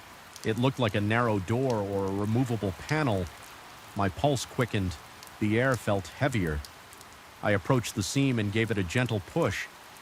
Sure enough, it pivoted inward with a quiet scrape, revealing a cramped hidden compartment that smelled of old leather and rotting paper inside. There was little beyond cobwebs and dust except for a long piece of wood, perhaps the length of my forearm, leaning against the far wall. A wave of unease swept over me as though I were an uninvited guest in some private space. I lifted the wood carefully, noticing that many names were etched into its surface. Most were carved in an old-fashioned script that looked like it belonged in a museum. I leaned closer, trying to decipher them. Most names were unfamiliar, which wasn't a surprise. However, in the center, I saw a larger inscription in faded dark paint. To my horror, it was my own name. Not just a coincidence or a common name that resembled mine, but exactly my name with the same distinctive spelling I've seldom encountered in anyone else. My stomach lurched and a cold sweat prickled at the back of my neck. The attic's stale air suddenly seemed thick and suffocating, like I was breathing through a heavy blanket. I could think of no logical explanation. The townhouse wasn't especially old. Maybe a century at most. My family has never lived in this region. As far as I know, there were no relatives with my name who might have stayed here in that moment. The realization that I was alone with this impossible artifact made my hands tremble. My heart drummed against my ribcage, fighting the urge to flee. I remained still, listening for any sign of someone else in the house. The silence was suffocating. I placed the piece of wood back into the hidden space, closed the panel, and tried to steady my breathing. The boards under my feet, felt unstable, like they might give way at any moment. My mind tumbled through questions: who carved these names? Why is my name there? How long has it been? Their rationality insisted that there must be an explanation, maybe a prank by a previous tenant. But dread gwed at me from within. I retreated down the stairs, nearly stumbling in my hurry days past. Yet I couldn't shake the memory. The echo of my name on that piece of wood haunted me. It hovered in the corners of my mind, intruding whenever I tried to concentrate on my work. Eventually, I decided to confront the landlord. I explained that I found a strange object in the attic, something with multiple names carved on it. Including mine, I tried to keep my voice steady. Though my palms were clammy, the landlord seemed perplexed.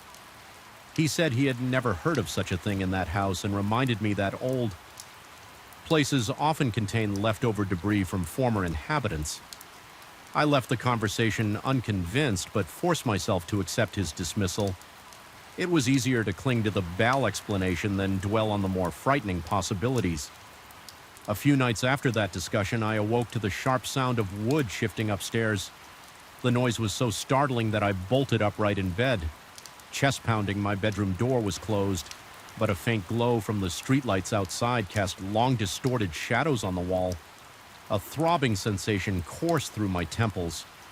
I tried to tell myself it was just the house settling, but something about the rhythm of the creaking steps sounded deliberate, like cautious footsteps. A quiet panic seized me. Each breath felt tight in my lungs, and a layer of sweat dampened my hairline. Despite the overwhelming urge to pull the blankets over my head, I forced myself to get up, but by the time I summoned the courage to open the door, the attic was quiet again. The next morning, I felt a dull tension in my muscles, as if my body hadn't fully rested. My coffee tasted bitter, and every casual sound from the old house set my nerves on edge. The stairs groaned as I walked toward the attic, and I paused at the base of the spiral. A faint memory of that hidden chamber made my skin tingle with apprehension. I wasn't sure I wanted to go up there, but the alternative, living in constant fear of the unknown, was worse. I climbed slowly, one hand gripping the banister until my knuckles whitened. The attic door was closed just as I had left it. The overhead bulb was still on, had I forgotten to switch it off the last time I came up. The light flickered once, then stabilized, but the effect made my pulse flutter. My breath came in shallow puffs. Every board squeaked beneath me, each sound amplifying the quiet. At the far end of the attic, I saw the narrow door that concealed that sinister pie piece of wood. Anxiety squeezed my lungs like a vice. I had no logical reason to open it again, yet the compulsion to confront it tugged at me when I finally gathered the nerve to slide the panel open. The cramped compartment was empty. The piece of wood was gone. A dull roar pulsed in my ears as confusion tangled with fear. No one else had a key to my house, and I certainly hadn't moved it. My eyes darted around the attic, scanning for any sign of a disturbance. Nothing. The dust looked undisturbed. A faint buzzing sound, maybe from old wiring, filled the silence, but it seemed to magnify the sense of being watched. My scalp prickled and my knees wobbled. I felt unsteady, as though the very floor might tilt and send me tumbling. The swirling dust particles seemed alive, mocking me in their slow dance through the stale air retreating down the stairs. I realized my breathing had turned shallow and rapid. A cold bead of sweat trickled down the back of my neck. My heart pounded so forcefully that I half expected to see it rattle my shirt. My mind cycled through every rationalization. Maybe the landlord knew more than he let on. Maybe a maintenance worker had discovered the wood and removed it. Yet a small, insistent voice whispered that something else was happening. Something well beyond a human explanation. Over the following week, the nighttime noises intensified. Sometimes it was the sound of floorboards groaning as if someone paced back and forth directly above my bedroom. Other times, the scraping noise was so subtle it could almost be my imagination. But at 3 o'clock in the morning, with only the faint hum of the street lamps outside, my senses felt too heightened for it to be a mere trick of the mind. A menacing heaviness lingered in the house, creeping into my thoughts. Even in daylight, I grew jumpy, flinching at slight noises and feeling a dark presence just out of sight. My physical reactions became impossible to ignore. Goosebumps prickled my skin whenever I approached the attic stairs. My throat went dry, forcing me to swallow repeatedly. My heart seemed to batter my ribcage. Whenever I looked at that spiral staircase, sometimes I broke into a run, just passing it, desperate to escape the sensation of eyes boring into my back. Yet every time I'd feel a cold draft chase behind me, almost like a breath from unseen lips. One particularly ominous evening, a thunderstorm rolled in, rattling the windows with violent gusts of wind. Flashes of lightning illuminated the dark interior of the townhouse, in split-second bursts contorting the shadows into eerie shapes. I had planned to ignore the attic entirely, but around midnight I heard an echoing thud from above my stomach. Twisted despite the terror hammering in my chest, I couldn't let my imagination run wild any longer. With shaky steps, I climbed upward, armed with nothing but a weak flashlight. Lightning lit the attic through a small window near the roof, revealing dusty rafters and spiderwebs glistening in sudden flashes. The thunder reverberated through the walls, making my heart pound and sink with its rolling booms with the flashlight beam cutting through swirling mows of dust. I navigated toward the small compartment door as I approached. My foot struck something on the floor. I looked down. It was the piece of wood. My name and the other etched names were still there, but something was different. The lines around my name appeared fresh, as if they'd been recarved. Tiny splinters of wood lay scattered around the inscription. A jolt of raw fear tightened my chest. My breath caught in my throat, and for a moment I thought I might faint. That was when I felt a presence behind me, cold and heavy. My skin crawled with the certainty that I was no longer alone. I pivoted, shining the flashlight wildly, half expecting to see someone standing there, nothing but swirling dust. The space was absolutely silent, yet I could practically hear my heart threatening to burst through my ribcage. The air felt electric, charging with an intensity I could neither see nor explain in the brief flickers of lightning. The attic corners seemed to warp and twist. My head felt light. My vision blurred. I stumbled backward, half collapsing against a stack of old boxes. My pulse hammered in my ears, and my lungs struggled to draw breath as if something pressed against my chest. I don't know how long I sat there panting in terror, but eventually I managed to scramble to my feet and gather enough resolve to grab the piece of wood. Holding it was repulsive, as though it radiated a vile energy, but I had to do something, anything, to break the grip of fear. I groped for the attic door, rushing back down the spiral staircase, nearly falling in my haste. Once I reached the ground floor, I shoved the panel to the attic. Shut behind me all night, I remained downstairs, huddled in a corner of the living room, the flashlight in one hand and that cursed piece of wood in the other. My heart refused to slow down for hours, and each subtle sound, the wind gusting the old pipes, groaning, made me snap to attention. Convinced I would see something lurking in the corner the next morning brought a pale, weak sunlight, exhausted and shaken. I made a decision. I didn't fully understand what was happening, but staying there any longer in the grip of the suffocating dread was unbearable. I packed what I could into my car before leaving. I considered what to do with the wooden board. Part of me wanted to abandon it in the attic, yet I couldn't bring myself to leave it behind. The thought that it might reappear carved with my name in fresh strokes twisted my stomach. So I took it with me. My landlord didn't argue about my sudden departure, likely because he could see the desperation in my eyes. He offered no explanation, only repeating that old houses have stories we'll never fully understand. His voice was calm, but something in his gaze hinted at knowledge he preferred to keep hidden. I have not returned to that townhouse, nor do I plan to even now, far from its cramped halls and secret compartments. I cannot escape the lingering dread late at night when I close my eyes. I sometimes hear the creak of those attic floorboards, or feel the ghostly weight of a presence behind me.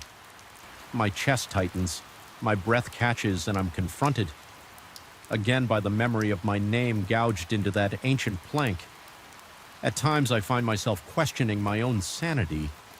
Did I imagine the entire ordeal? Was I simply overwhelmed by the house's age and the stress of a new environment? And then invariably I remember the final moment before I left.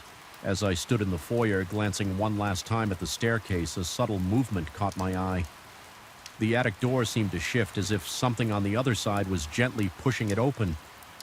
I froze, caught between terror and a morbid fascination.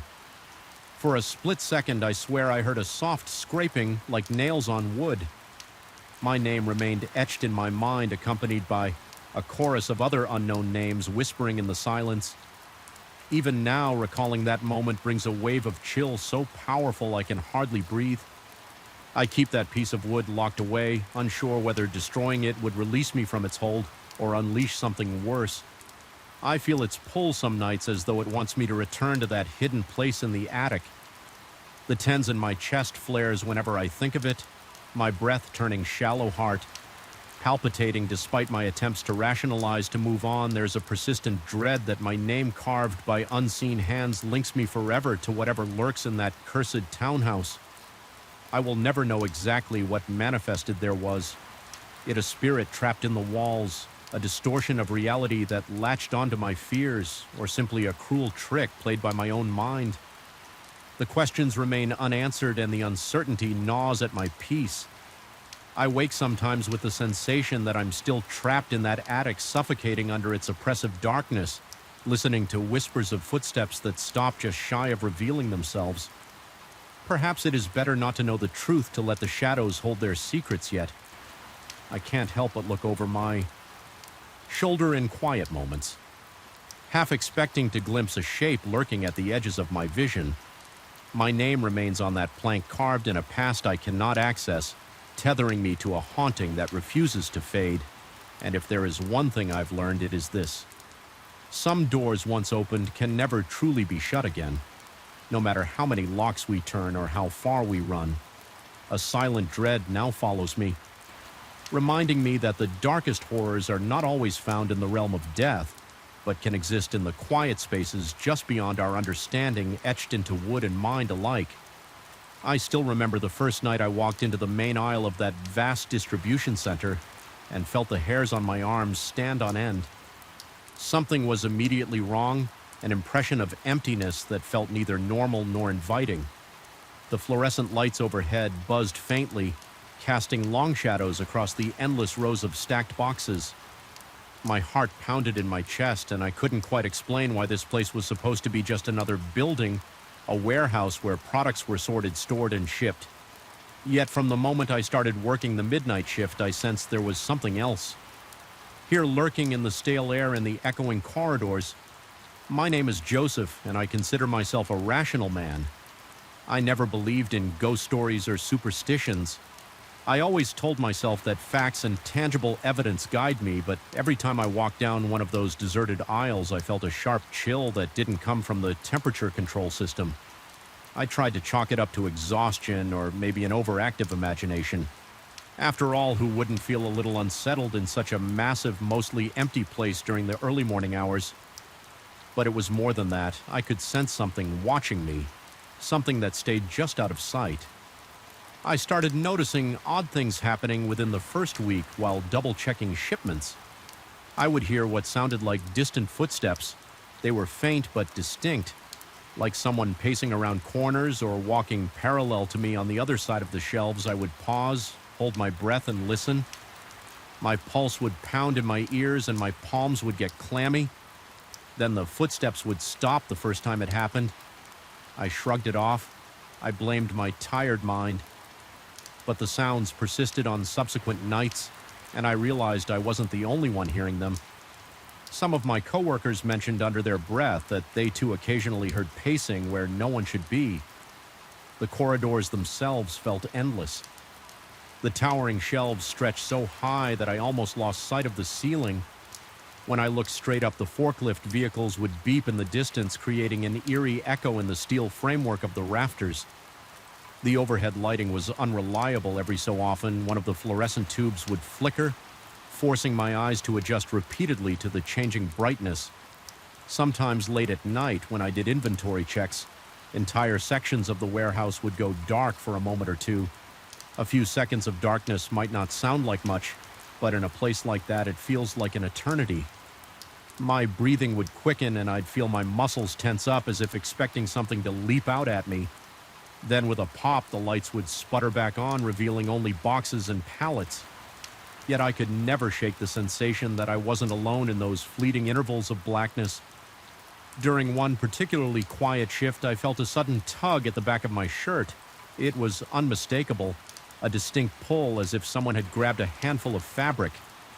My heart slammed against my ribs and my hand flew to my chest. I spun around so fast that I nearly stumbled against the heavy crates. No one was there. All I saw were the silent rows of merchandise, perfectly still and lifeless in their piles. My pulse drummed in my ears. I stood there, mouth dry, scanning the space for any sign of movement. I thought maybe a loose plastic wrap or a stray piece of machinery had snagged my clothing, but I saw nothing that could have caused that feeling.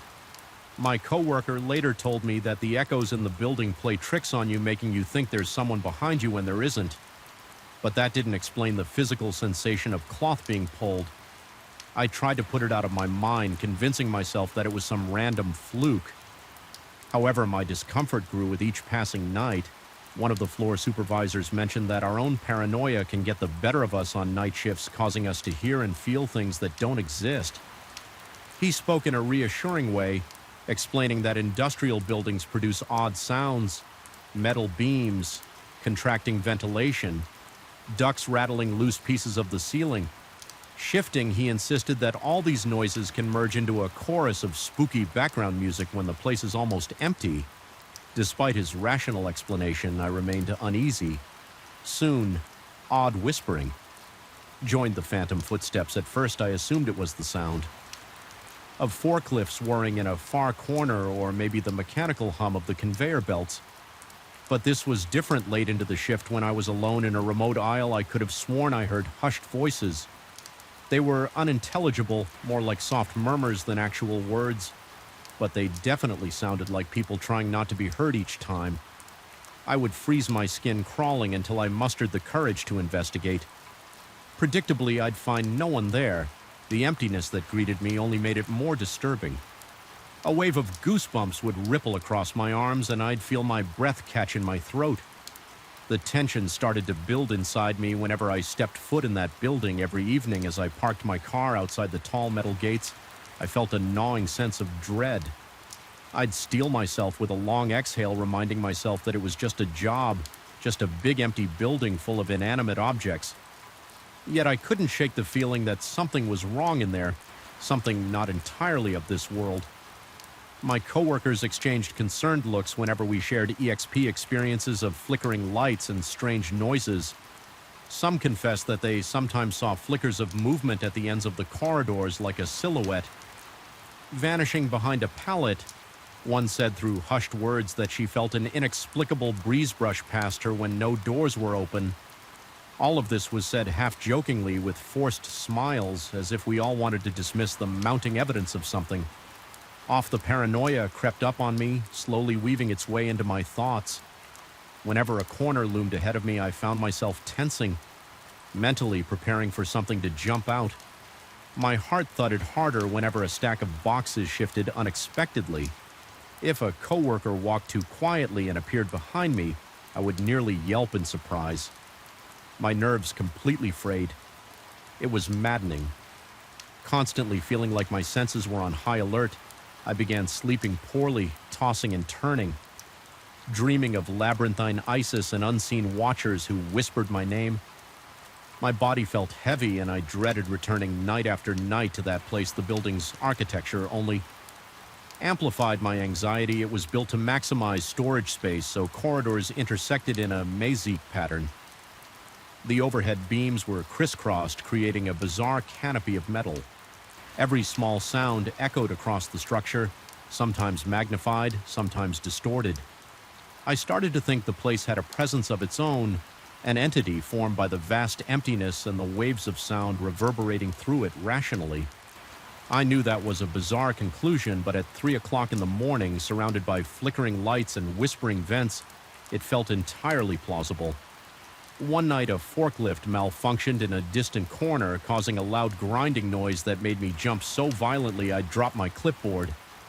My hands trembled as I bent down to retrieve it. I told myself I was acting ridiculous, letting a simple mishap startle me like that.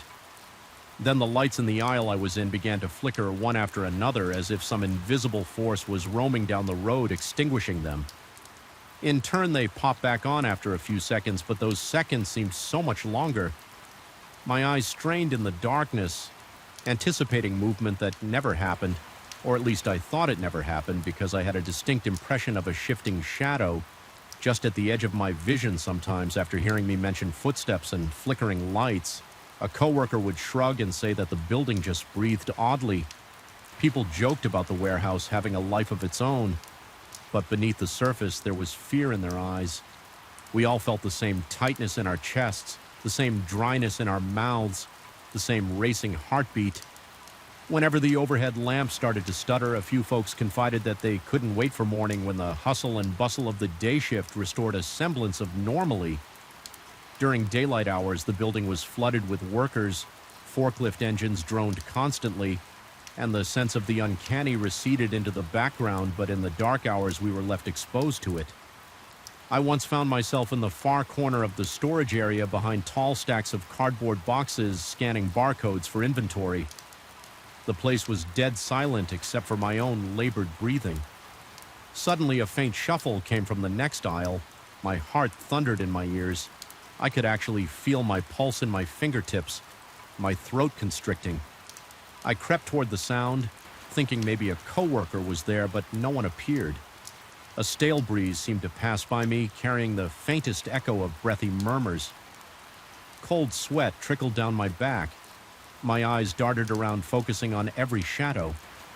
It was then that I realized my surroundings felt subtly different, as if the boxes had shifted or the space had elongated.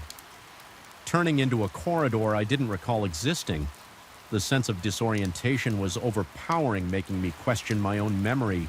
My head spun with the possibility that the place itself was changing while I wasn't looking over. Time the whispering got more insistent. It was still unintelligible, but it felt closer, almost right behind the shelves next to me. On some nights, I'd feel my breath catch as a flicker of movement crossed from one aisle to another. Vanishing the instant I turned my head, my rational mind fought back, telling me it was just a trick of the light, that my eyes were exhausted from long hours. But my gut told me something else. My hands would shake so badly that I could hardly hold the scanner.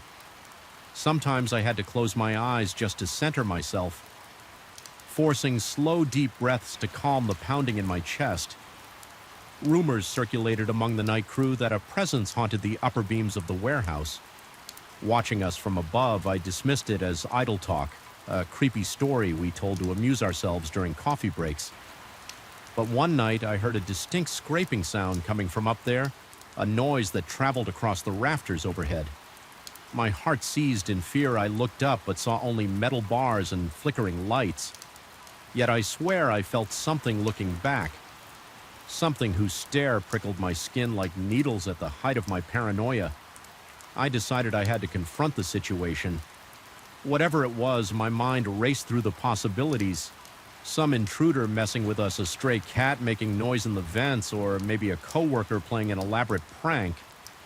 I reminded myself that no credible evidence of anything supernatural existed, but I also remember the tug at my shirt, the phantom footsteps, the whispers, and the flickering lights that seemed target determination and fear warred inside my chest. But my curiosity and desperation to put an end to this torment pushed me forward. If I found a rational explanation, maybe I could finally sleep again, so I took the longest, darkest corridor in the warehouse, deeper into the less used storage sections. This area was where older inventory was stashed. Rarely touched, my pulse hammered at my temples and a faint ringing buzzed in my ears as I walked. I felt a pressure building in my chest, like I couldn't take a full breath. The overhead lights here were sparse, and entire stretches of aisle were cast in gloom. My footsteps echoed ominously. Each step seemed louder, each breath more labored.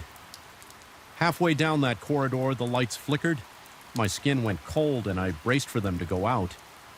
They sputtered back into a dim glow, but in the distance, one light remained off, creating a dark, dark patch at the far end.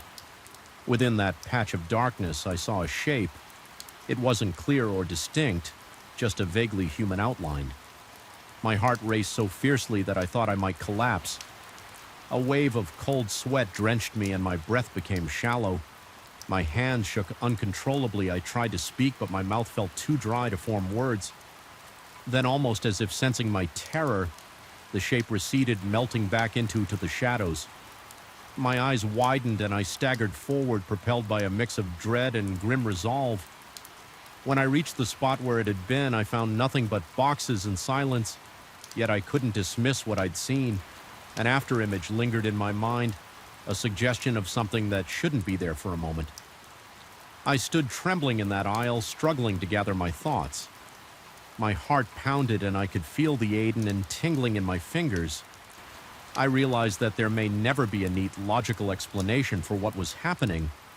Maybe the building's design, with all its echoes and flickering lights, had opened a window for something we couldn't fully comprehend.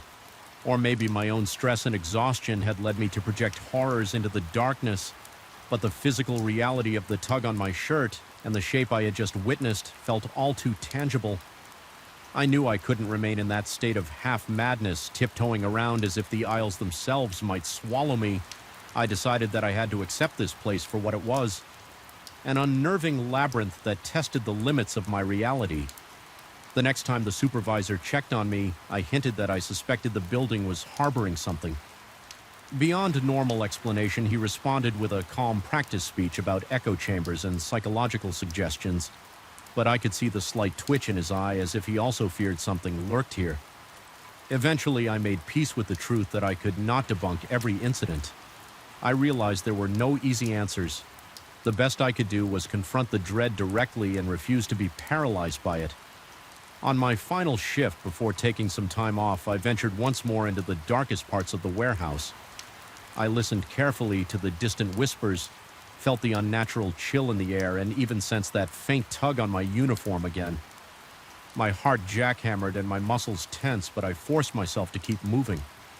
Step after step, breath after breath, I marched through the corridor, determined not to run this time. By the end of the night, I was worn to the bone. But a strange calmness had settled over me. I had stood in the face of that unknown presence and refused to yield to blind panic, although I still felt unwelcome stares from behind boxes and heard hushed murmurs that seemed to follow me. I walked out of the building at dawn, drenched in sweat, yet oddly triumphant. I had chosen to meet the nameless fear head-on. I didn't defeat it, nor did I chase it away. But I claimed my own resilience. There were no answers given, no reassurance offered. I realized that sometimes the darkness holds secrets we can't understand, and we're left to cope with our own interpretations of the unexplainable. Now, whenever I recall those midnight hours, a chill courses through me. The memory of that place still sets my nerves on edge, as though something within those towering shelves and shadowy passages continues to watch me from afar. Yet I learned that true terror doesn't always appear in the form of dramatic apparitions or physical harm. Sometimes it's hidden in the pervasive, unsettling feeling that our world can twist into unfamiliar shapes when we least expect it. And in the end, it's up to us to decide whether to let that fear consume us or to confront it and walk away still trembling but unbroken. Hello everyone, I am here to help you today. I know you use this video to fall asleep, so before that, like the video and subscribe to the channel. Also, where are you from and what time are you watching? Now get comfortable and relax. I still remember the first time I stepped into that building at night. It felt ordinary. At first, the walls needed a fresh coat of paint. The floors creaked in certain spots and the lights flickered in the corners. I was hired for a simple night shift job, mostly keeping track of who comes and goes. They told me the building had been around since the 1950s. I didn't expect anything odd. I just wanted a steady paycheck, but after a few nights I realized there was something off about the top floor. There are these long corridors that look empty, but I can't shake the feeling that someone's always there. I started hearing footsteps when I knew there was no one else inside. The cameras never show a thing. Every time I go up there, I feel like I'm being watched. It messes with my head. I remember my first shift like it was yesterday. I showed up around 700 in the evening. The guy from the previous shift gave me a quick run-through. He showed me the reception area, the security room with the camera feeds, and the stairwell that led to the higher floors. He said, "Don't worry, it's quiet here at night. Just make sure nobody sneaks in." Then he left, and I was alone. I checked all the entrances, locked the side door, and put my stuff down behind the reception desk. The first few hours were easy. Nothing happened. I listened to a late-night radio show to pass the time and occasionally looked at the screens. I saw static cameras of empty hallways, an empty lobby, and dark corridors on the upper floor. At around midnight, I decided to do my first round of the building. The owners had asked me to walk around each floor to confirm everything was secure. The elevator was old and slow, so I took the stairs. The stairwell smelled like old concrete. The metal railing rattled when I held it. The second and third floors were quiet. Nobody rented those offices at night, so I didn't expect to see anyone on the fourth floor. I started to feel this weird sense of heaviness. The air felt thick. There was a faint smell of dampness, like the walls had soaked up water over time. The lights were on, but they flickered more than in the lower floors. I didn't see anything, so I shrugged it off as my nerves. I reached the fifth floor, which is the top floor. The corridor stretched in front of me with doors on each side. Some were offices for small businesses, others were closed off. The entire hallway was silent. I listened for any sound just to make sure then.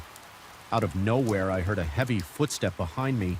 It echoed off the walls. I spun around. Nobody. Nothing moved. My heart started pounding. I checked each door, tried the handles all locked. I even called out, "Hello, anyone up here?" No response. My voice sounded hollow. It was just me and that stale air. I stood still for a moment, trying to calm down, but something felt wrong. I heard no more footsteps, so I headed back to the staircase and returned to the lobby. Once back in the security room, I looked over the camera feeds.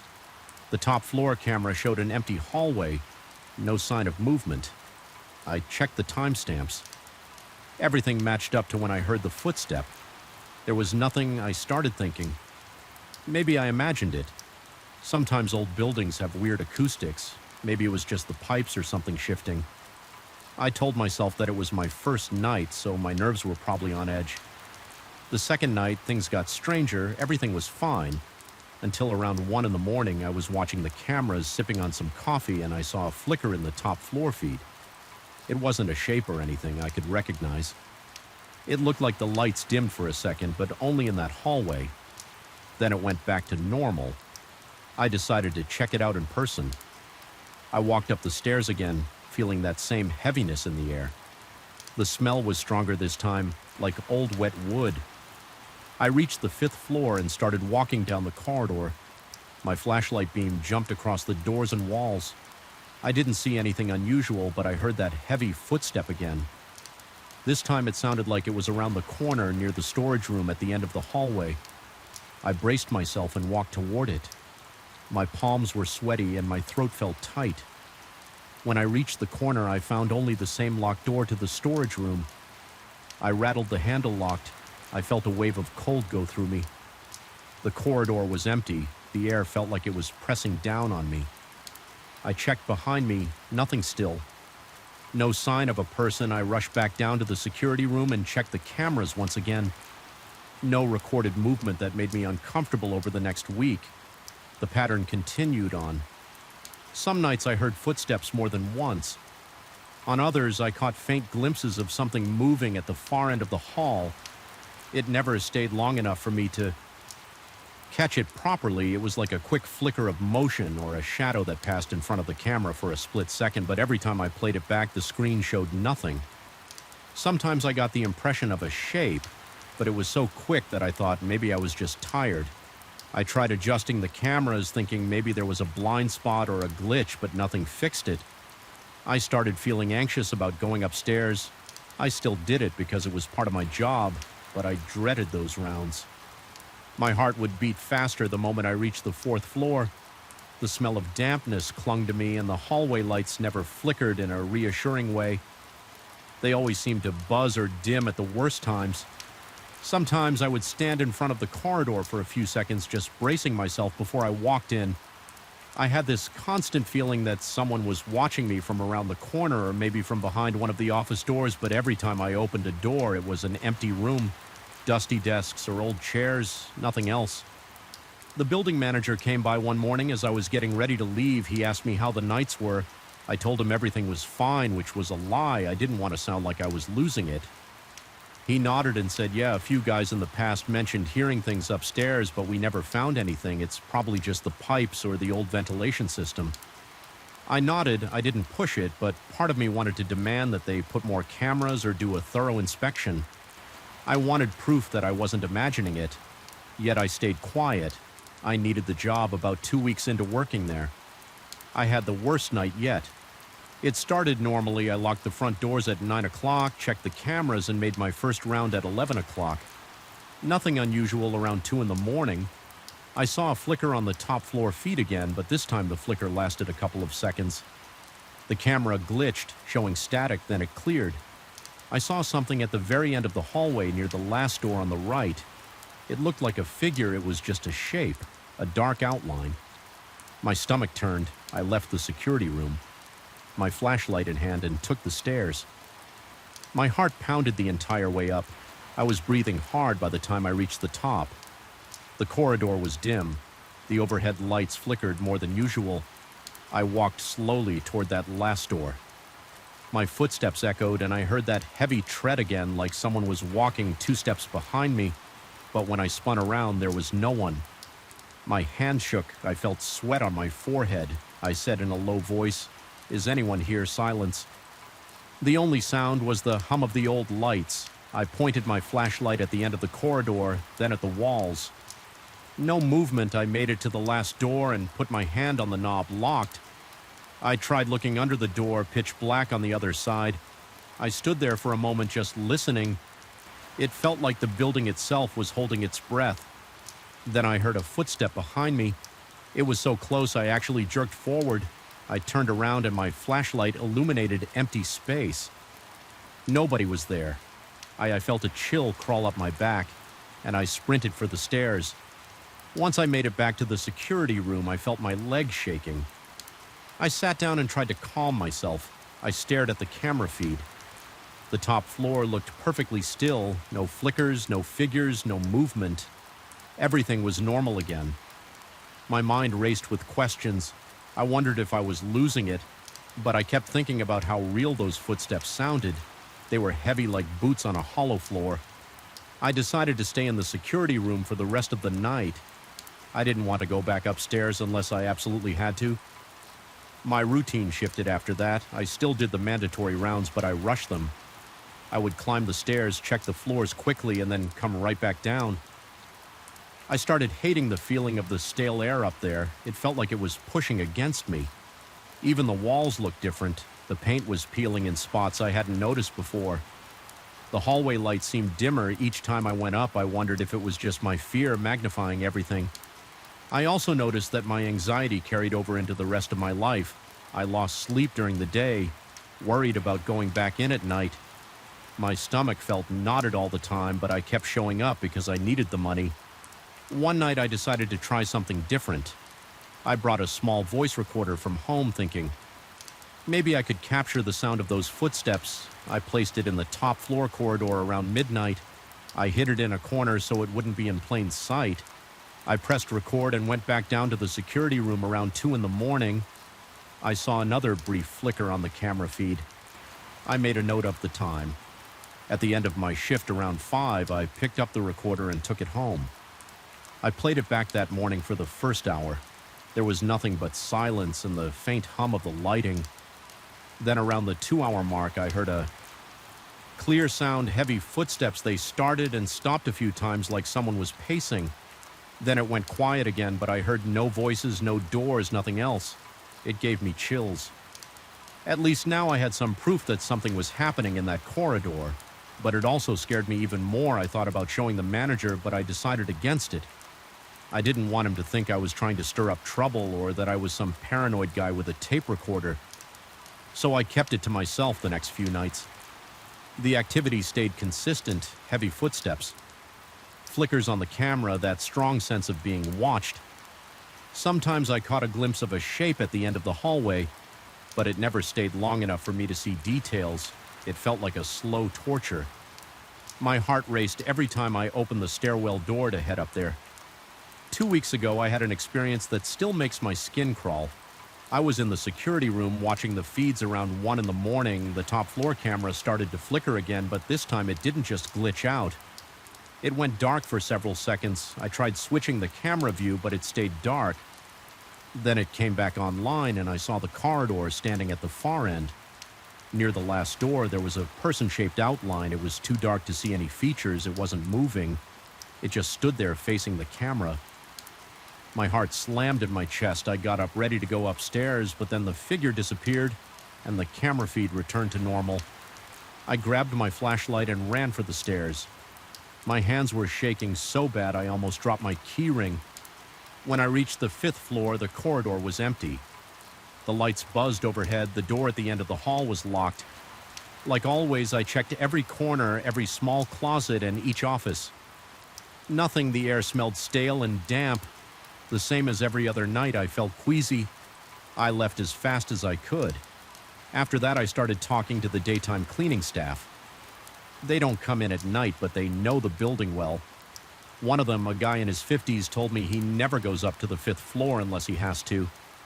He said he always felt uneasy there, like it was heavier, though. He didn't use fancy words, he just said it gave him the creeps. He never mentioned seeing anyone, but he did say he sometimes heard odd sounds when he was working late. That made me feel a bit better because it meant I wasn't the only one, but it also confirmed that this wasn't just in my head.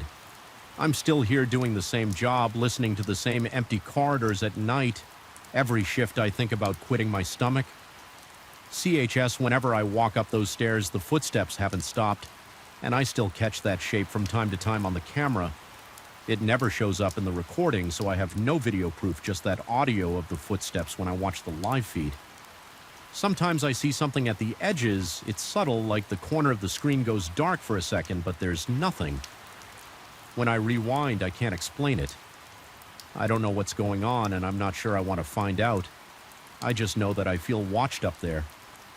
The smell never goes away, and the lights never fully stop flickering each time I unlock the front door and walk inside. At the start of my shift, I feel that grip of anxiety. I push through it because I need the paycheck, but part of me is always bracing for something worse. So far, nothing else has happened. No one has been hurt, and I haven't seen any evidence of an intruder.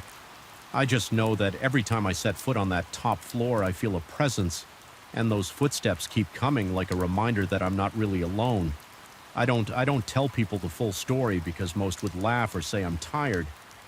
But it's real to me. I hear the heavy steps. I see flickers on the camera. I smell the damp air. I feel that grip of fear in my chest. It's enough to make me jump at every small noise. I've learned to live with it night after night, and that's all there is to it.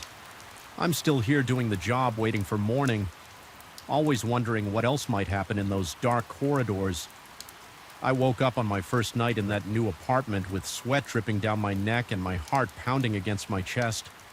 My bedroom door was slightly AAR, even though I remembered shutting it.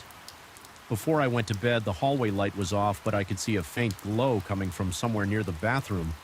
I got up, walked over, and noticed the bathroom door was WI wide open. I had closed it too. I stood there for a few seconds trying to make sense of it. I checked the apartment's main door to see if it was still locked. It was no windows were open. Everything was still in quiet, but I felt my skin crawl. I'm a 36-year-old guy recently divorced and trying to start over in a small ground floor apartment in a quiet residential neighborhood. The place seemed fine at first. It's an older building with thick walls and narrow hallways. The landlord told me the previous tenant moved out to live closer to work. I didn't think much of it. I liked that it was affordable and had enough space for me. But after those first few nights, I realized something about the doors wasn't right. Every time I'd go to bed, I'd make sure all the interior doors were closed. Sometimes I'd even lock the bathroom door just to see if it would stay that way. More than once, I got up in the middle of the night and discovered that it was not only unlocked, but also standing open. I started to think it might be the wind. I checked the windows. I checked the frames. I noticed there was no draft. The seals were intact. The doors didn't move. When I tried forcing air through the rooms, yet at night, they kept shifting on their hinges. In the mornings, I'd wake up and see the doors open, and sometimes I'd find little items I had placed to block. Them were pushed aside one time. I set a small cardboard box in front of the bathroom door before going to bed. The next morning, the box had been slid about a foot to the side.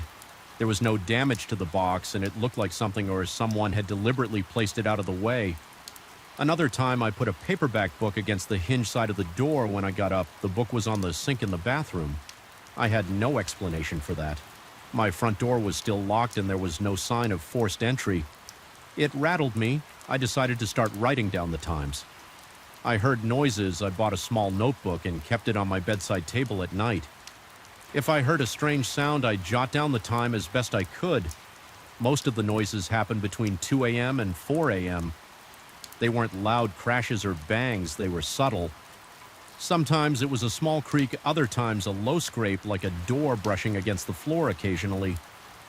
I'd hear a faint click like a latch moving.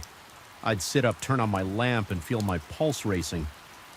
My throat would get tight, and I'd have this urge to check every corner of the place each time I found nothing, except the same odd detail: one or more doors were open when they shouldn't have been. I started losing sleep. My job performance took a hit because I'd show up exhausted. I'd drink coffee until my stomach burned. I tried telling a coworker about it, but as soon as I mentioned doors opening by themselves, she gave me that polite nod people give when they think you're exaggerating or losing your mind, she suggested. Maybe the building was settling old structures. Do weird things, she said. Maybe the frames are shifting. I considered that, but the speed and consistency with which these doors opened made no sense, and nothing else was out of place in the apartment. A week later, I decided to try some basic security measures. I put small pieces of tape on the doors to see if they moved when I wasn't watching. I placed strips of tape at the top edge so if the door opened, the tape would tear. Sure enough, every single piece of tape was either peeled off or torn the next morning. I never found the tape on the door or on the floor. It just disappeared. I felt a mix of anger and fear. Someone was tampering with my stuff. Someone was inside my apartment while I slept, moving around, messing with my doors to calm myself. I checked the windows and the main door again. The lock seemed fine. The front door had a deadbolt and a chain lock. I tested them, everything functioned. Normally, I even tried pushing and pulling on the windows to see if maybe they were looser than they looked. They weren't. They stuck in place when I left the apartment. I double-checked the locks when I came back. Nothing looked disturbed, but at night things changed. My sleep got worse.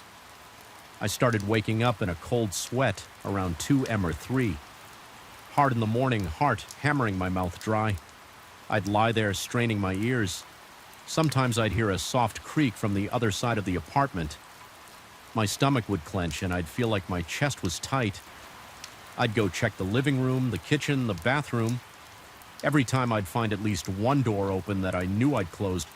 The bathroom light would be on, or the closet door in the hallway would be halfway open. My eyes would dart around expecting to see someone standing there, but I'd find nothing, just empty space. I started locking all the interior doors before bed. I even purchased little wedge door, stops the kind you push under the door to keep it in place. They didn't help. I'd wake up, find the wedge moved a few inches away, and the door opened. No prints, no scuff marks, nothing. My arms would shake when I tried to put the wedge back in. The morning, I felt powerless one night around 2:15 a.m., and I heard what sounded like slow footsteps near the hallway. My bedroom door was closed. I reached over to my nightstand and grabbed my cell phone. I sat there in bed listening. The footsteps were faint but steady. My pulse was so loud in my ears that I almost couldn't hear anything else. I thought about calling the police, but I didn't want to deal with the hassle unless I was certain someone was inside. Finally, I stood up and tiptoed to the door. I could hardly breathe. My legs felt weak. I opened the bedroom door. The hallway was dark. I reached for the light switch on the wall. The bulb flickered to life. Nothing moved. The apartment was dead silent. I walked to the bathroom, checked behind the shower curtain. Empty. I checked the front door. Still lock chain secured, deadbolt in place. I felt the handle. Nothing jiggled. I stood there in the darkness, my throat tight, telling myself to calm down, but my nerves were shot. I could still feel that strange tension in the air, like I wasn't alone. Eventually, I crawled back into bed and stared at the ceiling until my alarm went off at 6:30. I got up for work, feeling like I'd barely slept the next weekend. I decided to stay up late and see if I could catch anything in the ACT. I made coffee around 1 p.m., set up a chair in the living room facing the hallway, and turned off all the lights except a dim lamp in the corner. I sat there, phone in hand, trying not to doze off around 1 a.m. I was still awake, eyes, heavy arms jittery from caffeine. Everything was quiet. No clicks, no creaks, no movement. I got up, walked around to stay awake. I went to the bathroom, locked the door from the inside, then closed it. I wedged a doorstop under it too, then I went back to my chair and watched at 2:40 a.m. I felt my eyes droop and my head nodded forward. I fought the sleep for a moment, then out of nowhere I heard a soft scraping sound. My eyes flew open and I sat up straight. I stared at the bathroom door down the hall. It looked the same, but the sound came again, a scraping noise that lasted maybe 2 seconds. I swallowed hard and turned on my phone's camera, pointing it toward the hallway. I stood up and took a few careful steps forward, trying not to make any noise. The bathroom door was still shut, but I noticed the doorstop wasn't where I had placed it. It was lying on its side about a foot away from the frame. I moved closer and reached out to the knob. It was locked, just like I had left it. My heart was pounding so hard it made my chest ache. I thought maybe someone was inside. I put my ear to the door and listened. I couldn't hear anything after a few seconds. I slid the lock open and turned the knob. The door opened with a small click. I stuck my phone in first, filming the small cramped space. The light was off. I flicked it on. It was empty. Nothing in the shower, nothing on the floor. I checked the tiny window in the bathroom, locked from the inside. My breathing was shallow. My hands were sweaty and my palms tingled. I felt drained when I stepped out. I almost tripped over the wedge that had been tossed aside. I picked it up and examined it. There were no scratches or any sign that someone had forced it. It looked like it had just been placed there that night. I barely slept the next day. I went to a home improvement store and bought a cheap motion-activated camera. I set it up in the hallway, aimed at the bathroom door and the bedroom door. I tested it a few times, walking back and forth to see if the sensor triggered it. Worked fine. I left it running overnight. When I woke up the following morning, the camera was off. I checked the batteries, they were still good. The power switch had been turned to the off position. I replayed the footage. I had it ended at 2:13 a.m. I watched the last recorded clip. It showed me walking down the hallway at around 1:58. Then the camera caught about 15 minutes of stillness. The final frame showed the bathroom door still closed, and then the recording just stopped. The next clips were blank. I stared at that last frame for a while. There was no shape, no figure. Nothing that explained why the switch had changed positions. I stopped feeling safe in my own place. I'd lie in bed anticipating the sound of hinges or the click of a latch. I'd tense up my stomach, twisting into knots. My jaw would clench. If I heard even the slightest noise, my heart would skip. One night, I dreamt that I saw someone standing in the doorway, but when I woke up, the door was shut. The confusion and stress were wearing me down. Work became a fog. My boss asked if I was okay. I said I wasn't sleeping well. He didn't push for details, and I was relieved. Another time I tried leaving all the doors open in the evening just to see if it changed anything. I ate dinner, watched some TV, and then dozed off on the couch around 3 a.m. I woke up with a STI stiff neck. The lights were off, and I didn't remember turning them off. The bathroom door was closed, the bedroom door was closed, the closet door in the hallway was halfway shut. I got to my feet and turned the living room lights back on. My heart was thumping again and I was breathing fast. I checked my phone to see if maybe the power went out, but the phone was charging normally. No sign of a power outage. I realized I was shaking a little. I started wondering if I was sleepwalking. I tried setting up the camera again, double-checking that the switch was fully in the on position and making sure the batteries were fresh. I let it run while I tried to. Sleep the next morning, the camera was still on, but the memory card was missing. I looked everywhere on the floor, under furniture in the hallway, but it was gone. I felt an emptiness in my stomach that made me want to throw up. Somebody had taken it, or something was messing with me in ways I couldn't explain. I hated being there. I dreaded nighttime. I dreaded the creak of a door. A few days later, I decided I had to leave. I gave my landlord notice that I would move out at the end of the month. I didn't want to argue about the deposit. I just needed to get away from that place. I spent the last night sleeping with the lights on, feeling anxious and half awake. The doors still opened on their own, and I still heard soft creaks in the middle of the night. My attempts to block them never worked the next day. They were always open. and any items I used as barriers were moved. I never caught anyone in the act, and the locks never showed any sign of tampering. I can't explain it, but that's the story. No broken doors, no forced entries, just a lot of missing tape, a moved wedge, and a sense of being watched by the time I started packing. I felt a cold knot in my stomach every time I came home. I kept hearing those soft scraping sounds and felt my pulse jump. Sometimes I'd sweat so much that I'd change shirts in the middle of the night. I just wanted out. I left that apartment 3 weeks ago. I'm staying at a friend's place now, and I'm sleeping normally again. I haven't experienced anything strange since I moved. I don't know if there's a logical explanation. I just know I couldn't stay there any longer. Those doors kept opening night after night, no matter what I did, and I never figured out who or what was causing it.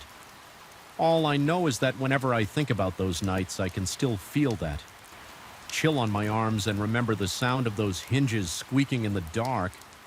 I don't scare easily, but there's one night I can't forget. I remember every detail like it just happened, and it still makes my stomach tighten whenever I think about it.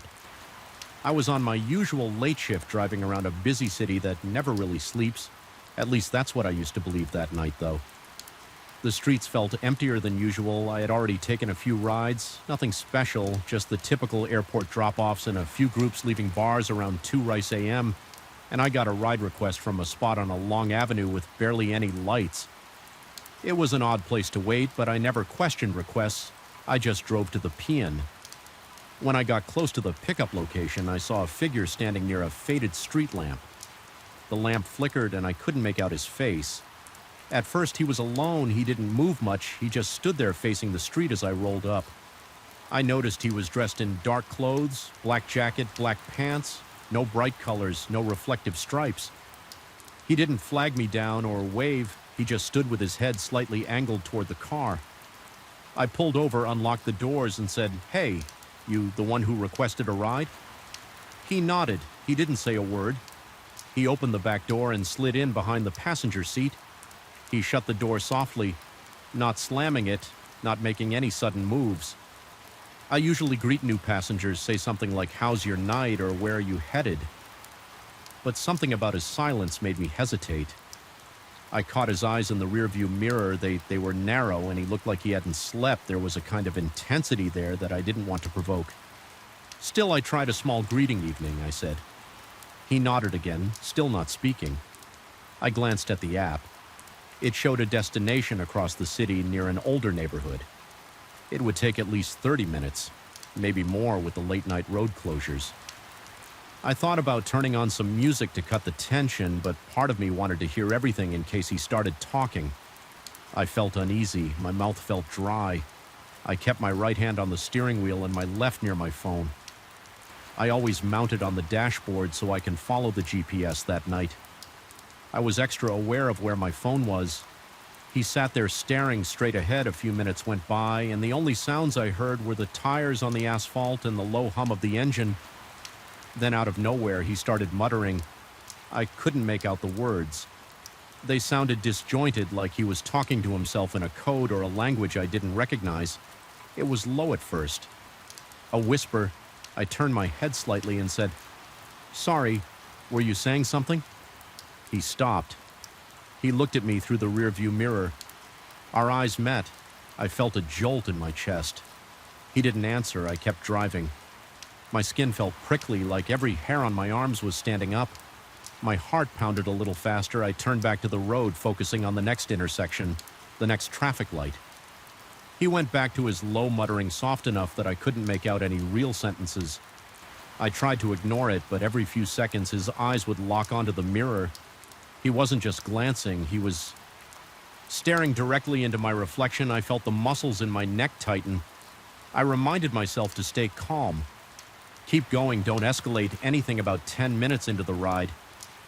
Something weird happened with my phone. The GPS voice got garbled. Then it cut out completely. The screen froze and the route disappeared.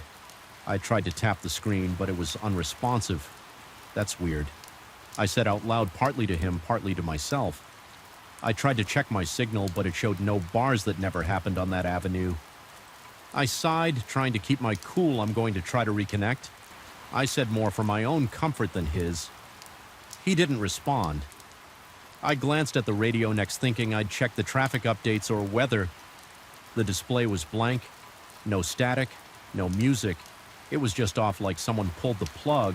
I pressed the power button, turned the knob. Nothing. I'm not superstitious. But a part of my mind started to race with thoughts about something unnatural going on. I pushed that aside. It's just a glitch. I told myself things break all the time, but my skin felt cold and my breath got shallow. I tried to focus on the road with the GPS dead. I had to rely on memory. I knew a basic route to the destination, but it was a tricky area full of one-way streets. Still, I kept going, hoping the phone would fix itself. The passenger stayed quiet except for occasional whispers. ISW followed hard. My throat felt tight. Then maybe 15 minutes later, the passenger spoke clearly for the first time. "Turn here," he said. It wasn't a request. It sounded like an order. His voice was raspy, like he had a sore throat. There was a side street on my right, and I hesitated because it wasn't on my usual route, but I figured maybe he knew a shortcut, or maybe that was where he wanted to go. I turned the wheel. The street starry was dimly lit, and the lamps seemed fewer and farther apart. Some of them were out, leaving patches of darkness. I drove slowly, trying to see where we were going. Houses with closed shutters and tall fences blurred past. He pointed ahead. "Keep going," he said, still in that low-strained voice we passed. Intersections where I could have turned onto brighter roads, but he stayed silent until we reached a stretch of empty lots and run-down buildings. The area felt abandoned at that point. I was fully on edge. My fingertips tingled, and I kept my eyes darting between the passenger and the road. The heavy quiet around us pressed in on me. No cars, no pedestrians, no lights and windows. He leaned forward a bit, bringing his face closer to my seat. I heard him breathe. "Stop here," he said. His tone wasn't aggressive, but it was firm. It wasn't near any recognizable address. There was just a row of old street lamps. Half of them off the pavement was cracked. I almost said something like, "Are you sure?"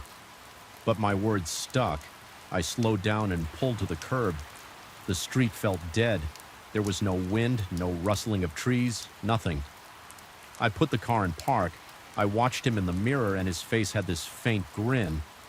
It didn't look friendly, it looked strange. The corners of his mouth curved up slightly, and his eyes seemed almost blank. I felt a chill run down my spine. My heart thudded in my chest. My hands felt clammy on the wheel. I wanted him out of the car, but I also felt scared of what he might do if I rushed him. I unbuckled my seatbelt just in case I needed to move fast. He exhaled sharply like a short laugh without any real amusement. Then he reached for the door. He pushed it open and slid out in one quick motion before I could say a word. He was halfway across the street. The way he moved didn't seem normal. He didn't run, but he slipped into the darkness between the broken street lamps. Almost immediately, one moment. He was there, the next he was gone. I stuck my head out the window, trying to see where he went. I couldn't hear his footsteps or see his silhouette. My heart pounded. I realized I was practically holding my breath. I looked at the empty street, the dark buildings, the flicker lamp to my left. The only sound was my own breathing and the low hum of my engine. I pulled my head back in, locked the doors, and tried my phone again. Suddenly, I had full bars. The GPS map loaded right away. Notifications popped up one after another, like nothing had been wrong. Even my radio turned back on by itself. Blaring the last station I had tuned to, I jumped at the sudden noise, then fumbled to shut it off. I felt a wave of relief, but also confusion. 1 second, everything was dead. The next second, it was all fine. I shook my head, put the car in drive, and pulled away from the curb. My stomach felt queasy. I glanced back at the dark street, but I didn't see anything except a stretch of road disappearing under broken lights. My phone buzzed, alerting me to new ride requests, but I ignored them for a moment. I just wanted to get somewhere bright and safe. I found the main road again, and as soon as I hit the busier avenue, the world felt normal. Cars drove by, streetlights worked. The phone never lost signal. I took a deep breath, parked at a gas station, and got out to stretch my legs. My knees felt weak and my hands trembled. I checked the back seat. The passenger hadn't left anything behind. The seat wasn't even warm, like he'd never been there. I shook my head in disbelief. What the hell was that? I whispered to myself. A part of me wondered if I should call the cops, but I didn't have a crime to report. He didn't threaten me, didn't do anything illegal. As far as I knew, I decided to let it go standing by the gas pump. I felt the cool night air on my face. It helped me calm down a bit. I took a few more deep breaths, trying to shake off the tense feeling in my chest. My phone stayed connected, which made me feel a little better. I stared at it, half expecting it to glitch again, but it seemed stable. I got back in the car and looked at the clock. The entire trip had taken about 25 minutes. Though it felt a lot longer, my shift wasn't over, but I considered calling it a night. I had a sick feeling in my stomach that wouldn't go away. I started driving toward my usual spots where bars stay open late.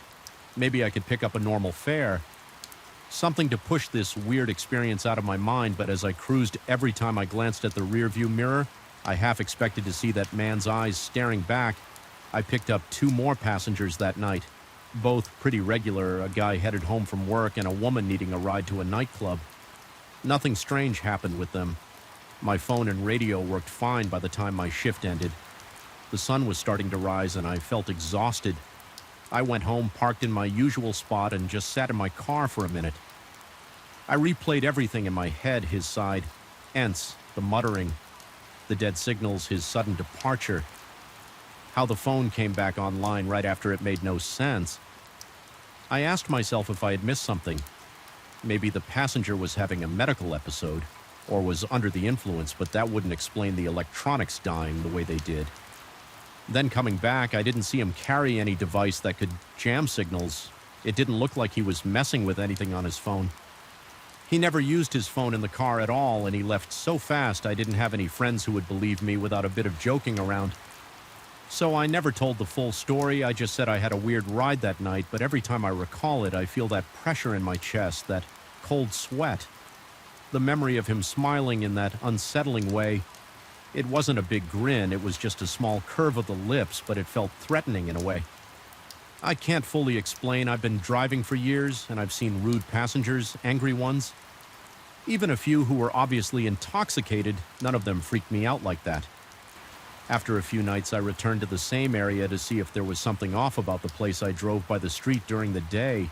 It looked like any neglected neighborhood with a few vacant lots and old buildings.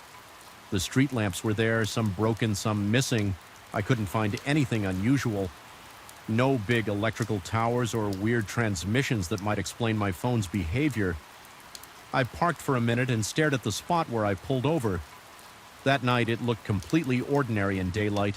I felt a chill. Though I remembered that empty feeling, the silence, the flickering light, I started feeling uneasy again, so I left. I continued driving nights, but I never got another request from that spot.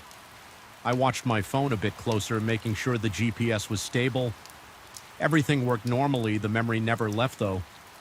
Every time I pick up someone who sits quietly or stares too long, my pulse quickens.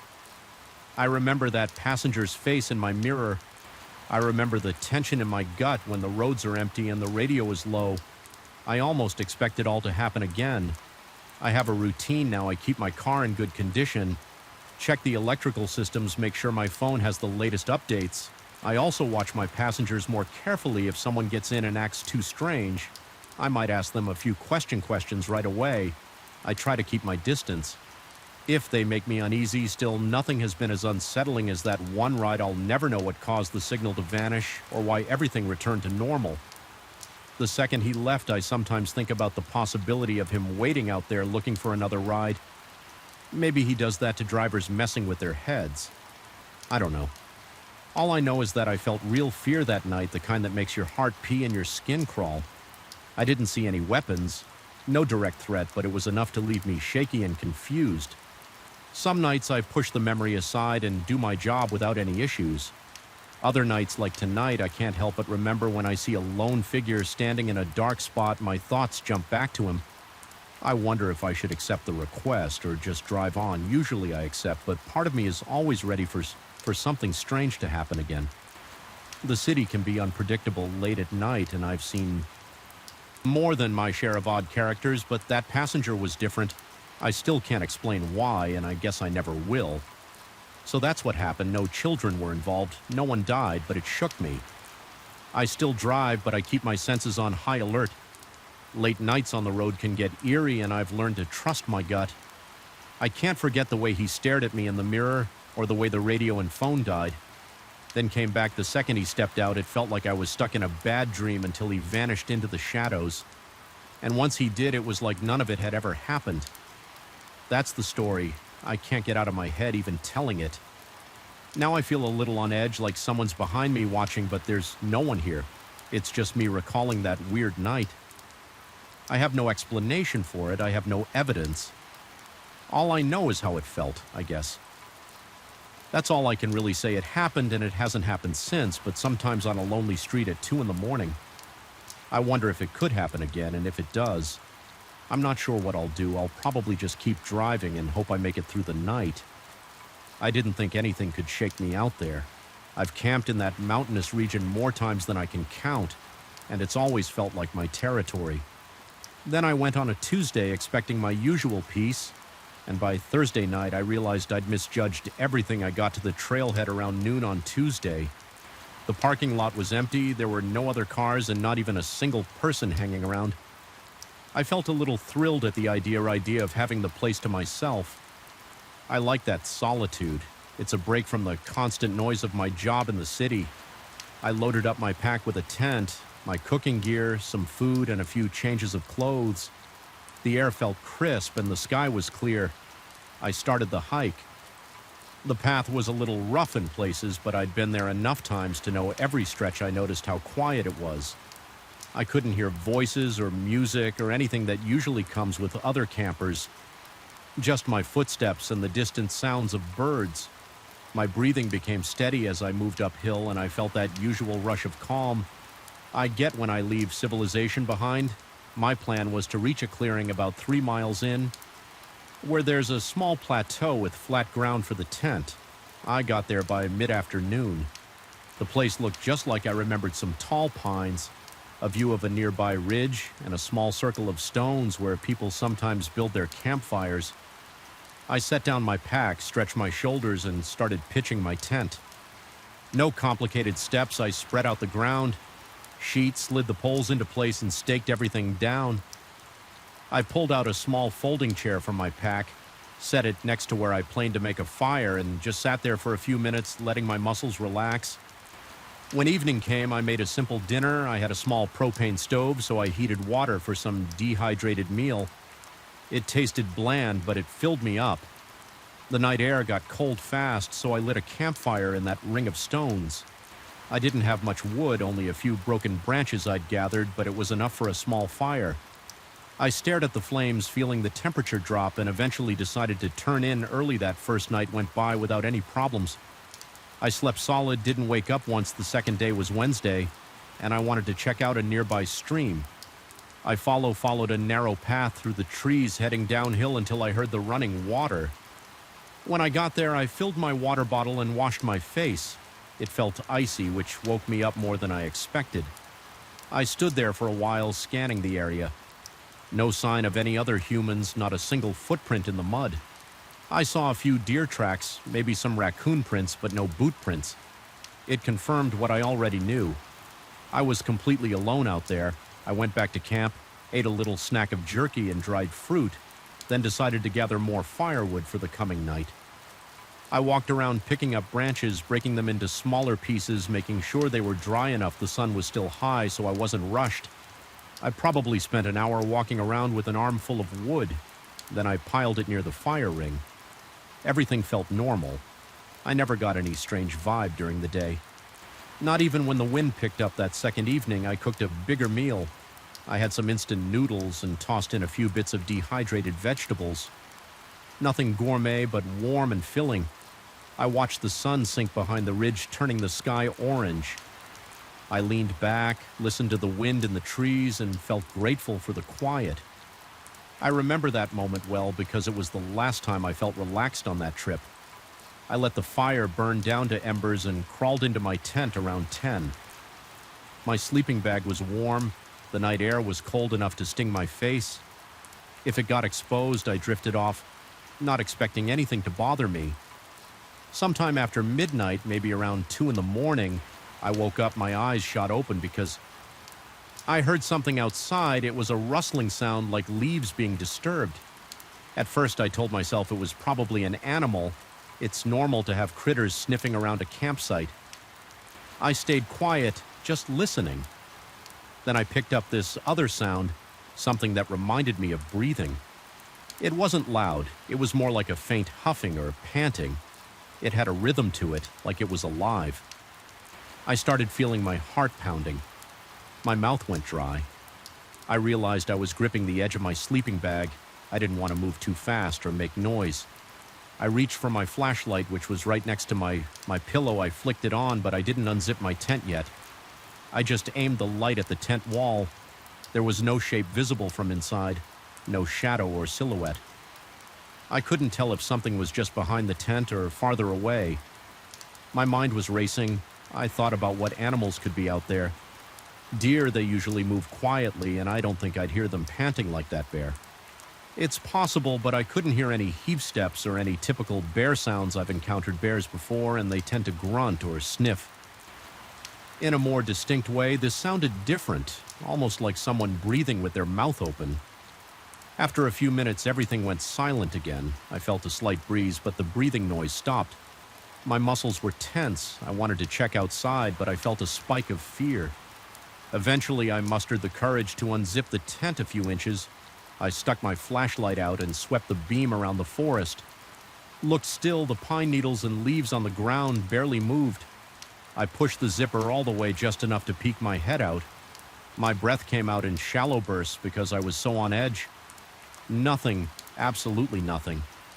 I shone the light on the ground, hoping to see tracks or some sign of an animal. I didn't see any immediate footprints. I looked toward the fire ring, only faint embers. There was no movement. I listened, holding my breath. Not a single sound after a minute or two. I zipped up again. I lay back down, but my body was rigid. I tried to tell myself it was probably a small animal that just sounded weird, or maybe the wind was playing tricks, but it didn't feel that way. The breathing had sounded too deliberate. I stayed awake for at least another hour, maybe more. Every time I started to drift off, I heard a soft crunch outside. It might have just been the trees settling or branches shifting, but in that heightened state, it felt like someone or something was circling my campsite. My thoughts were scattered. I considered grabbing my knife, but then I thought, what if it's just a curious raccoon or fox? Eventually, I must have fallen asleep from sheer exhaustion. The next morning, Thursday, I crawled out of the tent feeling groggy. My back hurt a bit from how tense I'd been. I walked over to the fire ring and noticed footprints in the soft dirt. I immediately knelt down to examine them. They weren't clear boot prints like mine, and they weren't paw prints from a typical animal. They looked almost like a cross between a shoe and a bare foot, but bigger. The outline wasn't sharp, but I could see that it wasn't the shape of my boots. I felt a nervous flutter in my stomach. I checked around the clearing for more prints. I found a couple near some trees a few yards away. Then they disappeared on the harder ground. I stood there rubbing the back of my neck, trying to figure out what could have left them. It didn't look like some typical hiking boot. The shape was longer and the edges were softer, maybe some kind of wide footwear or something worn down. I didn't recognize it. It unnerved me. It also confirmed that I hadn't imagined the noises during the night. I spent the rest of Thursday trying to keep myself occupied. I walked a mile or two down a side trail, but I couldn't stop thinking about those tracks. At one point, I caught myself turning around every few steps looking for movement. The wind picked up again around midday and the temperature stayed chilly. I returned to my camp feeling that tension in my shoulders. I didn't see anything out of place besides those footprints, but that was enough to keep my guard up by late afternoon. I had to decide whether to stay another night or leave. My plan was to stay until Friday morning, and I didn't want to cut my trip short, but I felt uneasy in the end. I decided to stay, but I told myself I'd stay alert. I organized my gear, made sure everything was packed in a way that I could leave quickly if I needed to. I collected enough wood to keep a fire going longer into the night. I ate an early dinner of canned soup, heated on my little stove. I tried to keep calm, but my hands were a bit shaky when darkness fell. I made a bigger fire than the nights before. I sat close to it, occasionally glancing at the tree line. The shadows shifted with the flames. I didn't see anything move out there. The only sounds I heard were the crackle of the fire and the wind. But that memory of the breathing wouldn't leave my head at around 11. I added more wood to the fire, hoping the light would discourage any curious animals or other visitors. My mind kept going back to those strange footprints. I thought about possible explanations. Maybe someone was out here in old boots, or maybe a hunter had some unusual gear, but I hadn't seen a single person for days, and there were no cars parked anywhere near. Maybe someone came in from the other side of the mountain, but that seemed unlikely. Eventually, I got tired enough to crawl into my tent. This time, I kept my flashlight in my hand, and my knife was within arm's reach.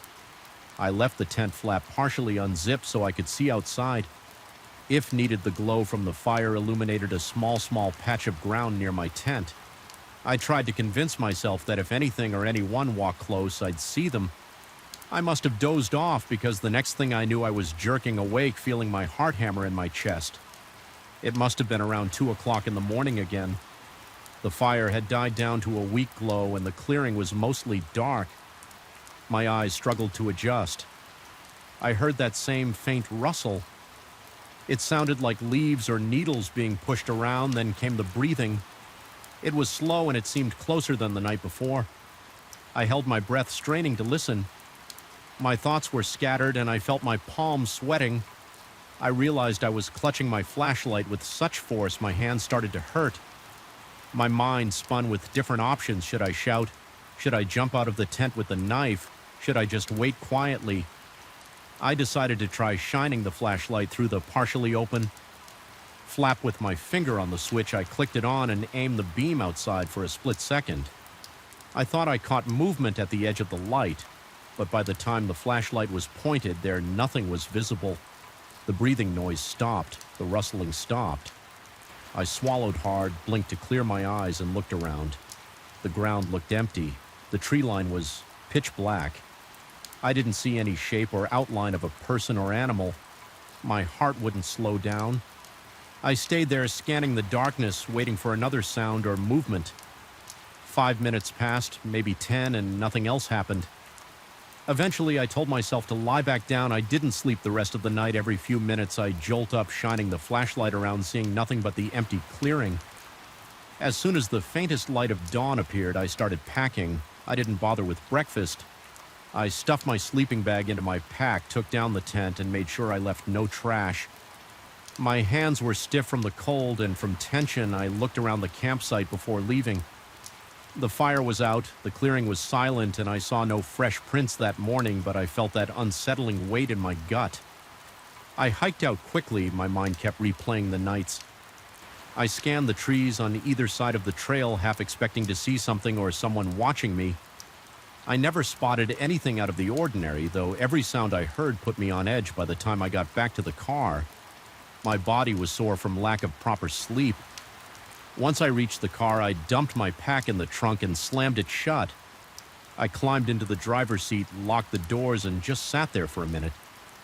My hands were shaking on the steering wheel, and I couldn't decide if I felt relief or lingering fear. I started the engine and pulled out of that empty parking lot, trying to calm my breathing. I didn't talk to anyone about it for a while. I just knew I wasn't in the right headspace to share the details.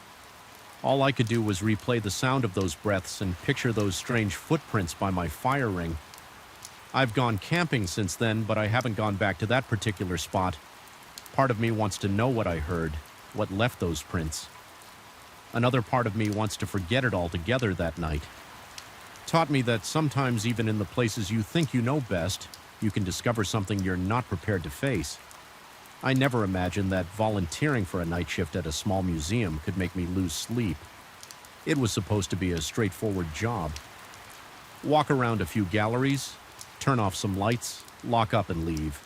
But something in that museum changed my routine. Now I feel my pulse get faster. Just thinking about it. My name is Daniel. I'm 36 years old. I've been helping at this local historical museum for a few months. I started doing it because I needed extra experience in museum curation and security.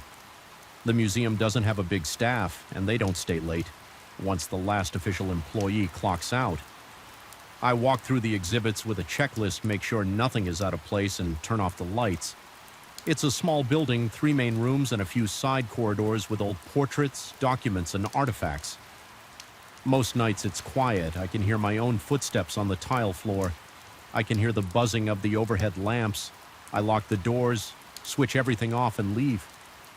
There is one piece in the museum that makes me nervous. It's a mannequin. Inside a display case in the back gallery, it's dressed in a 19th century outfit, something like a formal suit with a frilled shirt and a dark waistcoat. The mannequin is hum-sized with a blank face. There's a glass pane in front of it. The first time I saw it, I thought it was just another historical costume piece. I didn't expect anything unusual, but after a few weeks, I started noticing small things about its posture. One night, its left arm looked a bit raised compared to how it was the night before. Another night, it was angled at the elbow like it was bent inward. I wasn't sure if I was imagining these changes. I told myself I probably wasn't paying attention to the mannequin's exact pose. I thought maybe the staff had rearranged its arms. Then one night something caught me off guard. I had just walked by the display and noted everything in my log. I knew exactly how the mannequin stood at that moment, arms straight down. Face forward, the rest of the room was still. I left to check another room for a couple of minutes. When I came back, the mannequin was pressed against the glass. Its hand was almost touching the glass panel. Its face was tilted forward, but there was no actual face. Just the blank shape. I felt the hair on my neck stand up. I felt my stomach clench. I turned around quickly, expecting to see someone else in the room, but I was alone. I thought maybe one of the day staff was playing a joke on me. I looked around for any sign that someone had tampered with the case. The lock on the glass door was closed. No footprints, no open side doors. The next morning, I asked the staff about it. I spoke to the curator and one of the assistants. They looked at me like I was asking something ridiculous. They said no one had touched the mannequin. They insisted the glass enclosure had been locked all week, and they had no reason to open it. They thought maybe I was tired or mixing up details in my head. I told them exactly what I saw, but they shrugged it off from that point on. I felt uneasy whenever I walked in that back room. I wanted to ignore it, but I couldn't help watching the mannequin. Each time I passed by, I tried to be rational. Maybe the arms shift slightly because of some mechanical joint. Maybe there's a hinge or bracket that's loose, but that didn't explain how it ended up leaning against the glass. I checked the mount at the base of the mannequin.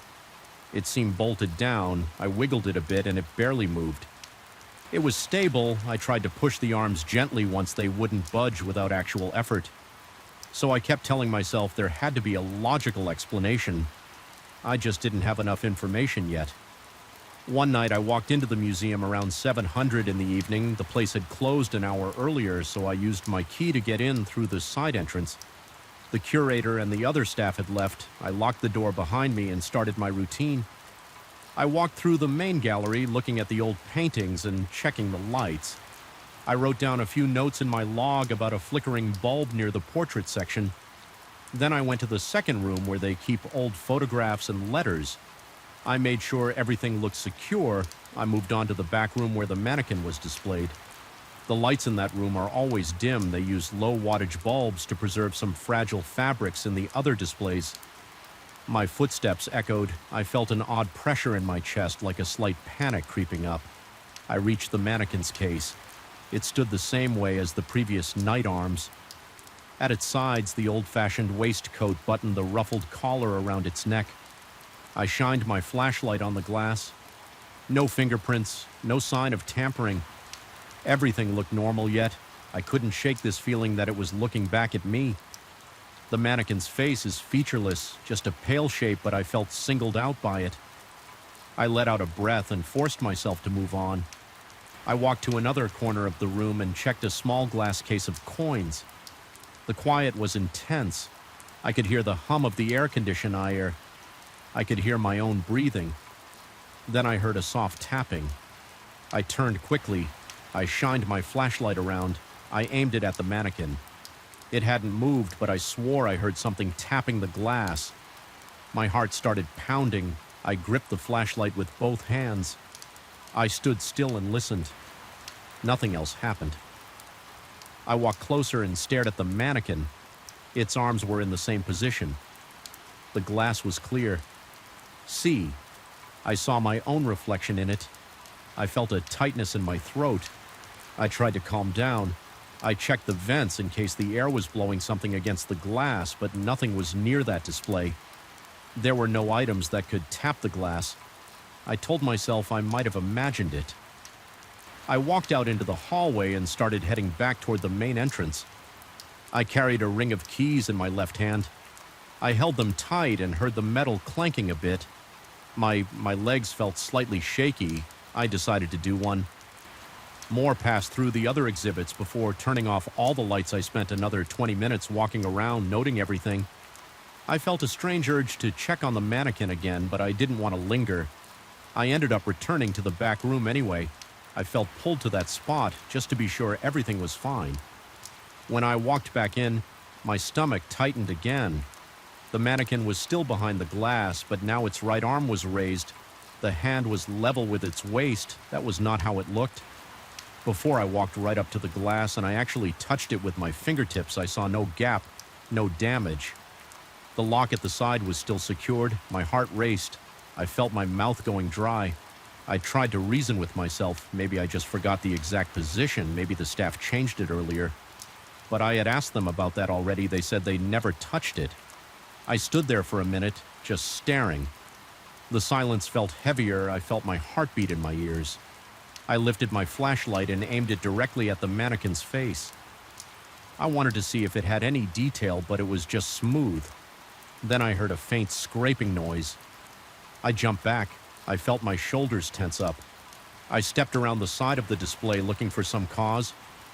I saw nothing that could make that sound, but the scraping came again softer this time. It sounded like something shifting against fabric or glass. I looked at the base of the mannequin. It hadn't moved from its spot as far as I could tell, but I couldn't be sure. I backed away slowly, still watching it. I felt my chest tighten and I realized I was holding my breath. I forced myself to exhale. I turned and walked out of the room, but I kept looking over my shoulder. My skin felt cold. My forehead was damp with sweat. I flicked off the light in the corridor and hurried toward the exit. I set the alarm, locked the door, and went to my car the whole time. I kept feeling that something was right behind me. I glanced back at the entrance before I got in the car. I saw only the dark outlines of the exhibits inside for the next few days. I tried to shake the feeling that I wasn't alone there at night. I would do my rounds in a rushed manner. Walking quickly through the corridors, I caught myself looking over my shoulder all the time. I started hating that final walk past the mannequin's display one evening. About a week later, I decided to set up my phone to record while I did my checks in the other rooms. I placed it on a tripod facing the case. I hit record and left for about 15 minutes. When I came back, the phone was on the floor. It hadn't cracked, but it was turned off. I always keep it charged, so I knew the battery wasn't dead. The tripod was lying on its side. I picked it up and looked at the mannequin. Its arms were both at its sides. The phone video file had only 3 minutes of footage and the rest was black. It cut off abruptly. I didn't tell anyone at the museum about this. I figured they would think I was messing around or trying to scare people. I started taking shorter shifts. I made excuses to leave earlier. I claimed I had early morning obligations, so I couldn't stay too long at night. I just wanted to avoid that final moment near the mannequin, but eventually I had no choice. The curator asked me to lock up after a late local event. That night there was a small lecture and the last group left around 10. I had to check everything because they had moved some objects for a demonstration. By the time I finished putting them back, it was past 11. The building was dark. Only a few emergency lights in the corridors were on. My footsteps sounded louder than usual. I felt sweat under my arms and my hands trembled a bit. I headed toward the back room. The air felt heavy and I noticed a slight smell of old fabric. The mannequin stood behind the glass. I walked up to it and checked the lock. It was intact. I took a step back. Then I heard a metallic click. It sounded like the lock being released. My chest got tight again. I shined my flashlight on the enclosure. The lock looked the same. I reached out and tested the case door. It didn't move. I let out a shaky breath. I finished the rest of my routine, but I couldn't stop thinking about that click. I went back to the front entrance, turned off the main lights, and punched in the alarm code on my way out. I passed by the corridor leading to the mannequin. One last time, I paused for a second, and I felt something like a faint presence behind me. My back tingled, and I GL glanced over my shoulder. Nothing was there. My heart was hammering, and my breath felt shallow. I left as fast as I could for the next few nights. I tried to act normal. I arrived, did my checks, tried to ignore the feeling of being watched. But each time I walked near that mannequin, I thought its arms were slightly different than the time before. Sometimes the right arm was bent. Other times the left arm seemed raised again, occasionally. It looked closer to the glass than it had been the previous day. I kept telling myself there had to be a camera down. I listened, but only silence. My shoulders twitched, though I couldn't relax. I decided to loop around back to my car. I took a few more pictures on the way. I wanted to capture the empty windows and the weathered planks. When I got to my car, I rested against the door for a moment. That's when I realized how stiff my neck felt. I stretched it, rolled my shoulders, and peered over them. Nothing moved. I noticed one house across the street had a broken curtain rod. The curtain hung halfway. It looked like someone had ripped it off. But I didn't see any movement there either. After that, I drove to a small inn about 15 minutes away. I'd made a reservation because I knew I might need a base for a couple of days while I captured more shots in the area.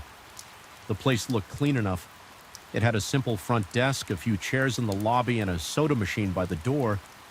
The innkeeper handed me a key and pointed upstairs, saying my room was near the end of the hall. I thanked him and climbed the creaky steps, feeling a chill that had nothing to do with the temperature.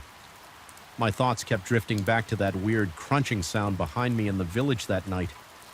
I couldn't relax. Even in a soft bed, I tossed and turned, stared at the ceiling, then finally drifted off. But I dreamed. I never remember my dreams in vivid detail, but this one stayed with me. I was back in that empty village, walking along the cracked road. I heard footsteps behind me. I sped up the crunching. Got louder. I turned around and saw a shadow. It had no face. It didn't have much of a shape either, but it felt like it was watching me. The dream ended when I tried to run but couldn't move. I woke up with my heart racing. My shirt clung to my back. I glanced at the clock, barely past 5 in the morning. I wiped sweat off my forehead and tried to calm down. My mouth felt dry, so I gulped some water from the nightstand. I sat up and stared out the window. It was still dark outside. I felt a strong urge to get some fresh air, but the hall was pitch black, and I wasn't in the mood for wandering around by breakfast time. I convinced myself the dream was just a product of that weird atmosphere in the village. I told myself I'd go back, finish taking pictures, and then move on. The innkeeper served me some coffee and eggs. He was polite but didn't say much. He asked if I was enjoying my stay, and I just nodded. I paid for another night, deciding I'd give myself the full day to explore. I arrived back at the village around 8 in the morning. The sky was clear and the sun was already warming the air. I paired in the same spot near the first boarded-up store. As soon as I stepped out of the car, I did a quick scan of the street. Same emptiness as before. I walked straight to the next block where I had seen a few houses that looked interesting. 2 of them had unusual roof shapes. One had a collapsed porch. I planned to take shots of that one for sure. The silence felt heavier in the morning. No birds chirped. I didn't even see any stray cats or anything like that. I moved around snapping pictures, changing lenses to get wide shots of the entire street. I noticed a few curtains that looked newer, which hinted that someone might still live there, but no people showed up. I found a building with a mailbox that had a name on it. The name's letters were scratched off in places, so I only saw GR or something like that. By mid-morning, I reached a small wooden house that I'd overlooked the day before. The paint was peeling and the front steps looked rotted. I wanted a good shot of the wood texture, so I approached carefully. I didn't want to step on the porch because it looked too weak to hold my weight. I squatted on the ground to get a low angle, then I heard a squeak. It sounded like a floorboard under pressure. I froze and looked up at the windows. They were dusty, but I could see shadows inside, maybe a piece of furniture. I stood up and called out, "Hello." I got no response. My heart thumped in my chest. My mouth went dry again, and I swallowed hard. I took a step back, unsure if I should walk away. Then I heard another squeak. This one was louder, like something moving inside. The door was closed, but I saw a gap in the frame. The wood near the handle was splintered. I tried to peek through the window, but I couldn't see anything clearly. I felt tension in my stomach. My legs felt stiff. I decided to call out again. Louder this time. "Hello, anyone there?" No answer. The house stayed silent. I realized I was gripping my camera too tight. My knuckles felt sore, so I relaxed my hand. My instincts told me to leave, but I also felt drawn to figure out if someone was inside. I edged toward the window to see if I could detect any movement through the dirty glass. I couldn't see much. The interior looked dark, like there were no lights on. Suddenly, a loud clunk echoed from inside. It sounded like something heavy landing on the floor. My chest tightened. I glanced at the door, debating whether to knock, but everything about the situation put me on edge. The boarded-up houses, the strange footsteps I'd heard the dream I had, and now these noises inside a place that looked abandoned. My instinct screamed at me to step back. I felt a prickling sensation on the back of my neck, like something was about to happen. Nothing did. No one came out and I didn't hear any voices, but I couldn't shake the feeling that someone or something was watching me from behind those dirty windows. I leaned forward to get one last look, then heard another squeak. Sharper this time, like a board protesting. I jumped, my heart rate shot up and my breath caught. I backed away from the porch, almost stumbling off the curb. I forced myself to keep walking down the street. I tried to focus on other houses, but I couldn't stop thinking about that noise. My eyes flicked back to that wooden house every few steps at one point. I thought I saw the curtain in the side window shift. I stared for a few seconds, but it didn't move again. I wondered if it was just my imagination or a trick of the light. I decided I'd had enough. For one day, I circled back to my car, still gripping my camera. I usually take my time, look for good angles and try to capture every detail, but I felt uneasy. So I hurried. My boots raised small clouds of dust on the gravel. My breathing was shallow. My hands felt shaky, which is unusual for me. I got in the car and locked the doors. I sat there for a moment, just breathing and staring at the steering wheel. My skin felt clammy and my pulse pounded in my ears. I started the engine, then noticed something in the rearview mirror. The street behind me was empty, but I thought I caught a glimpse of movement near the corner of a house.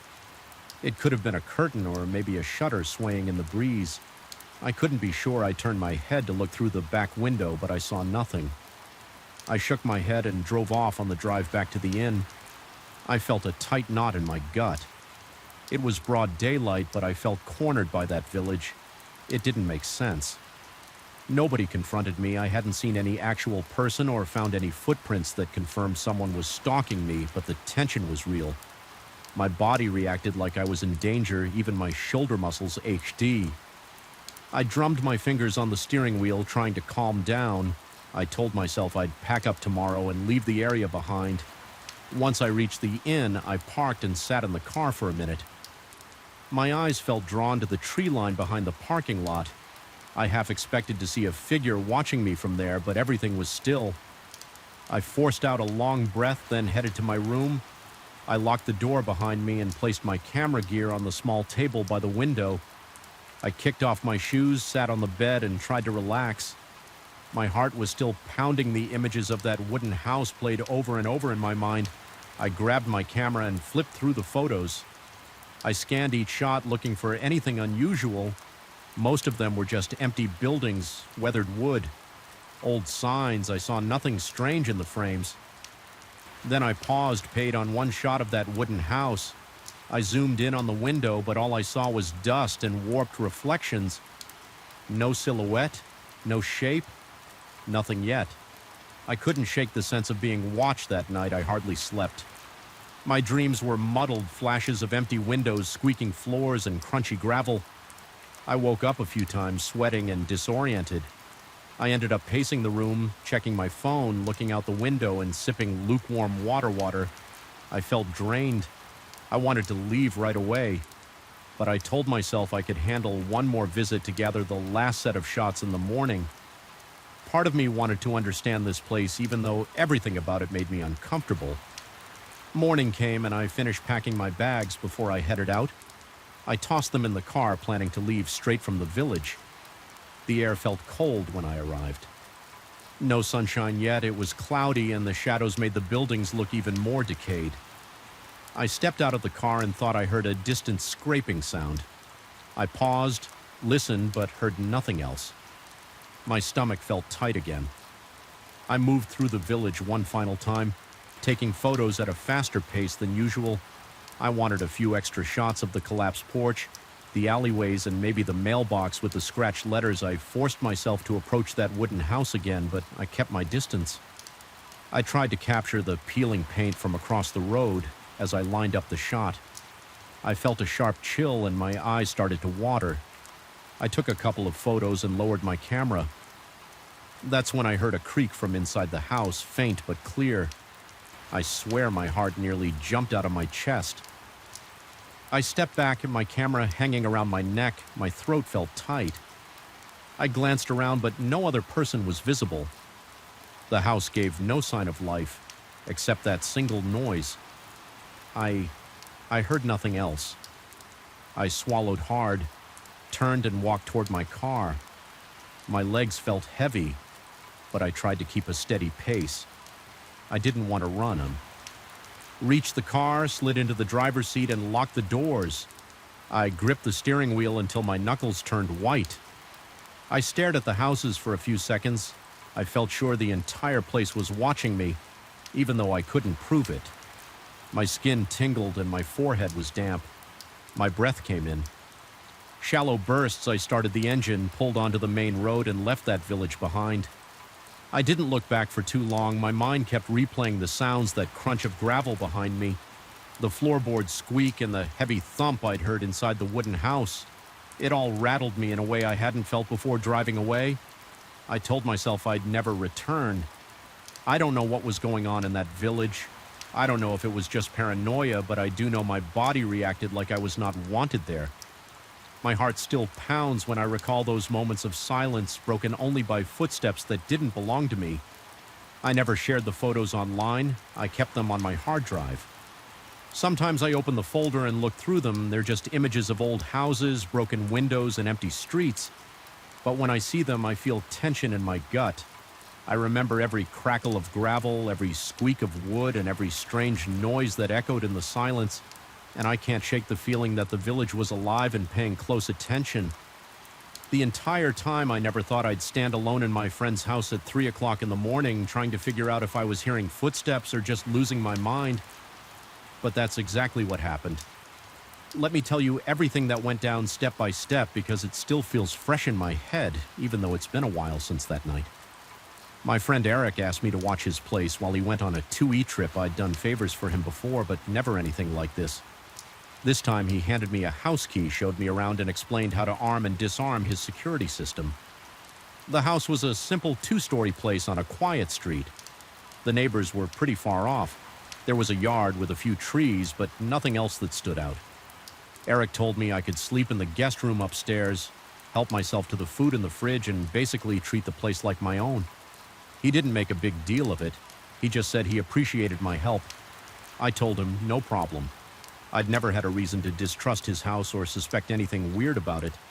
It looked normal. It felt normal. I went in expecting 2 quiet weeks and a chance to catch up on some reading and gaming. The first 4 days went fine. I'd wake up, eat some cereal, check on the house, and go to work.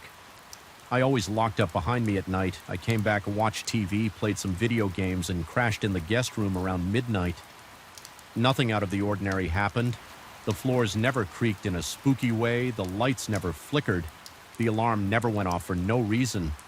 It was just a regular, uneventful few days. I even started to wonder why Eric needed a house sitter since everything seemed so easy to manage. Then on the fifth night, something changed. I remember it was around 2 in the morning. I'd gone to bed late again, and I was in that half asleep, half awake state. All of a sudden, I heard a noise. It was like a faint series of steps on the upstairs hallway. At first, I thought it could be the house settling, or maybe I just imagined it. But after a few seconds, the steps got a little louder, like someone was walking on the floor outside my room. My heartbeat kicked up, but I tried to stay calm. I listened closely. The footsteps seemed to move from one end of the hallway to the other. I told myself it could be the wind or some weird plumbing noise, even though it distinctly sounded like a person's steps. I got up, grabbed my phone for light, and walked to the door. My palms felt clammy. I unlocked the guest room door and looked out into the hallway. Nothing was there. I looked to the left, then the right. It was dark, but I could make out the outline of the walls and the other doors. No movement. I stepped out, and the floor gave a tiny creak, which made my heart jump. I called out in a low voice, "Hello." I felt stupid for talking to no one, but I couldn't help it. Silence. I stood there for about a minute, maybe more, just waiting. I heard my own breathing and the faint hum of the air conditioner. I didn't see anything strange. I finally went back to my room, locked the door, and tried to get back to sleep. I didn't sleep well that night, but nothing else happened the next day. I brushed it off. Maybe I was tired, maybe I just had a dream. I went to work, came back in the evening, cooked some frozen pizza, and watched TV. I tried to convince myself there was some logical explanation, like maybe an animal got into the attic or something. I didn't check the attic, though. I just tried to go about my day. Normally, night came again. I fell asleep around midnight, then at about the same time as the night before. 2, maybe 3 in the morning, I woke up to the same sound: footsteps. This time I froze in bed, my heart pounded, my skin felt cold. It was that same pattern of steps moving along the hallway back and forth like someone pacing. I told myself I should check, but I didn't feel like opening the door again. I just lay there, listening. My breath shallow after a minute or two, the sound stopped. I waited another few minutes, forced myself to relax, then eventually dozed off. The next morning I felt drained. I didn't know what the hell was going on, but I wasn't thrilled about it. On the 7th night, the alarm went off. That was around 1 in the morning. The piercing sound blasted through the house. I jumped out of bed, threw on some pants, and ran downstairs. My ears were ringing. The alarm panel by the front door said there was an internal motion trigger that meant something. Inside the house had tripped the sensor. I turned off the alarm. I was sweating my chest tight. I did a quick sweep of the downstairs rooms with the flashlight on my phone. The kitchen looked normal. The living room was quiet. The study was empty. Nothing was out of place. I checked all the windows and doors. Everything was locked. I went upstairs and did the same. The bedrooms were in order. No broken windows, no signs of forced entry. It made no sense. After that, I couldn't sleep. I sat in the living room with the lights on, feeling anxious. My body felt tense. Around 3 in the morning, I decided to check the hallway upstairs again. I'd been up and down already, but I wanted to see if maybe there was a drafting problem or event that could cause weird noises. I walked up there, shining my phone's light along the walls. The air felt really cold in that corridor. It was weird because the rest of the house felt normal. The thermostat said it was 75 degrees, so it didn't make sense. But the moment I stepped into the hallway, my skin broke out in goosebumps, and I could actually see my breath a little. When I exhaled, I felt the hair on the back of my neck stand up. It was such an unnatural chill, I couldn't come up with a good reason for it. I went back downstairs, double-checked the thermostat settings, and found everything in order. The AC was running normally. I didn't know how to explain the cold spot. Still, there was nothing more I could do, so I stayed in the living room, nodding off now and then until the sun came up. I thought about calling Eric to let him know, but I didn't want to freak him out. He was probably far away on some much-needed vacation. I figured I'd handle it over the next few nights. The footstep noises continued, always around 2 or 3 in the morning, sometimes louder, sometimes barely. There twice, I turned on every light upstairs to catch some explanation, but I never saw anything. The corridor would still feel ice cold, and it got to a point where I dreaded going up there. After dark, my routine became this anxious pattern of locking myself in the guest room and trying to sleep through any strange sounds, but it was hard to ignore them. My nerves were shot. I'd watch TV in bed until I passed out from exhaustion. Then I'd wake up to footsteps and feel that familiar jolt of fear in my chest. I started to wonder if I should move out and tell Eric I got sick, but I didn't want to leave him hanging. I also felt like maybe I was just overreacting. The house never showed any signs of actual break-ins, nothing was stolen or broken. Maybe I was dealing with faulty wiring or a glitch in the security system. Maybe the weird hallway temperature was just a rare AC issue, even though it didn't feel rational. I clung to those explanations. I told myself to make it through the 2 weeks and then go back to my normal life on the last night. I woke up around 2 in the morning again. My mouth was dry, my heart was racing before I even opened my eyes. I had this sense that something was off the air. The room felt still and heavy. I sat up in bed, wiped the sweat from my forehead, and listened. Silence, no footsteps right then, but I couldn't shake the feeling that something was in the hallway. I stayed like that for a few minutes, just sitting in the dark, gripping the sheets. Then I heard a soft click from the door to my room. It sounded like the door latch releasing, like someone was pressing down on the handle from the outside. I froze. My mind started spinning. I tried to focus on the doorknob, but it was dark, and I could only see a vague shape. Then came a slow creaking noise. It was the sound of the door moving. My stomach twisted. It wasn't a fast swing, more like a gradual push, maybe an inch or two. I saw a sliver of the hallway through the opening. I expected someone to peek in or something to happen, but it stayed half open. Just enough to confirm it had moved. My chest was pounding so hard it hurt. I got up quietly and switched on the table lamp. The door was definitely ajar. Even though I remembered locking it earlier, my hand was shaking when I reached for the handle. I yanked the door open. I looked into the hallway, shining the lamp's light around. It was empty. No one was there, but the air felt freezing, like standing in front of an open freezer. I could feel a slight breeze against my face, and I still couldn't see where it might be coming from. I fought the urge to yell or freak out. Instead, I backed away, grabbed my duffel bag, and started stuffing my clothes in it. I decided I was done as I packed. I could swear I heard something shifting in the hallway, like a footstep or a scrape on the floor, but it was faint. I tried to ignore it. My hands moved fast, throwing my things together in no real order. My chest felt tight and my breath came in quick bursts. My mind was on one track: get out of this house. I zipped up my bag, turned off the lamp, and walked out of the room. My body was tense as I stepped into the hallway. It was dark except for the small light from downstairs. I glanced left and right, still seeing nothing, but that cold feeling was intense, like a chill seeping into my bones. My neck tingled. I hurried to the stairs and made my way down, gripping the banister so I wouldn't trip in my rush. I reached the front door, disarmed the alarm, and stepped outside. The moment I got onto the porch, I felt my whole body relax a bit. The night air was warm, a sharp contrast to that icy hallway. I locked up the house, set the alarm again from the outside keypad, and got in my car. My hands were shaking as I turned the key in the ignition. I drove off, glancing at the rear-view mirror every few seconds, half expecting to see something behind me. The neighborhood was quiet and no one was around it. Looked like any ordinary summer night, except I was panicked and sweating. I ended up crashing at my own apartment. Even though it was small and cramped compared to Eric's place, I felt so relieved to be back in my own space.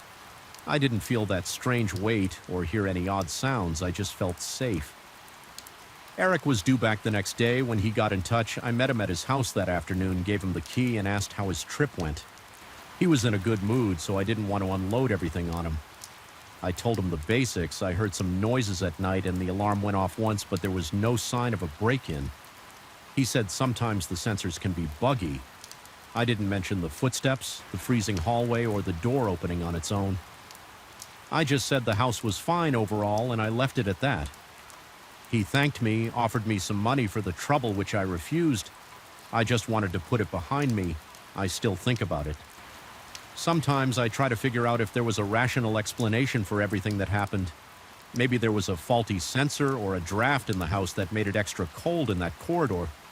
Maybe I was tired and on edge, so I misheard things, but the way the door latch clicked and the way the door creaked open. Those moments still replay in my head, and I can't find a good explanation. It felt like someone or something was right there pressing the handle. I know what I heard, I know what I felt, and it was more than just a creaky old house. I never told Eric all of this. I didn't want to come across as paranoid or crazy. I also didn't want him to worry about sleeping in his own home. As far as I know, he's never mentioned anything strange happening there.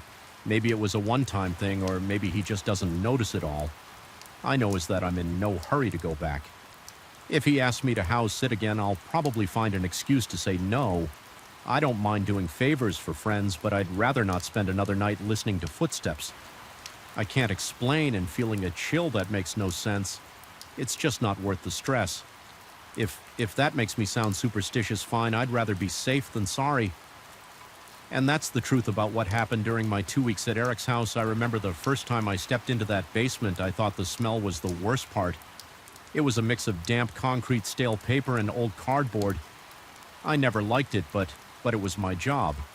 I was new at the company back then, and they told me I'd be in charge of the night shift. I didn't question it. I needed the money, and the position looked secure. After a few months, I got used to the quiet. I got used to the strange echoes. I got used to the sudden knocks when pipes expanded. But one night, something changed. I started hearing whispers. I was by myself, and the entire floor felt different, like there was another presence nearby. That's when everything shifted for me. I work for a big publishing house, and they store their archives underground. It's an old storage area with rows of tall shelves lined up against each other, leaving only a narrow space to pass through. The lights are dim. They use these old fluorescent bulbs that flicker and hum. The ceiling is low, and the ventilation system drips water in some spots. Whenever I walk around, my boots make a wet sound against the concrete. The place is cold, too. Even in the summer, the temperature down there never really warms up. My job is to check the inventory note, any new arrivals, and handle any deliveries that come in late. Sometimes shipping trucks come at odd hours, so I meet the drivers at the loading dock and guide them to the correct shelves. It's pretty straightforward. I normally follow a clipboard and a checklist, and then I sign off on everything one night around 2 a.m. I was walking along the far corridor. It's the one section of the B basement that almost never sees any activity. The shelves there are old and full of dusty boxes from decades ago. I remember the flickering bulb overhead. It kept buzzing louder than usual. I stopped to write down some box numbers. Then I heard a whisper. At first, I thought my ears were playing tricks on me. I turned around and aimed my flashlight at the shelves. There was nothing. I stood there listening. It was that kind of soft hissing sound that you can't quite make out, like a voice that's just out of range. My shoulders got tense, my stomach tightened. I wasn't sure if I should say something. I finally asked, "Hello, anybody here?" No answer, just the constant hum from the lights. I told myself it was probably a water pipe or the wind from the ventilation, but the sound felt too clear. It sounded like a person. I felt the hairs on the back of my neck stand up. I walked a little farther, and the whisper seemed to move with me. It was like it was retreating down the corridor. Every step I took, it seemed to stay ahead of me. I was holding my breath without realizing it. When I reached the end of the corridor, it was just a plain concrete wall, no exits, no doors. I looked around, shining my flashlight on the floor, on the shelves, and up at the ceiling. There was nothing, but I still felt that tightness in my chest. I felt a rush of relief when I heard the service elevator ding. I figured maybe it was the cleaning crew or one of the security guys, so I hurried back, but I didn't see anyone. The elevator doors were open and it was empty. The control panel had that faint glow. My flashlight started to feel heavy in my hand. I don't like admitting that I was nervous, but I was in that basement by myself, and there was no reason for the elevator to have opened without someone calling it. Still, I tried to brush it off. Sometimes the elevator acts up. It's old. The buttons stick. Mechanical glitches happen. I told myself that and went back to my checklist. The rest of that night went by slowly. I stayed near my desk in the corner of the basement where there's a phone and a computer. I kept glancing around, checking the shadows between the shelves. My mind kept replaying the whisper, but I tried to stay focused on my tasks around 5 a.m. The shift ended and I went upstairs. I reported nothing unusual because I didn't want to sound crazy. I told myself it was just a weird moment. Maybe the echo of something from the ventilation. I went home and tried to forget about it. Over the next few nights, I started hearing more sounds. They weren't always whispers. Sometimes it was like faint footsteps behind the shelves. Sometimes it was like someone dragging a box. Other times it sounded like a soft scraping on the floor. Every time I checked, I found nothing. The corridor would be empty and everything would look the same as before. I kept thinking that maybe I'd find a pile of boxes tipped over or a tool left by the maintenance crew, but I never did. Everything was always in its proper place. At least as far as I could see, my body started reacting more intensely. My heart would race at the slightest noise. My hands would sweat. My legs felt weak when I walked down the tight aisles. I'd get a cold sensation in my chest whenever I had to enter that far corridor. At one point, I considered leaving my job, but I couldn't do it. I needed the income, and it wasn't like I had another position lined up, so I told myself to handle it. I told myself it was probably my imagination, or maybe something caused by lack of sleep one night. I decided to do a thorough check of the entire area from front to back.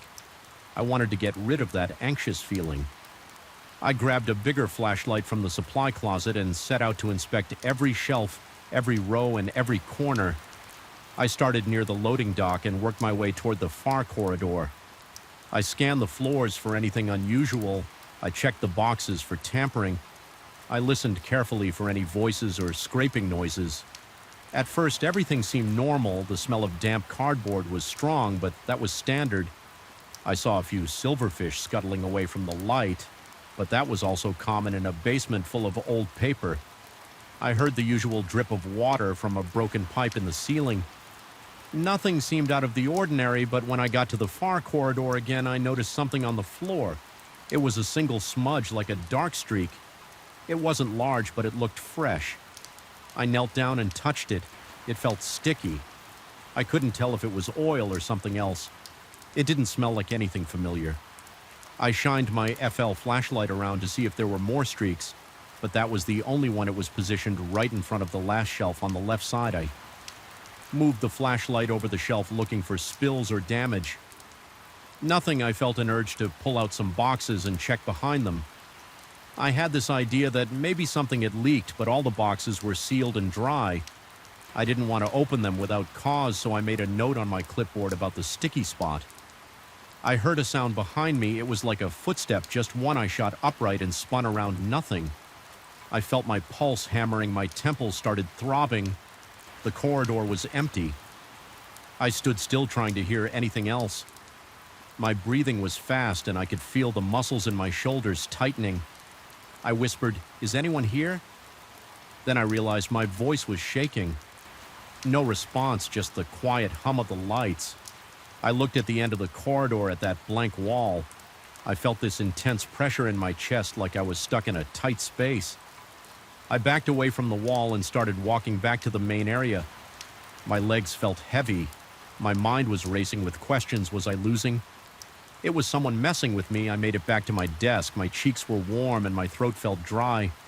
I picked up the phone and thought about calling security, but then I stopped. What would I say that I heard a weird noise and saw a sticky spot? They'd send a guard who'd just walk around for a few minutes and find nothing. I forced myself to calm down. I poured a cup of water from the cooler. I leaned against the desk. Taking slow breaths, I told myself it was probably a maintenance issue. Maybe someone had spilled something and didn't report it. The rest of the night was quiet, though. I kept looking over my shoulder. After a few more days, the occurrences got more frequent. I heard whispers or faint footsteps at least once a night. Sometimes the lights flickered in one section while everywhere else stayed normal. My body felt tense the entire shift. My shoulders ached from staying rigid. I jumped at every little creak one evening. I got a late delivery around midnight. I remember feeling relieved to have some human company. The driver was a tall guy wearing a thick jacket, and he looked tired. I helped him unload a few boxes of manuscripts. We took them down on the freight elevator and placed them in the designated area close to my desk. He noticed how quiet it was and said, "You work here alone at night?" I nodded and told him it was part of my job. He shook his head and said he didn't. Envy me. Then he left and I was alone again. The entire place felt colder after he left. I decided to keep busy with filing tasks. I kept hearing small noises like something tapping on wood. I tried to ignore it. My heart rate picked up again and I could feel sweat forming on my forehead. It was hard to concentrate around 3 a.m. I stepped away from my desk to check a row of shelves on the other side of the basement. My plan was to do one last inspection before finishing up. As I passed by the middle aisle, I noticed a box had shifted. It was halfway way off the shelf, ready to fall. I set my flashlight on the floor and tried to push it back into place, but it felt heavier than usual. I tilted it a bit, wondering if maybe it got wet. Then I realized someone could have moved it. I felt a chill spread from my shoulders to my neck. I looked around, nothing but the same rows of shelves. I slid the box fully onto the shelf, then grabbed my flashlight.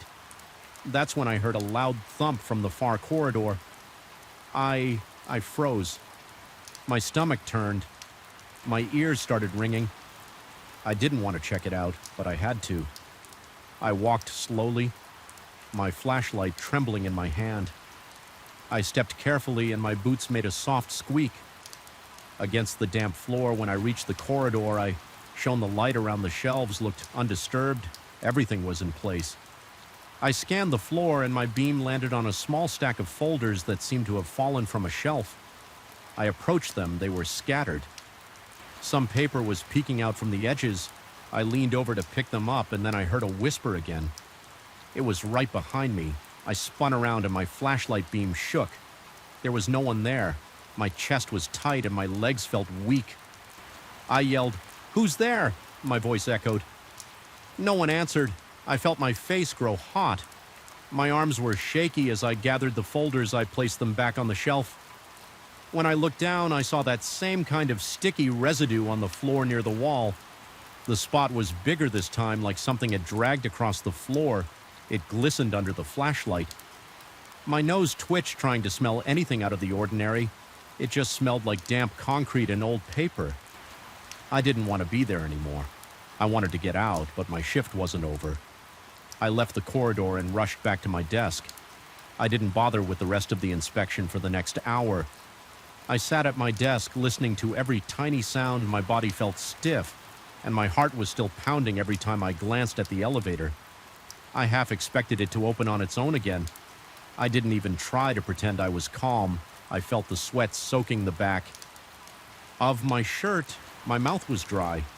I just wanted the shift to end when the clock finally hit 5 a.m. I shut down the computer and headed upstairs stair. I passed the security desk on my way out. The guard asked how my night was. I just said quiet. Then I left. I was too tired and too rattled to explain anything. When I got home, I could still feel that weight on me, like something had followed me out of the basement. I couldn't stop replaying the sounds in my head. The whisper felt real. The footsteps felt real. The sticky marks on the floor were definitely real. I decided to tell my supervisor about it the next day. I described the noises, the strange elevator, behavior, and the sticky spots on the ground. He said he'd have maintenance check the basement for any leaks or broken pipes. He promised to send someone from security to do a walker, but he didn't seem too concerned. He just said these old buildings have a lot of strange noises. Since then, the feeling of being watched never left. Every night I sense someone behind the shelves. I sense movement where there shouldn't be any. The corridor feels suffocating, like the air is thicker in that spot. I don't have a better explanation. I keep doing my rounds. I keep signing off on deliveries. I keep checking inventory. But I also keep my ears open for that whisper, and I stay alert for any more sticky trails so far. I haven't caught anyone in the act, and I haven't found a source for any of these strange things now. Every evening before I start my shift, I stand by the elevator on the main floor and take a deep breath. I press the button and ride down, bracing myself for whatever I might find. I walk through the rows of shelves, double-check the lights, and listen, always listening. I can't shake the feeling that something is watching me. I can't shake the tension in my muscles.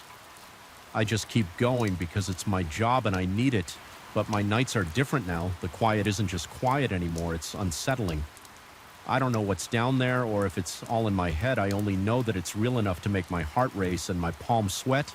And until I figure out what's behind those whispers and footsteps, I don't think I'll ever feel comfortable in that basement again.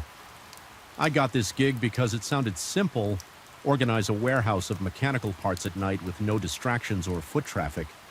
The owner promised I'd have the place to myself. He said there wouldn't be any deliveries or pickups until morning. I thought it would be easy money. I was wrong. I'm standing in this huge metal building that smells like old oil and damp cardboard. The lights are harsh overhead fluorescents and they flicker once in a while. The first time I stepped inside, I noticed the rows of shelves packed with crates and bins of parts. Each row stretches nearly from one end of the warehouse to the other with narrow walkways in between. There are tall stacks of boxes along the walls. The floor is concrete stained with grease and grit. When I started, everything felt normal. I checked off boxes labeled shelves and wrote down items on a clipboard. Then I found sacks of parts that didn't match the inventory list. That was my first sign that something weird was happening. On my second night, I looked more closely at the sacks. Some were behind large crates, half hidden. But the seals had been opened recently. They were supposed to be sealed with these plastic bands, yet I saw fresh cuts. I even found small pieces of the plastic ties scattered around the floor. I felt uneasy, but thought maybe the owner had opened a few sacks himself or changed his mind about inventory. I figured I'd ask him later. I kept working. Going through the official list and trying to reconcile the numbers, I stacked everything in neat piles around midnight. I heard a small clank near the back of the warehouse. It sounded like a tool dropping onto the floor. I didn't see anyone, so I shrugged it off as maybe some piece of metal shifting on a shelf. A couple nights later, I noticed something else. Footprints. They were faint, but definitely there. Someone had stepped in greasy dirt, maybe from a corner where fluids had leaked, and walked from the far left corner to a workbench. Bent on the opposite side, the tracks didn't look old. In fact, I swear they were fresh, like someone had just walked by before I got there. The footprint size looked about the same as mine, maybe a bit smaller. I tried to trace where they came from, but the pattern vanished near a side door that leads into a cramped storage office. That door was locked from the inside, or at least I thought it was. I jiggled the handle. It felt secure. I don't like being in the dark about this kind of thing. I like to know if someone's messing around, so I got a roll of thin, clear tape from my car. Every time I ended my shift at around 5 in the morning, I'd put small strips of tape over the seam of each door. That way, if someone opened a door while I was gone, the tape would tear. When I came back the next night, I saw the tape on 2. Of the doors was ripped. One was the main entrance that I used, which made sense because I had to come in, but the other was a side door I never touched. The tear looked clean, as if someone opened the door carefully, but the padlock outside hadn't been tampered with. I felt a chill on the back of my neck when I realized that lock might not mean much. If someone had a key or a way around it. At first, I tried to brush it off. I asked the owner the next day if he'd been inside. During the off hours, he said no. He said he trusted me to handle it. I told him about the sacks and the footprints, and he just shrugged. He looked tense for a second, but he said he had no idea what that was about. He told me to keep working and let him know if anything else seemed off. I took him at his word, but I wasn't satisfied. On my 5th night, things got more intense. I was reorganizing a bunch of small washers, bolts, and screws into labeled plastic containers. The place was quiet, except for the buzz of the lights and the distant hum of traffic outside. I had a portable radio on the table next to me just to have some background noise. Suddenly, I heard a loud crash from the back corner near the overhead doors used for loading trucks. It sounded like metal pipes falling onto concrete. The noise echoed through the whole building. My heart kicked up and I felt an adrenaline rush. I grabbed a flashlight and went to check it out. I walked between rows of shelves, scanning my light left and right. I saw shadows flickering on the boxes. My breathing got shallow. The air felt colder in that part of the warehouse. like a draft was coming in through the loading duct. I reached the back corner and found a stack of pipes on the floor. They'd been leaning against the wall, but now they were scattered. I looked around for any sign of movement. Nothing. I shined my flashlight at the overhead door, checking the edges for signs that someone forced it open. It was locked. The chain and padlock were still in place. I tried to stay calm, but my stomach felt twisted. I called out, "Anybody here?" My voice echoed. I waited, but no answer. I picked up the pipes, stacked them back against the wall, and kept an eye on the door. Then I noticed something that made my skin crawl, fresh footprints again. This time leading away from the pipes, heading deeper into the warehouse. I followed them for a few steps, but they faded near a pile of crates. I circled around, shining my light, trying to see if anyone was hiding. Nobody jumped out. The only sound was my own breathing. I heard a drip somewhere, like a slow leak from a pipe, or maybe leftover rainwater hitting a bucket. I stayed there for a minute, scanning the area, but saw no one. I felt vulnerable standing in that wide open space with the lights overhead. I moved back to my workstation, but I stayed on edge. That same night, I decided to step up my security check. I used the tape on every door. Again, I also placed small pieces of tape on certain containers and drawers, the ones that had been tampered with before. Then I went to the break room, a small side space with a couple of chairs and a vending machine. I sat for a while, ate a quick snack, and tried to steady my nerves. The sense of being watched wouldn't go away every few minutes. I jerked my head toward the door, expecting to see a face peeking around the corner, but I never did. After the break, I got back to organizing. The rest of the shift passed without more noises. The next day, I returned around the same time. Sure enough, some of the tapes were broken again. One on the side door, one on a drawer of specialized drill bits, and one on an old metal cabinet near the back. I opened the cabinet to check its contents. It mostly had older tools and some half-rusted spare parts. Everything looked jumbled, like someone had rummaged through. I felt my heart speed up again. There was no sign of forced entry, and the place was locked, just like I'd left it. I started to wonder if the owner was behind this, or maybe an ex-employee with a key. I began glancing over my shoulder every few minutes, feeling paranoid. That was when I started hearing faint taps or scratches on the far walls.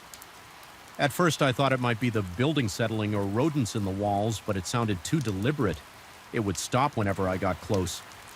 I'd spin around with my flashlight, but there was nothing. My palms were sweaty and my mind rayed with different scenarios. Someone messing with me, someone hiding, maybe someone living in the warehouse without the owner's knowledge.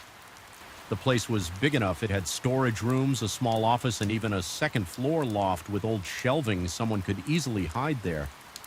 I got tired of feeling jumpy, so I decided to confront the noise. I walked slowly toward the back area, stepping carefully to avoid making too much sound.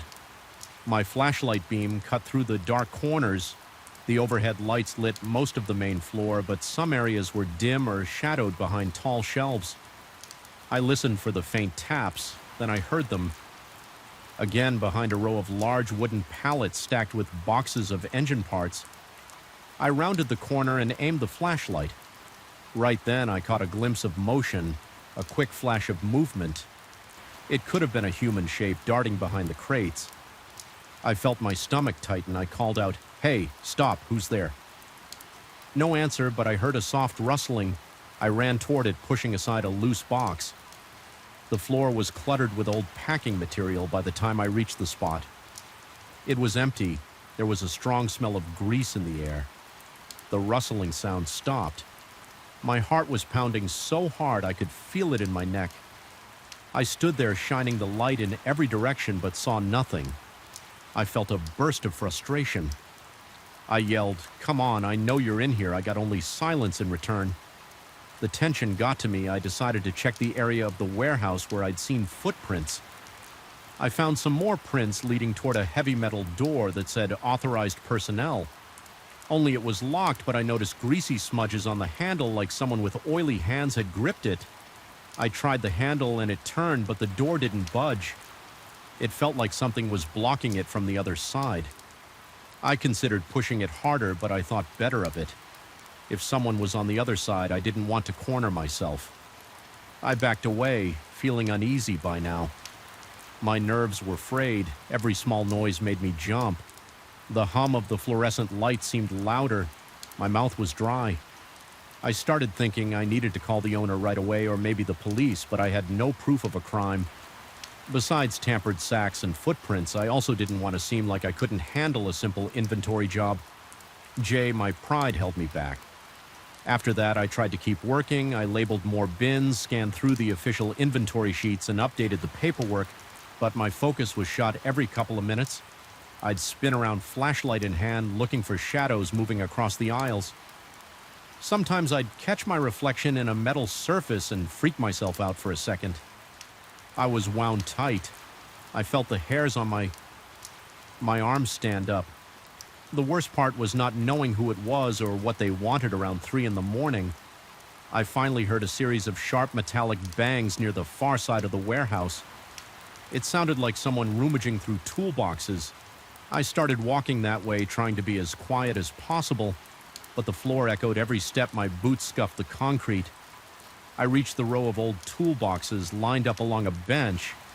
The bench was littered with wrenches, pliers, and half-disc disassembled. Some tools lay on the floor like they'd been knocked off in a hurry. My chest tightened when I realized that whoever was here had been trying to grab something and then ran off. As soon as they heard me coming, I scanned the area with my flashlight. I spotted fresh grease smears on the edge of the bench. One of the wrenches was still rocking slightly as if it had just been dropped. The air felt thick and stale. My heart drummed in my ears. I crouched down to look under the bench. Nothing. Then I heard movement overhead, a soft thump on the catwalk or the upper loft. I stood and aimed my flashlight up. The overhead lights didn't reach well. Up there, I could see old boxes in the outline of a railing, but no one in view. I took a step onto the metal stairs that led to the loft. Each step squeaked under my weight. At the top of the stairs, I paused. My flashlight lit a narrow walkway with more shelving units. The air felt even colder. I could see dust floating in the beam of light. My pulse hammered in my head. I heard a soft scrape behind a stack of boxes. I moved closer, feeling tension in my shoulders. "Show yourself," I said, trying to sound confident. Nothing. Then the lights flickered below, and for a split second the loft went dark, except for my flashlight beam. The lights came back and the scrape sound stopped. I froze, waiting after a moment. I heard a door slam on the far side of the W house. I went down the stairs, ran over to that side, but the place was empty again. My mind spun with questions. How did they vanish so fast? Did they slip out of back exit? By the time my shift ended, I felt exhausted, my nerves were shot, and my legs were weak. I checked the tapes on the doors. Several were torn. I replaced them with fresh pieces locked up and headed home. My head pounded with confusion and paranoia. I couldn't shake the feeling that someone was watching every move I made. The warehouse felt claustrophobic. Even though it was huge, I had to keep working there. It was my job, and I needed the money every night. Since I felt on edge, the tension hasn't gone away. Sometimes I think I see shapes moving in the corners of my vision. I'll turn fast, but there's nothing there. Other times I'll hear the faint crash of metal on concrete and find tools scattered that were neatly placed before I keep telling the owner about it, and he just tells me to be careful. He claims no one else has a key. I don't believe him. But I don't have proof he's lying. I'm still there now. I'm sorting out a batch of nuts and bolts, trying to finish my shift. But every time I pause, I feel the weight of the silence around me, like the building itself is watching. I can't see anyone else, but I know I'm not alone. The footprints, the broken tape, the rattling tools, those aren't my imagination. Someone's here, and they're not just passing by. They're lurking, watching, playing games with me. My heart won't stop pounding, and every little sound sets me off. I'm tired of feeling hunted, yet I keep coming back because I need the paycheck and I can't prove anything yet. That's the situation. I don't know who's behind it or what they want, but each night it gets harder to stay calm. I catch myself looking over my shoulder constantly. The warehouse stays locked from the outside, but that doesn't matter if someone has their own way in. I've taped every door, window, and hatch I can think of, but I still find them broken or loosened when I return. Now I'm just waiting for the next noise, the next flicker of movement in the corner of my eye. The next time I find footprints leading to places I haven't checked yet, and I know that sooner or later I'll come face to face with whoever's in there with me, I just hope I'm ready when it happens. I never expected a house to make me feel so uneasy. The day I signed the paperwork, I felt a tightness in my chest. I couldn't explain. The house looked solid from the outside. The price was fair. The location suited me, but there was something about that basement. I remember walking down there during my first viewing. The agent flipped the light switch, and I saw a row of old shelves stacked with dusty jars and rusted tools. The air felt thick, like stepping into a room where someone had just stopped talking. I pushed aside my nerves. I convinced myself it was just the musty smell of old concrete. I closed the deal a few weeks later. I moved my boxes in with the help of a couple of friends. We loaded the living room with furniture and left the heavier stuff for another day. Everything looked fine except for that basement. It always seemed colder than the rest of the house. Even though it was midsummer, I noticed a small draft-like air was escaping through some crack in the walls. I planned to fix it, or at least find the source, once I had the time. A few days later, I decided to start setting up a workshop in that basement. I needed a place to store my tools, saws, and leftover wood. I had a simple plan to clear out the junk, maybe repaint the walls and add better lighting. The previous owner left some cheap wooden shelves that were full of random stuff, empty paint cans, a broken lamp, and an old radio that didn't work. I tossed out most of it. While clearing the corner near the furnace, I noticed a strange section of the wall. It was a rectangular patch that looked a little newer than the surrounding bricks. The lines of mortar stood out like it had been repaired. At some point, I tapped on it. The sound was hollow. I knocked on another part of the wall for comparison, and that had a dull, solid sound. The difference was obvious. I crouched down and ran my hand across the surface. There was a thin crack around the edges, almost invisible. Unless you looked closely, I felt a faint flow of air. It wasn't much, but enough to catch my attention. I spent the rest of that day trying to figure out what might be behind it. A hidden storage space, maybe an old coal chute that got bricked over my mind. Wandered, I decided I'd finish cleaning up first. Then investigate. That night, I sat in the living room and kept thinking about it. The possibility of a sealed compartment was too intriguing. I pictured hidden valuables or old letters left behind by a previous owner. The next morning, I went down to take some measurements. I wanted to see if I could find any records of home improvements or renovations.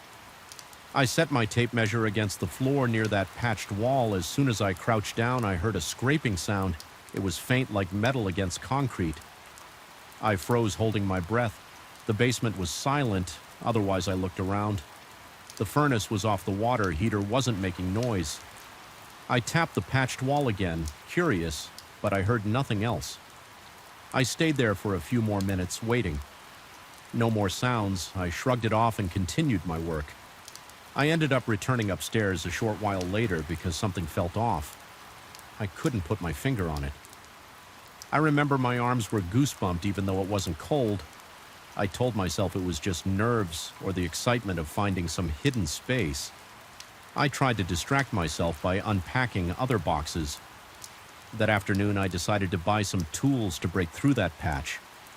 I drove to the hardware store, got a new chisel, a heavier hammer, and some safety gear on my way home. I felt this strange heaviness in my stomach, like I was dreading something.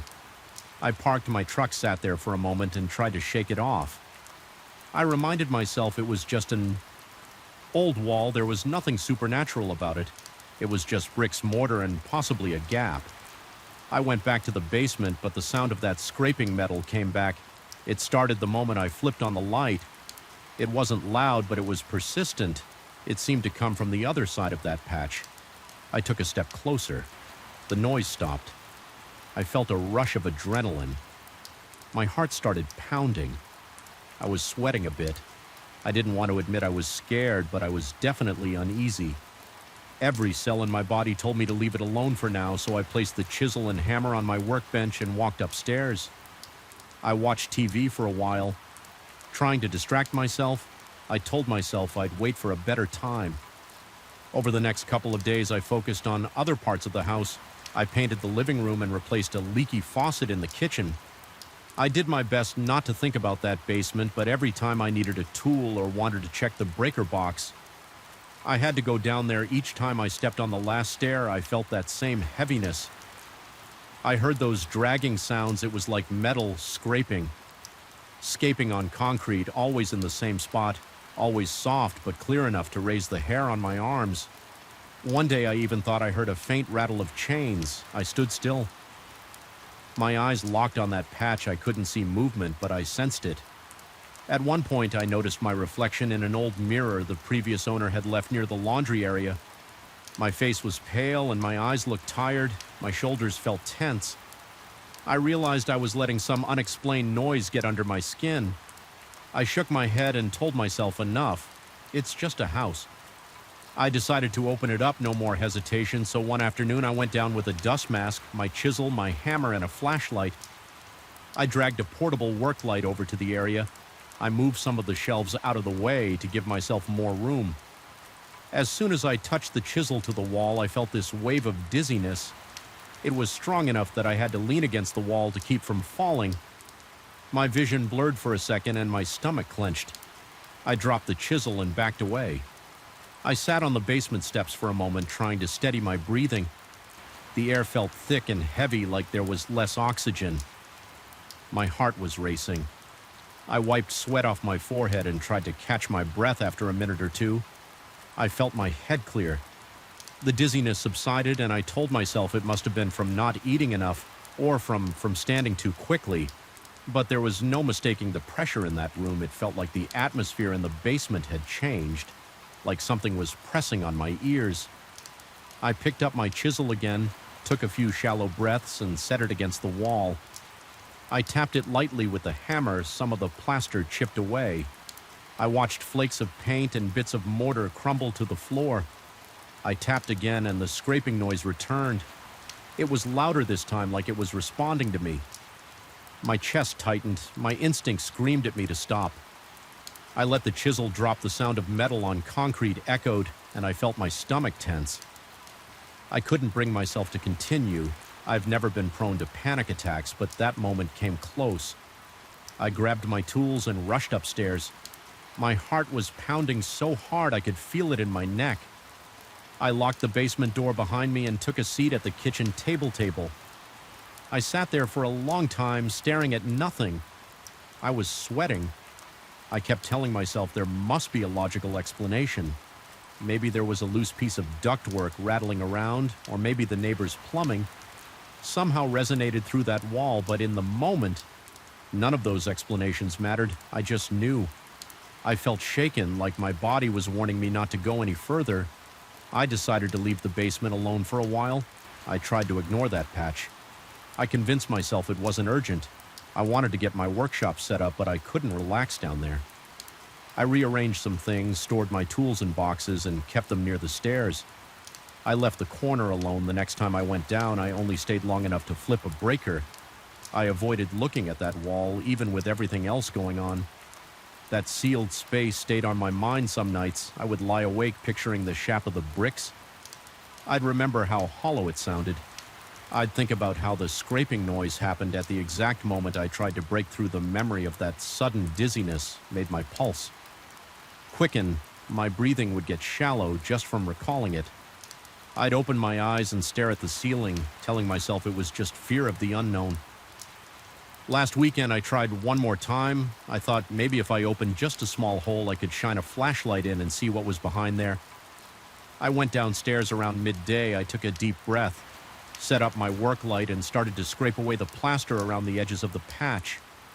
Within seconds, I felt my ears pop like the air pressure had dropped again. The basement felt colder. My hands started to tremble. My breathing got faster, almost like I was hyperventilating. I told myself to calm down. I forced myself to slow my breathing. My palms were sweaty. My legs felt tense, ready to bolt at any second. The scraping started again, a slow, steady drag of metal on stone. It was so close that it might as well have been inches away. My heart thumped in my chest.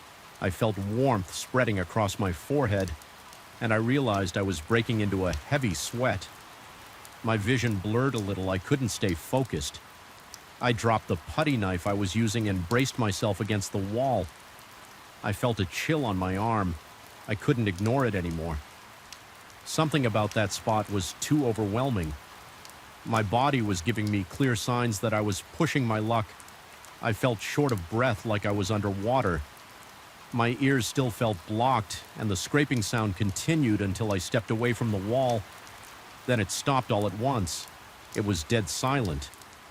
Except for my own breathing, I gathered my tools as quickly as I could. I turned off the lights, slammed the basement door, and locked it again.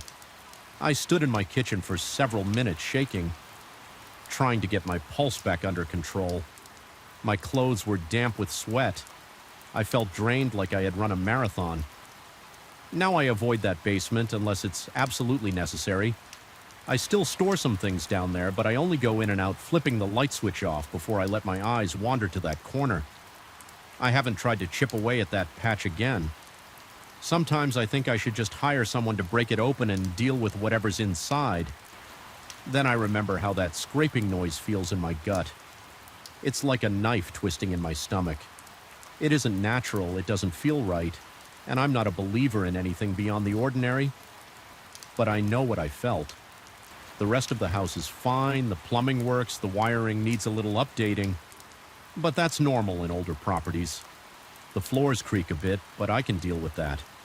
It's just that one spot in the basement that sets me off. The sealed compartment remains unopened.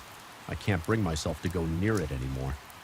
Every time I even think about heading down with a hammer, my hand starts shaking. My mouth goes dry. I'm not sure if I'll ever open that section of the wall. I know it's there, and I know there's something behind it, but I can't handle the reaction it causes in me. The heaviness, the vertigo, the scraping of metal. None of that seems worth it. I don't want to find out what's on the other side. I'm not curious anymore. I'm just wary. Sometimes if I'm in the living room with the TV off, I swear. I hear a faint dragging sound coming through the vent that leads to the basement. It makes me tense up.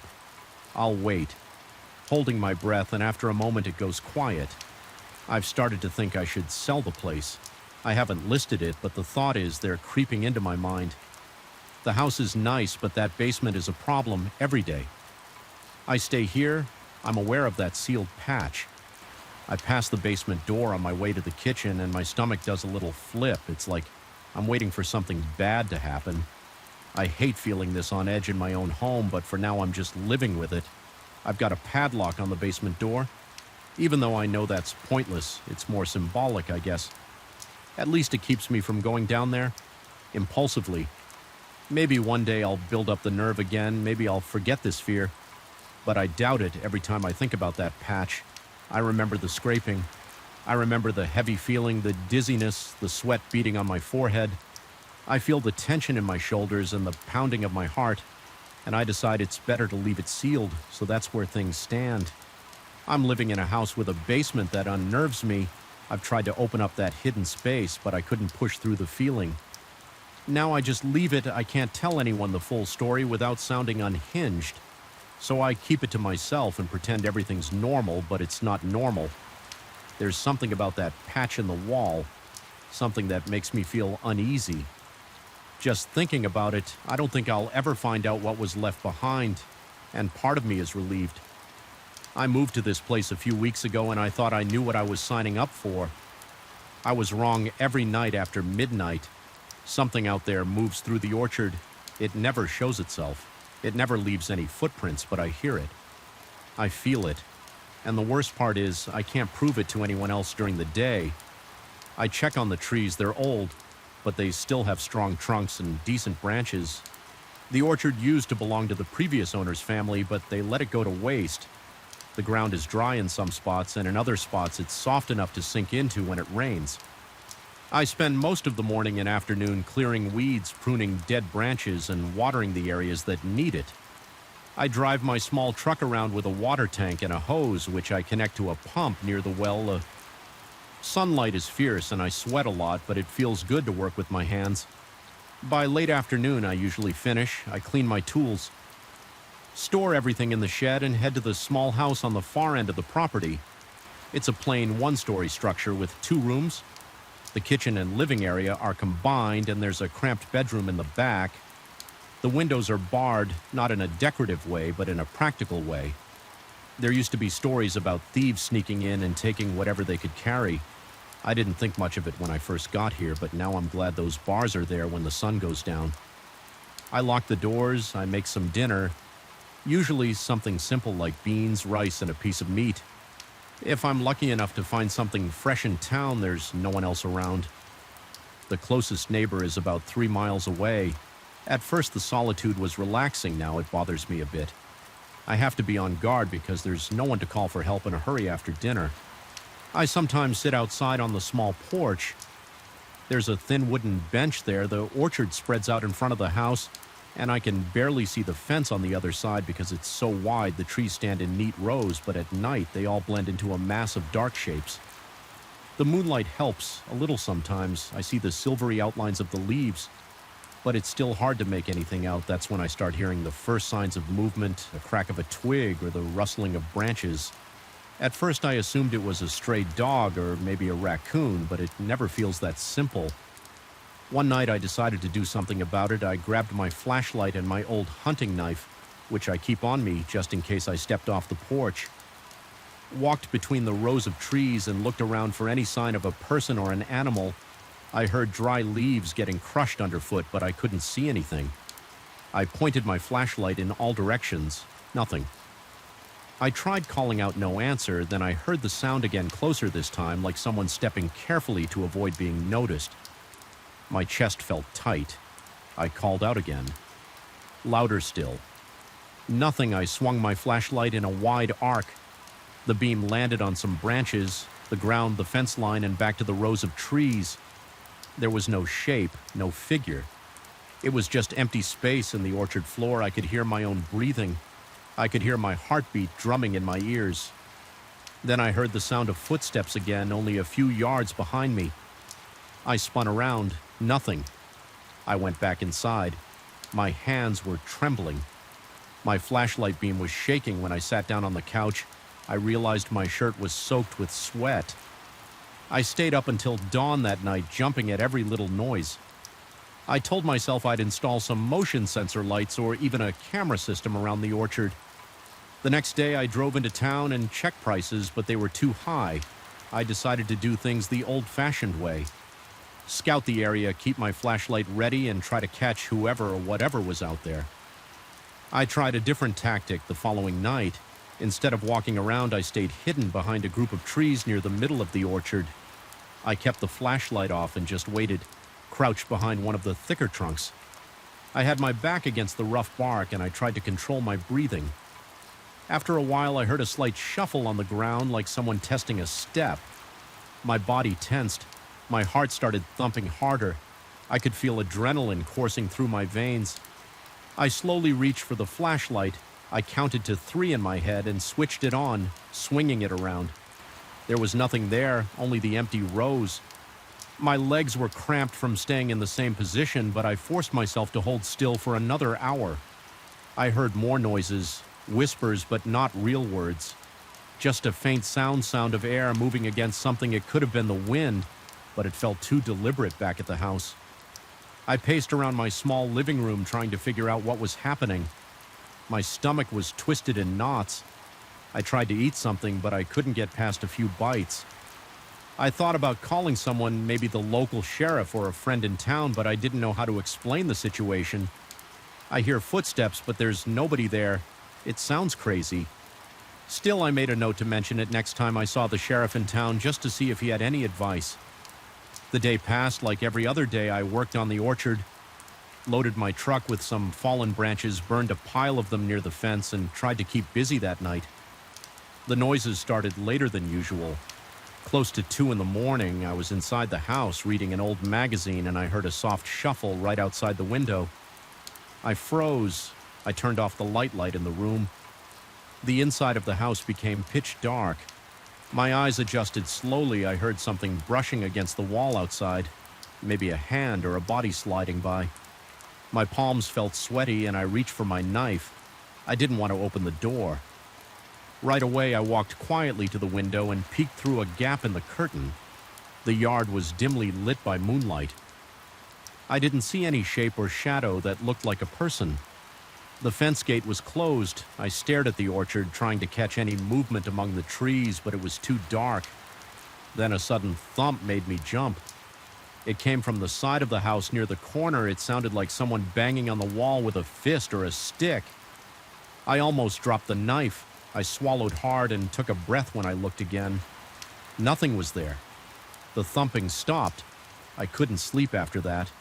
I stayed up until sunrise, just sitting on the couch with a knife in my hand. My back hurt from being so tense when morning came. I stepped outside. Everything looked calm. I walked around the house to check for damage, but didn't find any dents or scratches. The orchard looked the same as ever. No broken branches, no disturbed patches of dirt, no footprints. The only prints I saw were my own from the day before. It was frustrating. I felt like I was losing my grip on what was real. Over the next few days, I set up some makeshift traps around the orchard. I used pieces of rope tied to empty cans. If someone tripped over the rope, the cans would clatter and alert me. I placed them near the fence and along a few rows where I'd heard the footsteps. I also put some flour on the ground in small circles, hoping to catch any footprints after sundown. I watched from my bedroom window. The wind rustled the leaves, and I heard a few normal night sounds. Crickets, maybe a distant coyote, but nothing unusual. Around midnight, I heard the faint clinking of one of the cans. My chest seized up, and I rushed outside with the flashlight. I scanned the area. The rope was still there. The cans were still there, but they'd moved a bit. Like someone had nudged them. I spotted a trail of flour a few feet away, but it didn't look disturbed. I crouched down to inspect the ground. No footprints, no scuff marks. I stood up and felt a chill on my arms. I whispered, "Where the hell are you?" I spent the rest of the night awake, patrolling the orchard.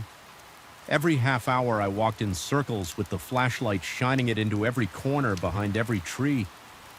Occasionally I heard a rustling or something that sounded like breathing, but I never caught sight of anyone. My legs grew tired, my head ached. My heart pounded so much that it felt like I was sprinting. Even though I was just creeping around the next morning, I was exhausted. I dragged myself through my chores, half asleep on my feet. At one point, I thought about quitting and leaving the property. I didn't sign up for this. I came to take care of trees, pick fruit, maybe sell some of it. I wanted a peaceful place away from city noise, but each night was turning into a standoff against something I couldn't identify.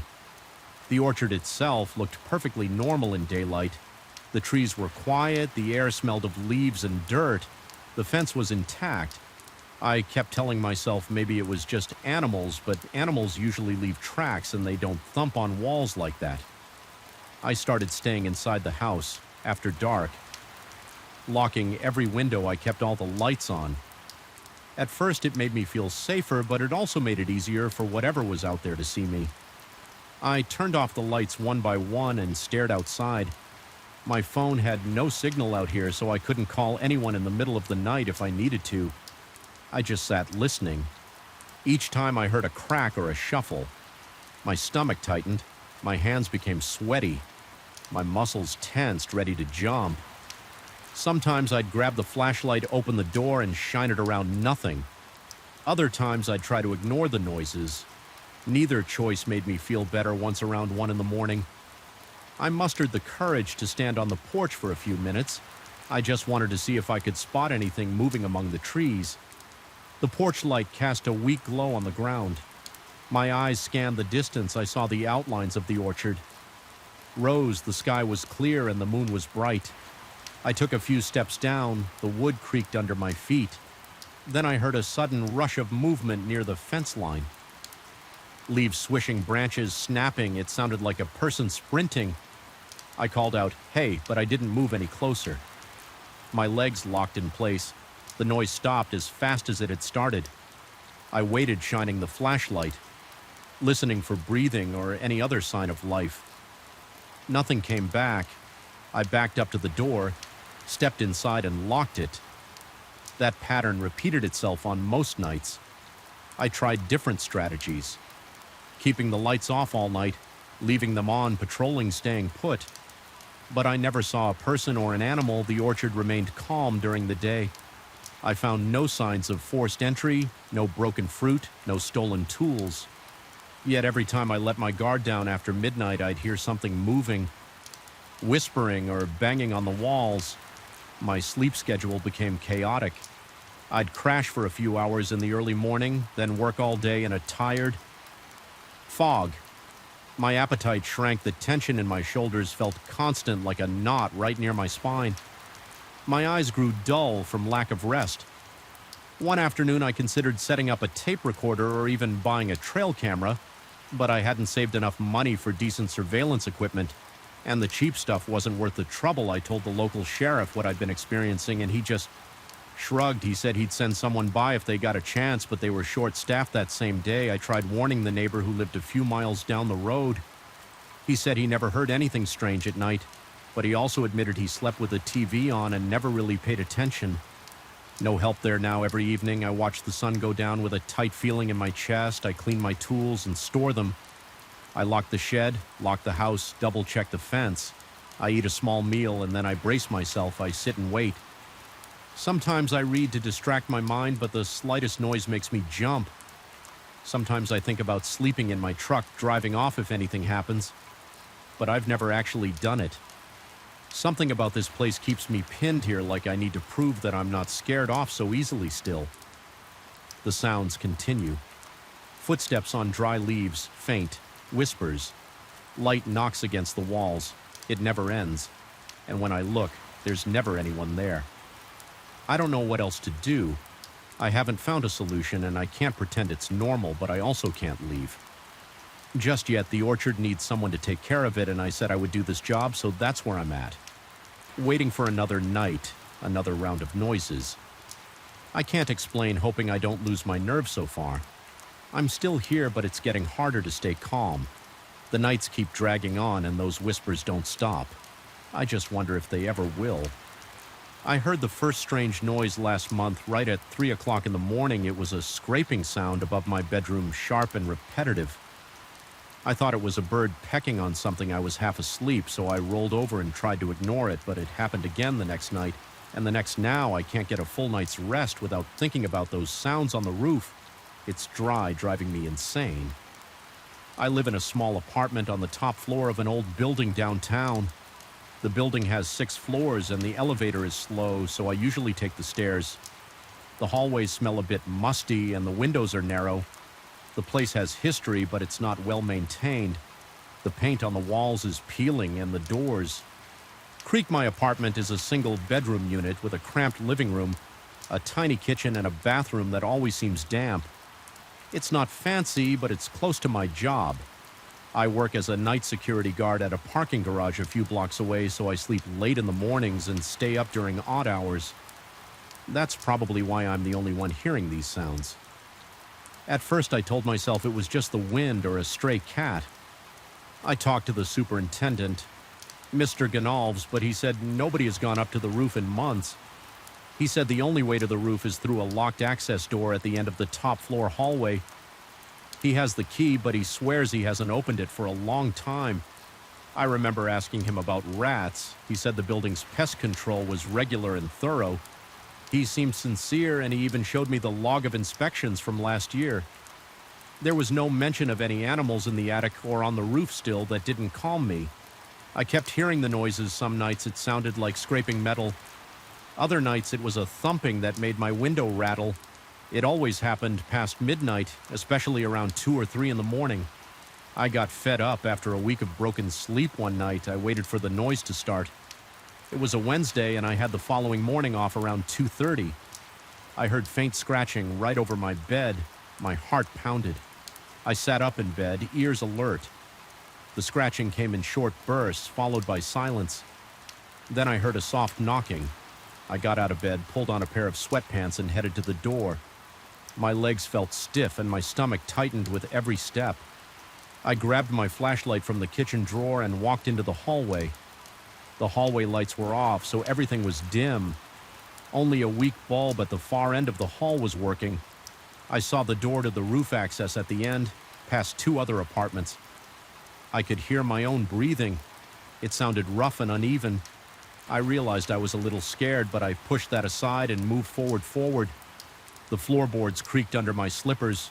I tried to be quiet, but my footsteps echoed in the empty corridor when I reached the access door. I paused. I didn't have the key, and I knew it was always locked, but I tried the handle anyway. It didn't budge. I stood there for a moment, listening. Everything was dead silent. The quiet made my skin crawl. My ears felt strained, like I was searching for the faintest sound. After a few seconds, I took a deep breath and knocked on the door. I don't know why I knocked. I guess I wanted to see if there would be a reaction. I heard nothing then. I shined the flashlight at the edges of the door. The paint was old and flaking, but there was no sign of forced entry. No fresh scratches on the wood. I even checked the floor for footprints or debris. It was just dusty. I felt my arms tingle. I wasn't sure if I was relieved or more unsettled. I ended up going back to my apartment the rest of the night. I stayed awake in bed, waiting. The sounds didn't return that night, but they came back the next night over the following week. My routine became a cycle of anxiety. I tried earplugs. I tried sleeping with the TV on. Nothing helped. I usually heard the noises around 3 or 4 times a week, always at random intervals. Sometimes it was a dragging noise, like something heavy being pulled across the roof. Other times it was more like tapping on the ceiling. It always stopped the moment I got out of bed to investigate. I told some neighbors about it, but they hadn't noticed anything. Most of them are older folks who sleep early, 1 or 2. Shrugged it off and said the building was old and had its creaks, but the noise I heard was distinct. It wasn't a pipe rattling or the wind. It sounded intentional, like someone or something actively moving around. I kept going back to the idea of an animal, but I hadn't seen droppings or fur, and the noise sometimes felt too strong for a small creature. One night it sounded like pounding, which made me jump out of bed and nearly drop my phone. I tried recording the noise on my phone a couple of times, but each time the sound stopped before I could hit record. Eventually, I decided I had to see the roof for myself. I caught the superintendent one morning and asked to borrow the key. He looked surprised but didn't argue. He handed over a long rusty key with a tag that said roof access in faded letters. He told me to be careful. I said I just wanted to check for loose shingles or something that might be making noise. He shrugged and walked away. That same afternoon, I went up to the top floor. It was daylight and everything seemed normal. I unlocked the roof access door, stepped outside, and squinted in the sun. The roof was flat with a few vents and some old air conditioning units. There was a low ledge around the perimeter about waist high. I walked the entire length of the roof looking for damage or signs of animals. The surface was a bit grimy with some small puddles. From recent rain, I didn't see any footprints or trash that might suggest someone was squatting up there. I checked the corners, examined the vents, and even climbed on a short ladder to peek into a ventilation shaft. It was empty. Everything seemed normal. The only odd thing I noticed was a small rusted hatch near one of the vents, but it was sealed with a padlock that looked decades old. I tugged on it, but it didn't move. I stayed on the roof for a good hour, waiting to see if I heard anything. Nothing happened. No strange noises, just the hum of city traffic below and the occasional breeze. I went back downstairs, locked up, and returned the key to the superintendent. He asked me if I found anything, and I said, no. He nodded. Without much interest that night, I felt a little more relaxed, reeled. I thought maybe the noises had stopped, but around 3 in the morning I heard it again. A solid scraping sound like metal against concrete. I jolted upright. My heart thumped and my chest felt tight. I got out of bed and stood in my living room listening. The noise repeated 3 times, then stopped. My palms were sweaty. I looked at my front door, debating if I should run up the hallway stairs again. I decided to do it. I wanted to catch whoever was making that sound. I left my apartment in a hurry. I didn't even grab my slippers or my flashlight this time. I just went out in my socks. The hallway was dark as usual. My hands were shaking. I felt a light tremor in my legs, but I pushed forward. I rushed toward the access door and tried the knob locked. I pressed my ear to the door. I heard a faint clicking noise like nails against something hard. My scalp tingled, and I felt goosebumps on my arms. The sound was very close. Maybe on the other side of the door, I whispered, "Hello?" No reply. I braced myself and banged on the door. "Who's there?" Silence. I pressed my ear again. Nothing. I hurried back to my apartment to grab my phone. I dialed the superintendent's number, but he didn't pick up. It was too late at night. I thought about calling the police, but I hesitated. I wasn't sure if that was an emergency worth reporting, and I didn't want to look like an idiot. I ended up pacing around my apartment until dawn, checking the ceiling every few minutes. I never heard another sound that night in the morning. I felt exhausted, like I hadn't slept in days. My back was sore and my eyelids felt heavy. I went downstairs and waited by the superintendent's office until he showed up. I told him what happened. He gave me a worried look, but said he hadn't. "Heard anything?" I asked if someone else might have a spare key. He said only he and the building manager had access. The building manager was out of town for a week. I asked if he would come up with me that night if we heard the sounds again. He agreed. That night I tried to rest. I fell asleep around midnight. Sure enough, around 3:30, I woke up with a jolt. A loud thud echoed from above. My pulse raced. I grabbed my phone and called the superintendent. He answered on the second ring, sounding groggy. I told him it's happening again. "Meet me on the top floor." He said, "Okay." I grabbed my flashlight and hurried out. He arrived a minute later, hair disheveled, wearing sweatpants and a t-shirt. He was carrying a heavy flashlight and had the key in his other hand. We both stood at the door listening. I pointed at the ceiling, trying to show him the direction of the sounds. It was quieter now, but there was a faint rustling or scraping. He gave me a nod, then unlocked the door. We stepped into the staircase that led up one more flight to the roof. The tension in my chest got worse. My breathing felt shallow. The superintendent's face looked tense.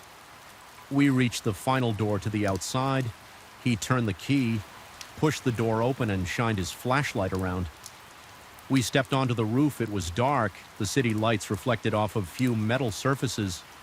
We walked slowly, checking every corner. I felt a cold sweat on my neck.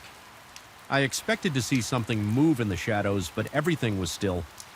My teeth were clenched and my grip on my flashlight was so tight my knuckles hurt. We covered the entire roof, looking behind the air conditioning units, checking the sealed hatch, tapping on the vents. We didn't see any sign of forced entry or disturbance. There was only the distant sound of traffic. I glanced at the superintendent. He shrugged, looking uncomfortable. We stood there for a minute, scanning every inch of the roof. Nothing. We went back inside. He locked the door again and handed me his flashlight so I could look around the stairwell. It was empty. No footprints, no trash, no sign of a person. We both stood there, shoulders stiff. Eventually he sighed and went back to his apartment. I turned to mine. Over the next few days. I tried to forget about it.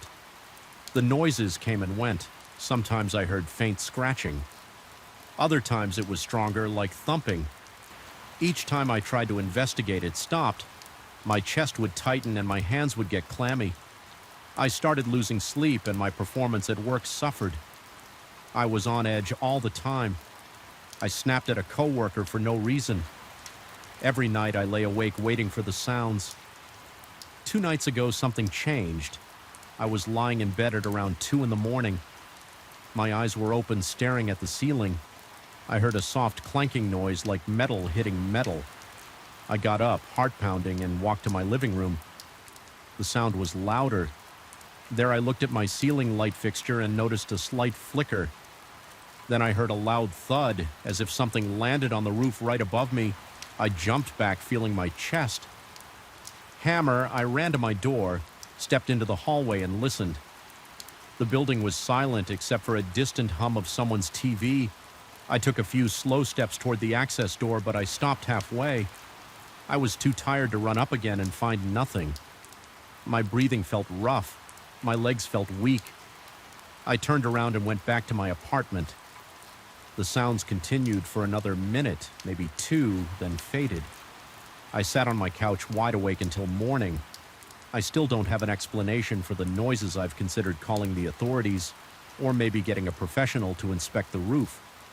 But part of me thinks it's pointless. I've already checked up there with the superintendent. There's nothing I can't figure out why these noises happen only in the early morning hours and always stop when I go to investigate.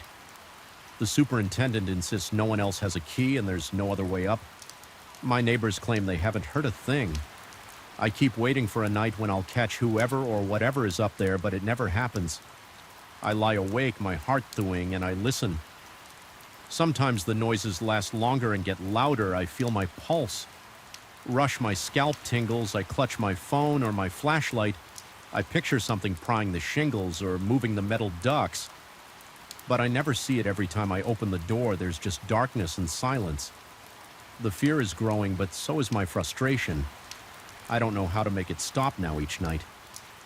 I feel the dread in my stomach before I hear anything. I stare at the ceiling. My hands shake my forehead.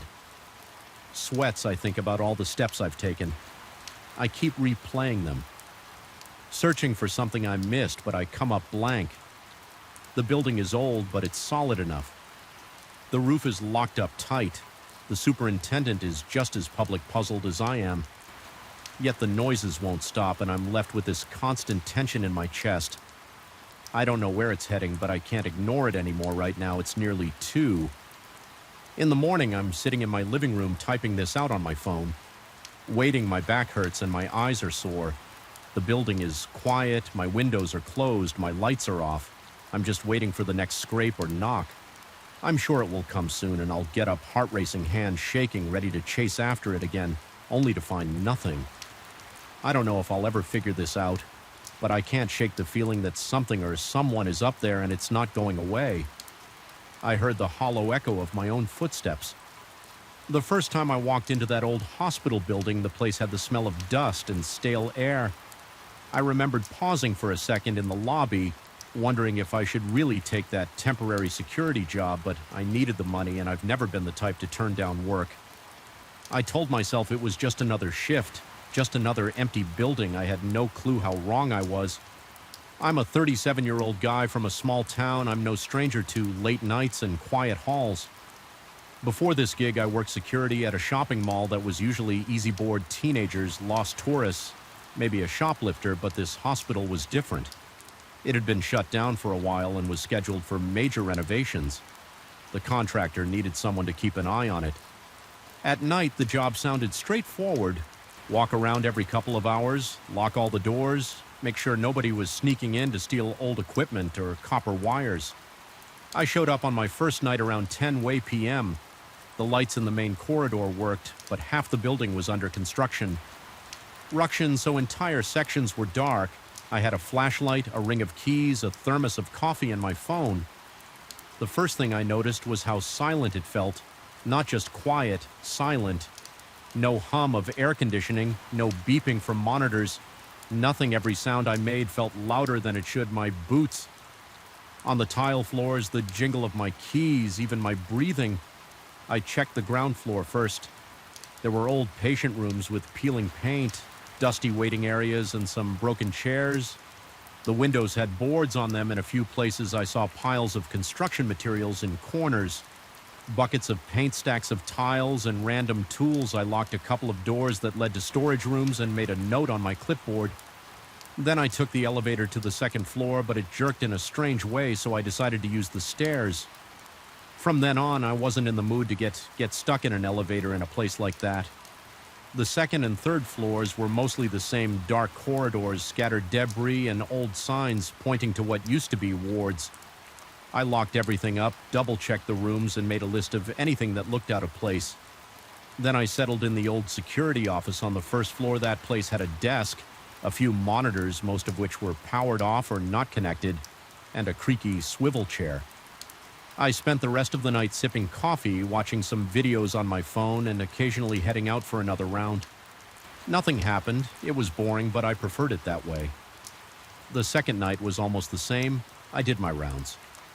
Found nothing unusual and spent most of the time in the security office. The third night, I heard some weird clanging sounds in one of the back corridors. It sounded like metal pipes. I walked over to investigate and found a half-open supply closet with some loose pipes. Leaning against the wall, one of them had fallen and made a noise. I pushed it aside, closed, and locked the closet and went back to my seat.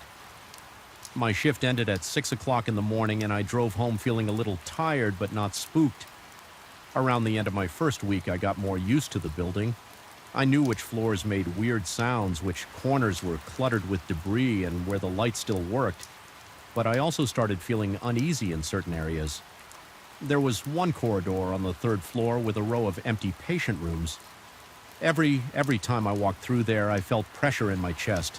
My breathing got tight and I got goosebumps. I told myself it was just the stale air or maybe some leftover chemicals from old cleaning supplies, but I tried to avoid going down that hallway alone in the dark. I stuck to the main route when possible. Then came the night I can't explain. It was after midnight. I think it was around 2:30 a.m. I was bored in the security office, flipping through old magazines I found in a drawer. I decided to do my regular round, so I got up, grabbed my flashlight, and checked the first floor. I then walked up the stairs to the second floor. My plan was to walk the perimeter, check all the doors, and come back down. I walked slowly, shining my flashlight on the walls and corners. The overhead lights were off in that section. Because of the renovation, I passed by a small break room, then a wide hallway that led to some administrative offices. I tried a few doorknobs, all locked. I went around a corner that opened into a larger corridor. It was long and dark with a single flickering light at the far end. I heard my own footsteps echo. I remember the squeak of my boots. The air felt colder than usual. I could see my breath in front of me. I thought maybe a window was open or broken somewhere. Letting in the night air, as I got closer to the end of the corridor, I saw a door that looked slightly ajar. It was almost at the very end of the hallway near the corner. I was certain I had locked that door earlier. I had checked all doors on the second floor around 11 p.m. to make sure they were secured.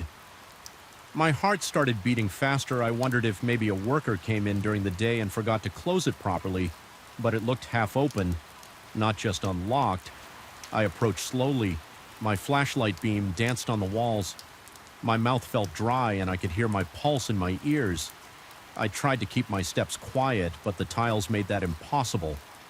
As I got closer, I felt a cold breeze move past me like a sudden draft. The door creaked louder, as if something was pushing it from the other side. I was about 10 feet away when I heard a low scraping sound like metal dragging against the floor. I froze for a second, trying to figure out if I should call out or just keep walking. I decided to call out. My voice shook a little. "Anybody there? Hello?" I waited, but there was nothing. No footsteps, no voice. Just the hum of my flashlight and that occasional flickering overhead light. I moved closer. The door was maybe 2 feet open. Now I saw darkness inside. The room looked abandoned. No furniture, no equipment, just empty space. I took one step forward, shining the flashlight in.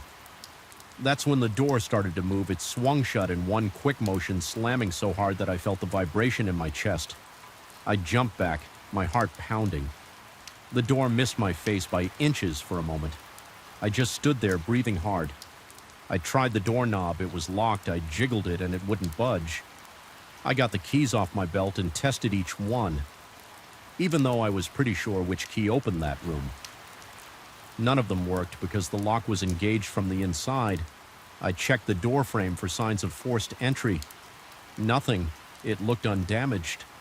The lock was intact. It was as if someone had locked it from inside, but there was no sound coming from the room. Now I had a strong urge to yank the door open and search the place, but the lock just wouldn't give. I stood there for a while, trying to calm down. My hands were shaking. The corridor felt colder than before. I glanced around, trying to see if there was any ventilation system or open window that could cause a gust of air, but everything was sealed up. The hallway was dead still. My flashlight illuminated dust motes in the air, but I didn't see any obvious draft yet. I felt that cold wind earlier, right before the door slammed. I finally decided to go back to the security office and check the building layout.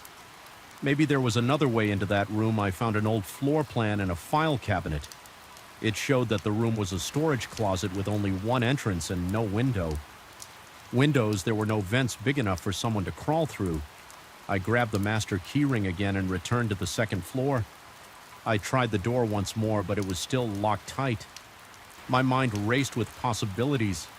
Maybe someone had snuck in earlier, tampered with the lock, and was messing with me. But the building was empty as far as I could tell, and the only door to that room was the one I was staring at. The hinges looked old and rusty, but they worked well enough to slam in my face. I thought about calling the supervisor, but I wasn't sure what to say. The door opened by itself and then locked itself from inside sounded ridiculous. Still, I wrote down the incident in my log, marking the time around 2:45 a.m. The rest of the night was painful. I couldn't focus on anything else. Every time I closed my eyes, I saw that door swinging shut. I did a few more rounds, but I avoided that hallway. Part of me wanted to figure out a way to open that door, but I was honest. Lie too shaken to try prying it or forcing it open. I didn't want to see what was inside. If I managed to break in, my shift ended at 600. The morning light in the lobby was a relief. I practically ran to my car when I came back the following night. I felt nervous just stepping into the lobby. The building seemed darker, like it was feeding off my anxiety. I headed to the second floor right away, determined to check that door again in the light of my flashlight. Maybe I'd find a rational explanation. I found it locked, just like before. I tried the same keys. None worked. I pressed my ear to the door. No sounds from inside. I went back downstairs and found the head contractor's phone number in my files. I called him. He said nobody had been in that area for a while and that the locks hadn't been changed. I told him the door was stuck. He said he'd send a worker in the morning to check it out. I thanked him and hung up. I didn't mention the strange part about the door slamming on its own. I just said it seemed jammed. I spent that entire shift jumpy, turning around at every sound, checking corners, feeling my heart skip beats every time something clanked in the distance. I kept the lights on where I could, but a lot of them didn't work because of the electrical shutdown. I kept my flashlight close and tried to distract myself with my phone. Around midnight, I forced myself to do a full round. I told myself I had to be professional. I walked the first floor, everything normal. I climbed the stairs, checking my watch every few steps. The second floor was silent. The corridor looked the same. With that flickering light near the end, I stared at the locked door from a distance, shining my flashlight on it, but I didn't go near it. My pulse was racing, the hallway was freezing cold, and I felt a slight draft on my neck. I turned around fast, expecting to see something behind me, but there was nothing. Just emptiness. I walked back to the stairs as fast as I could without running. At some point, I realized my arms and neck were damp with sweat. I felt a knot in my stomach. I was relieved when dawn came and I saw workers start to arrive. I asked one of the guys if he could help open that door. He took a look. He had a big ring of keys too. None worked. He even tried using a screwdriver to pop the lock, but it wouldn't budge the guy. Shrugged and told me we'd need a locksmith or someone to remove the entire lock assembly. Then he walked away saying he'd tell the foreman. Later that same day, I got a call from my supervisor. He said they might not need a night guard anymore because the construction schedule had changed. They were going to do some structural work that required the building to be sealed for safety. I didn't argue. I was actually relieved I finished out that week, but I stayed on the first floor most of the time. I locked every door I could, didn't bother going near that corridor again. On my last night, I did one final walkthrough. I paused at the bottom of the stairs leading to the second floor. I felt the urge to go up there just to see if anything had changed, but I didn't. I just tightened my grip on the flashlight, said nope under my breath, and walked away. To this day, I can't explain what happened. That door was locked from inside. I know I secured it earlier. I know it opened by itself, and I felt a gust of cold air that had no source. It slammed shut so hard that I thought the glass would break. I didn't see any strings or wires. I didn't see a person. The door just moved on its own. I've worked plenty of security jobs since then, some in old buildings, some in new ones, but I still remember how my heart felt like it would jump out of my chest that night. I still remember the fear that crawled up my spine. I never had a logical explanation, and I stopped looking for one. A long time ago, that door was between me and something I don't understand, and I'm fine. Leaving it at that, I got off the bus and saw the small train station in front of me. The light from a single lamp glowed dimly against the concrete. I could see a short platform, a metal bench, and a few signs that looked worn out.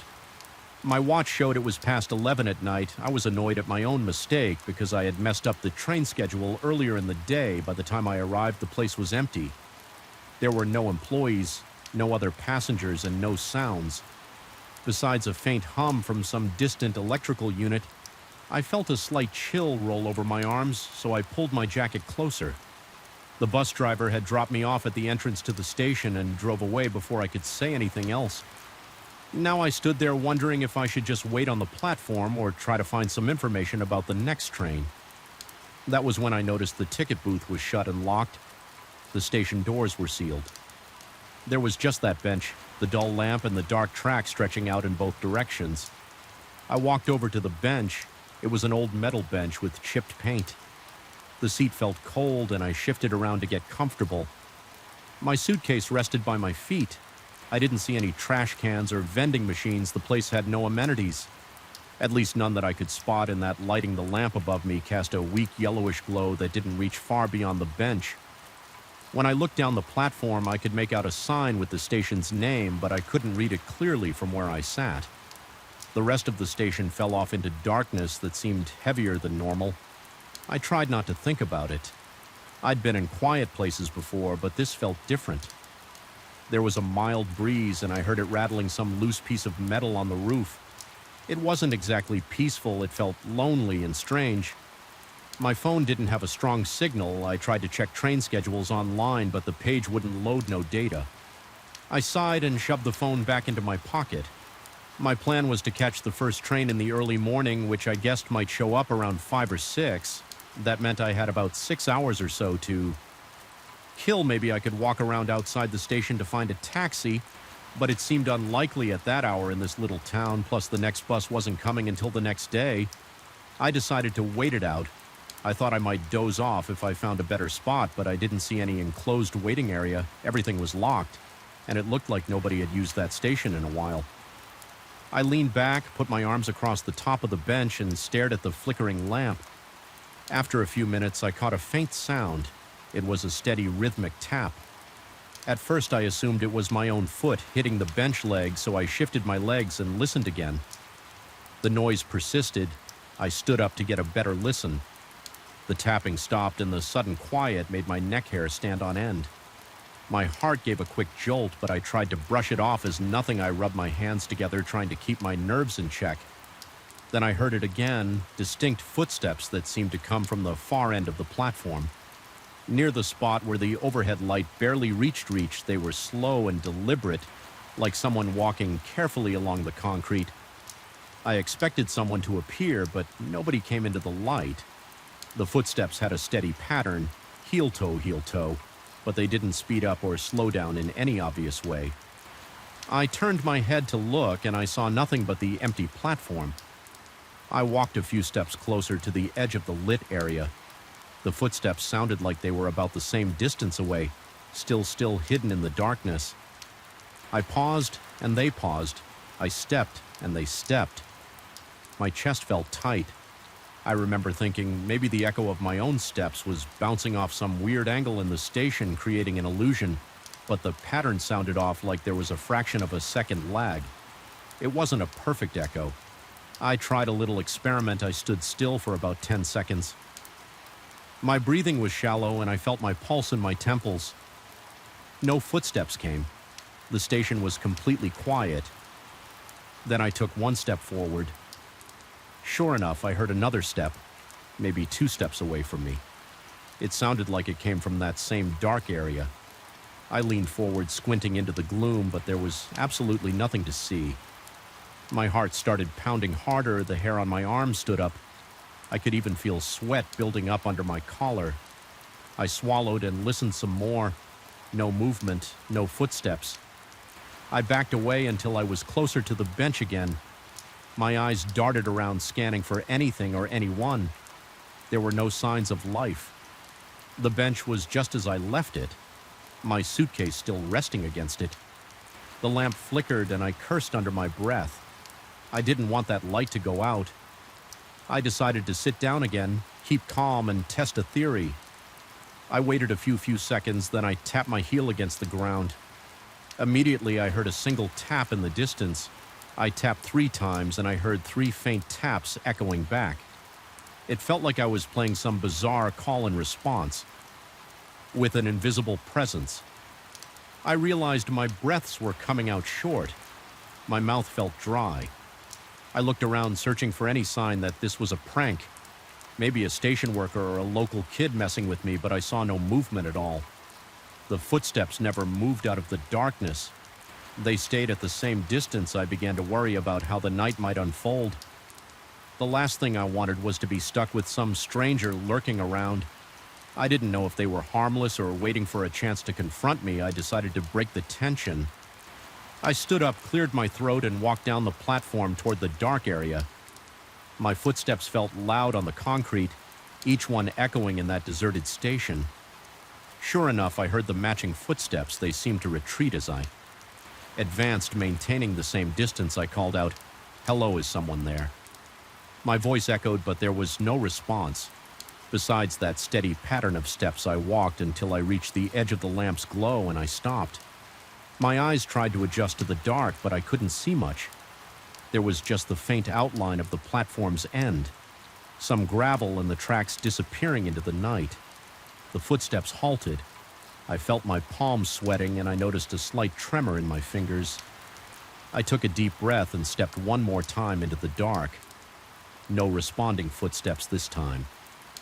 I held my breath, listening. Nothing. The wind kicked up a bit, and I felt a light breeze graze my face. I stood there, heart pounding, and then I stepped back into the light. I felt a bit shaky, like my body couldn't decide whether to fight or run. I turned around and went back to the bench, rubbing my palms on my pants. My brain churned with possibilities. Maybe I was imagining things, but those sounds were too clear to be a trick of the wind. I sat down again and tried to keep still. I glanced at my watch. It was almost midnight. I figured I should wait and see if the footsteps started again.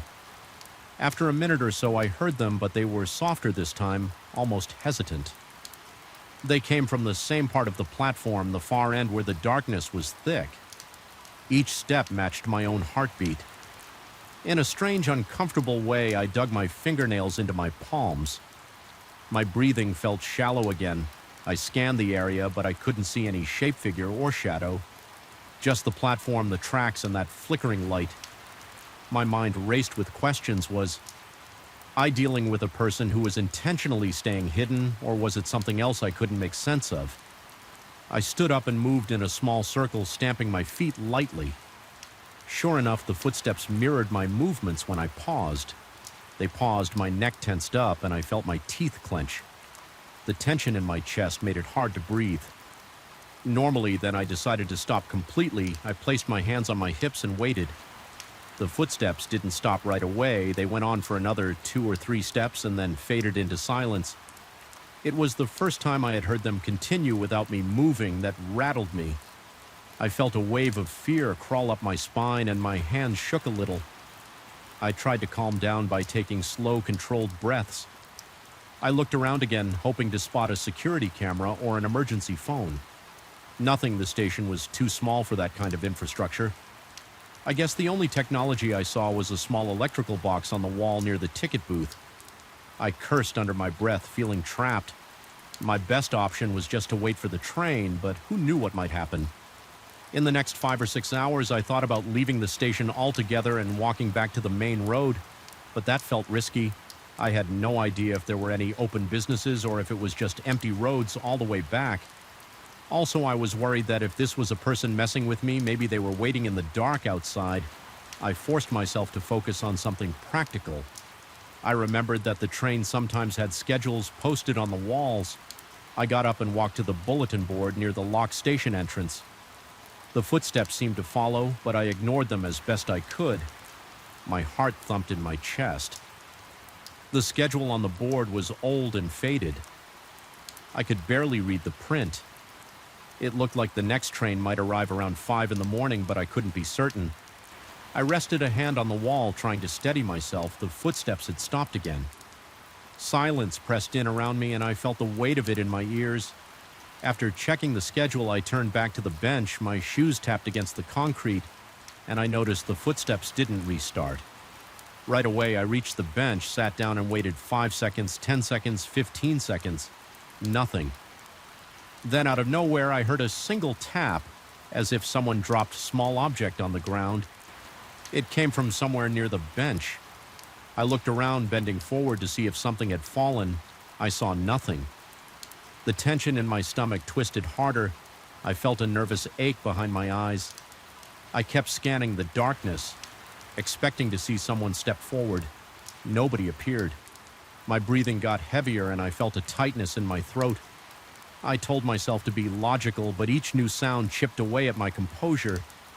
I grabbed my suitcase and set it on the bench beside me. I felt better knowing I could snatch it up and run if I had to. I also checked my phone again, hoping maybe a signal had popped up still.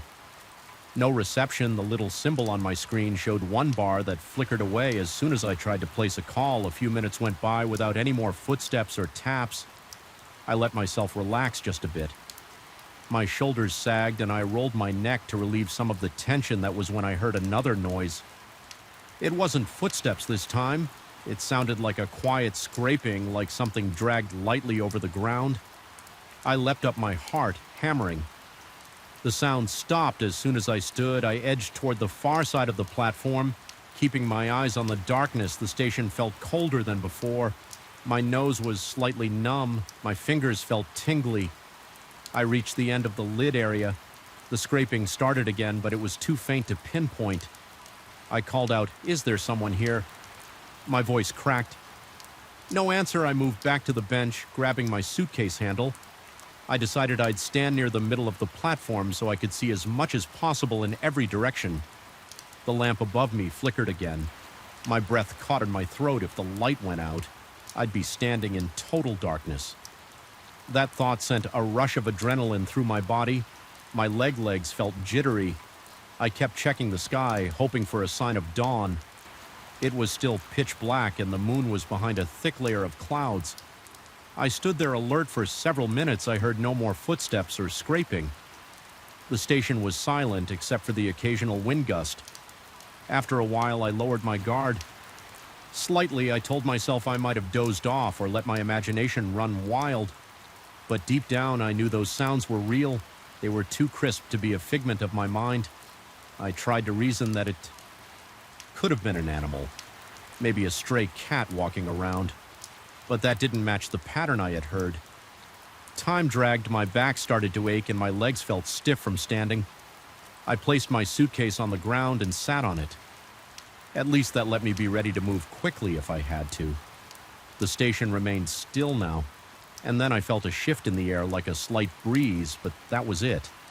My mouth was dry and my stomach growled. I had no food or water with me. I kept glancing at my watch. Each minute felt like an hour. At some point, I closed my eyes for a second, trying to rest. Then I heard a clang from somewhere behind me, like metal hitting metal. I whipped around so fast I nearly dropped my phone. I didn't see anything. The clang didn't repeat. I listened for footsteps, but there were none. I got up and paced around, feeling the rough surface of the concrete under my shoes. My heart was still racing, but I tried to keep my cool. The flickering lamp was the only comfort I had. I patted my pockets to make sure I had everything. My wallet was there.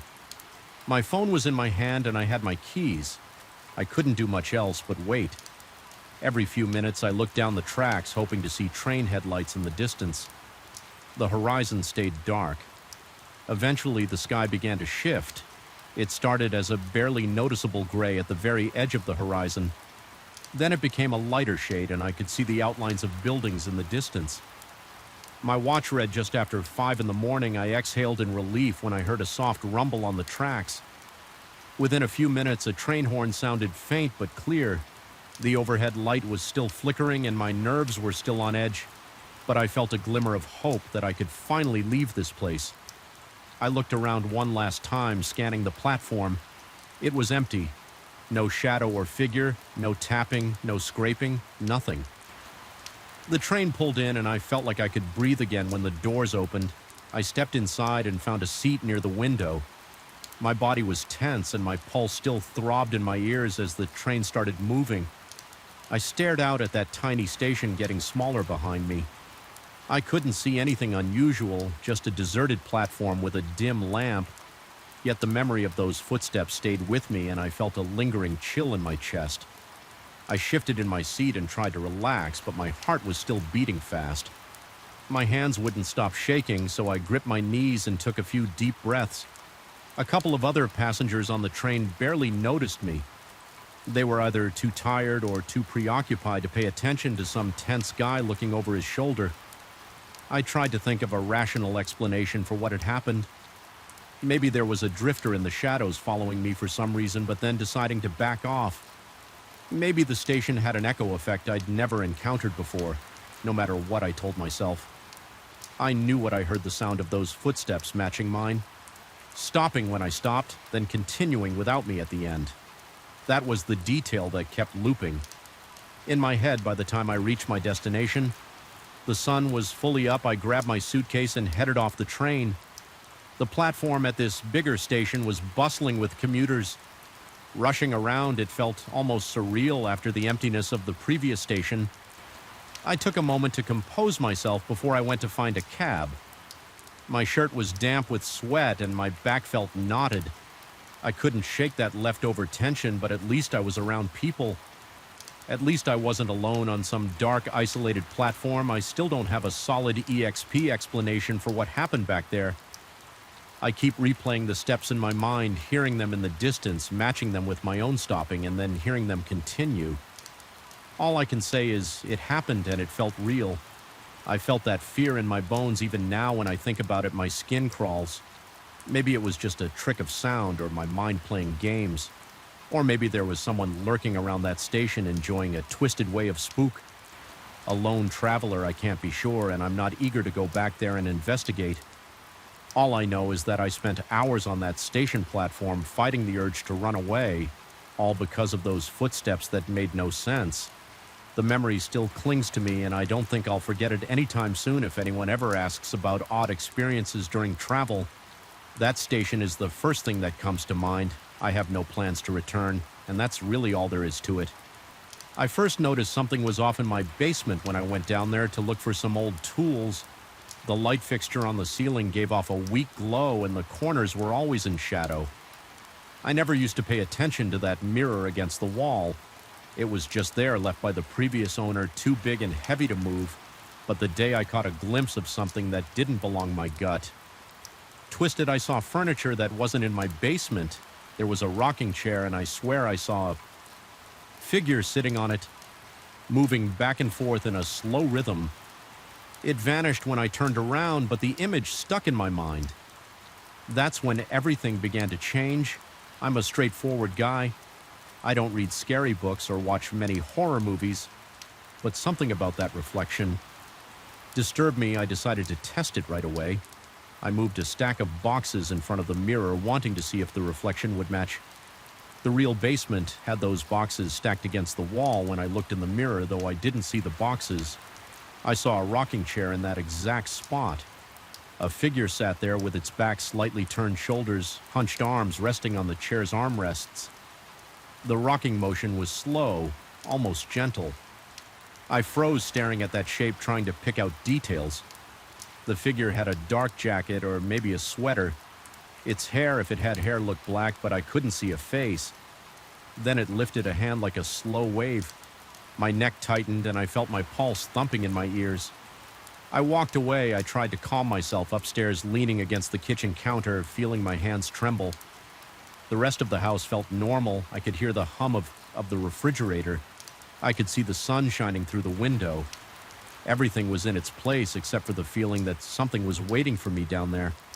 My heart felt heavy, but I had to be sure maybe my mind was playing tricks, so I went back. I took a deep breath and forced myself to flip on that weak basement light again. When I reached the bottom of the stairs, I saw the mirror right where it always was, tilted slightly forward. Leaning against the wall, the stack of boxes still blocked the wall in real life, but in the mirror's image, there was only the rocking chair. The figure didn't move. I stepped closer. My shoes made a scraping sound on the rough cement floor. I noticed a strange hush. Even the old pipe seemed quieter. The figure started rocking again, a soft creaking that made my skin crawl. It felt like the sound was leaking through the mirror. I walked around the mirror, checking its backside. I ran my hand along the frame, feeling for any gaps or hidden compartments. It was just wood and glass covered in dust. No wires, no screens. Nothing that made sense as an explanation. The reflection showed a room like mine, but not identical. The walls looked darker, and I saw shapes of furniture that didn't match anything. I owned the only clear item was that rocking chair. I tried to move the mirror to see if the reflection would change. The mirror was heavy, so I just tilted it a bit, keeping my hands on the sides, bracing myself. The reflection changed angles too, but the chair and the figure remained there. The figure adjusted its head as if looking right at me. I felt a chill wash over my arms and neck. I dropped the mirror back against the wall, then backed away, breathing faster. I spent the rest of that day pretending the mirror wasn't there. I tried watching TV in the living room. I tried going outside to clean up the yard, but every time I let my guard down, I pictured that figure lifting its hand at me. My stomach felt tight. My legs felt restless by evening. I couldn't ignore it anymore. I had to figure out what was going on. I grabbed a flashlight and a small crowbar, although I had no plan. I told myself I was just checking the basement for leaks or something practical in reality. My mind kept cycling through questions. Is it a ghost? Is it some trick of my eyes? Is the mirror cursed? I had no clue, but I needed to do something. My footsteps down the stairs felt heavier than usual, like the air itself pushed down on me. The basement. Light flickered for a second when I pulled the chain, but then it stayed on. The reflection was there. Again, the figure was in the same spot, sitting still. The rocking chair wasn't moving. I walked up to the mirror and stared straight at the figure. It felt like I was challenging it. Somehow the figure lifted its head, and I saw a hint of a face, pale and blurry. I couldn't tell if it was male or female. It slowly raised its right hand and waved again, a gentle side-to-side motion of the wrist. My heart pounded so hard that my vision felt shaky. My palms were slick with sweat, and I adjusted my grip on the flashlight. I reached out and touched the mirror's surface. The glass was cold. I pressed a bit, but it felt solid. I pulled my hand back and looked at my fingertips. Expecting some sign of condensation or something strange, they were just cold. I bent down to peer into the corners of the mirror, hoping to see the reflections. Edges warping the image stayed consistent, showing that other basement. The figure's head tilted like it was curious. My arms got goosebumps. I could feel the hairs on my neck prickling. I let out a shaky exhale and stood up straight. I stepped back, raised the crowbar, and decided I would tap the glass. I gave it a light knock, half expecting the glass to shatter or something to happen. The figure didn't move. The reflection didn't. Ripple, it stayed the same. I knocked again a bit harder. The sound echoed around me. That's when the figure slowly reached for the armrest and started rocking again, forward and backward. The same even pace. I heard a faint squeak or creak. It almost felt like it was in the basement with me, though I couldn't pinpoint the exact direction of the sound. I couldn't stand it anymore. I left the basement. My legs felt stiff and my chest felt tight upstairs. I locked the door leading down to the basement. It was a flimsy lock, just a basic doorknob lock, but it gave me a tiny sense of control. I ended up sitting in the living room with all the lights on, tapping my foot and checking the time on my phone. My mind kept replaying the rocking motion. I couldn't figure out what the figure wanted or what it might do. Every time I closed my eyes, I pictured that slow wave. I didn't sleep well that night. I woke up several times, sweating and gasping, convinced I heard a creaking sound coming from below. But whenever I listened carefully, the house was silent, except for the normal hum of the heater and the slight rattle of the air ducts in. In the morning, I felt groggy and tense. My muscles were sore from how rigid I had been all night. I decided to return to the basement in the daylight, thinking that maybe sunlight would make everything less terrifying around midday. I unlocked the basement door. The steps creaked under my weight as I went down. I had my flashlight and crowbar again. The mirror was still there, leaning against the wall with those dusty edges and that dim reflection the figure was rocking. I couldn't see its face in detail, but I sensed it was waiting for me. I took a few steps closer, feeling that jittery sensation in my stomach. Then I stopped. The figure stopped rocking. It turned its head toward me. It slowly stood up from the chair, its outline shifting in the reflection. My breath caught in my throat. I saw it stand, and then I couldn't see the chair anymore. The figure was closer to the glass in that other space. As if it had stepped forward, it looked like it was about the same height as me. It extended a hand forward, palm facing me, almost pressing it against the mirror on its side. I felt a freezing chill run through me. I stepped back and accidentally kicked a box. My breathing went shallow, and I gripped the crowbar so tight that my knuckles hurt. I didn't want to see what would happen if I stayed. I backed away slowly, never taking my eyes off the mirror. The figure stayed in place, hand against the glass. Head tilted. It didn't follow me, at least. Not in the reflection. I reached the staircase and hurried up, my chest thawing with fear. I left the light on down there and slammed the door shut at the top for several days. I avoided the basement. I went to work. Came home and did my best to ignore the presence downstairs. I tried to distract myself with errands, chores, and mindless TV shows, but at night I felt a persistent pressure in my chest. Like the feeling you get before a storm, every so often I heard faint sounds below, little taps or soft scraping noises, though I couldn't be sure if they were real or if my imagination was out of control. After about a week, I knew I had to face it again. I couldn't just let that thing linger in my house one evening. I got a roll of thick plastic and some duct tape. My plan was simple: cover the mirror, seal it up, and see if that would block whatever was happening. I went down the stairs slowly, turning on every light I had. My body felt tense, but I tried to steady my breathing. The mirror sat there with the reflection. As always, at first I didn't see the figure. The chair was empty in the reflection. I took a step forward, scanning the glass. Then I noticed movement at the edge. The figure was standing off to the side, half in shadow. Its shoulders were slightly forward, as if it was peering around the corner of that other basement. I swallowed hard. My mouth felt dry. My heart pounded, but I forced myself to unroll the plastic sheet. I kept my eyes on the mirror. The figure remained in that corner, barely visible. I stretched the plastic over the glass. My hand shook as I tore strips of duct tape and fixed the sheet in place. The reflection got darker and darker as the plastic covered more of the glass. I didn't hear any sounds, but I felt like the air was thick, making it harder to breathe. Finally, I had the entire mirror covered. I ran my hands over the edges, smoothing the tape for a moment. I stood there waiting. I wondered if I'd feel something pushing against it, but everything stayed still. I left the basement with the mirror covered that night. I slept a little better. I still dreamt about it, but at least I didn't have the urge to check every noise over the next few days. I tried to forget. I told myself it was over.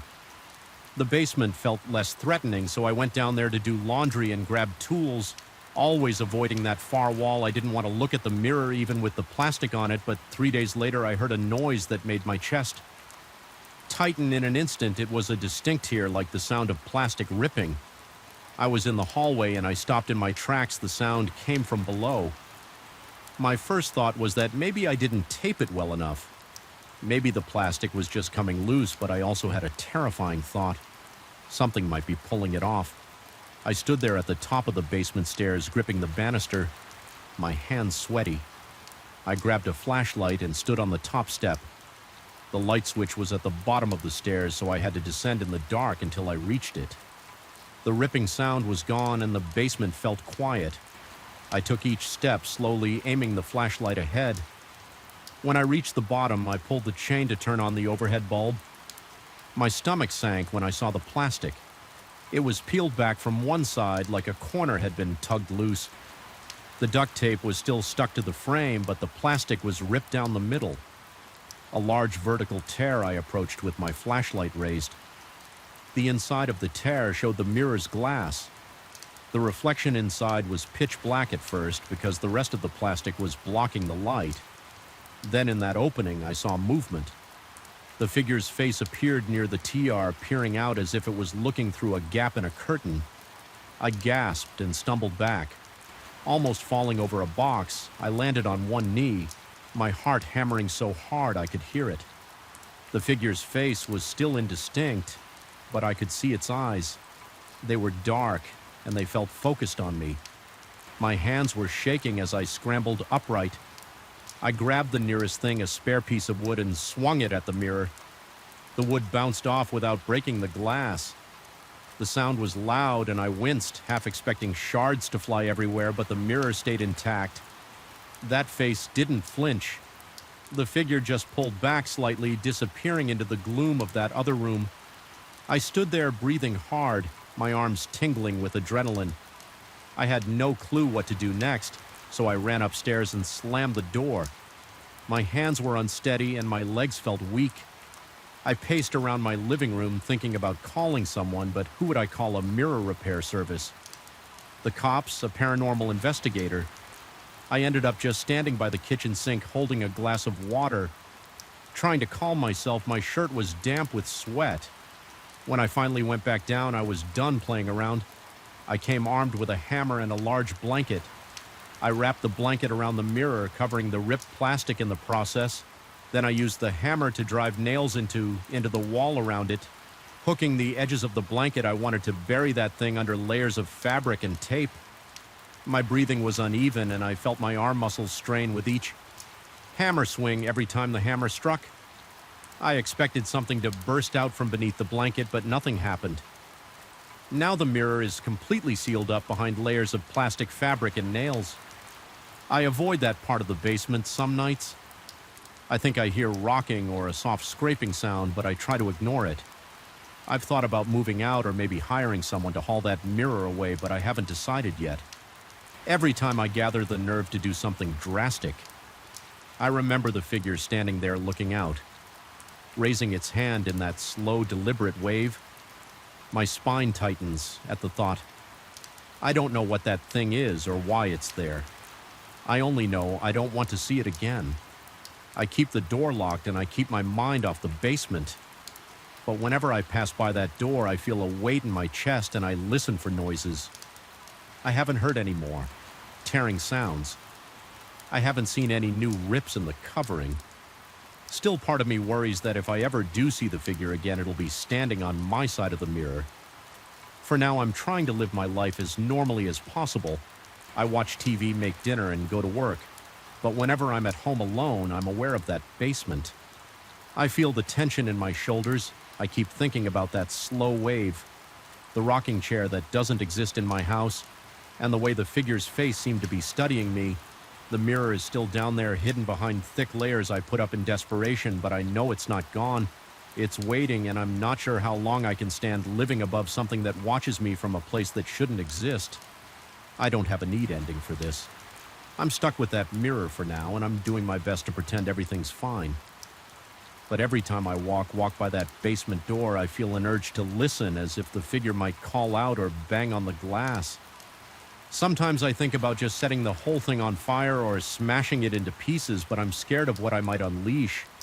If I break the glass, maybe I'll do it anyway, or maybe I'll try to get rid of it in some other way. Until then, it stays downstairs silent and covered, but very much there, and I can't forget it. I wish I could, but I can't.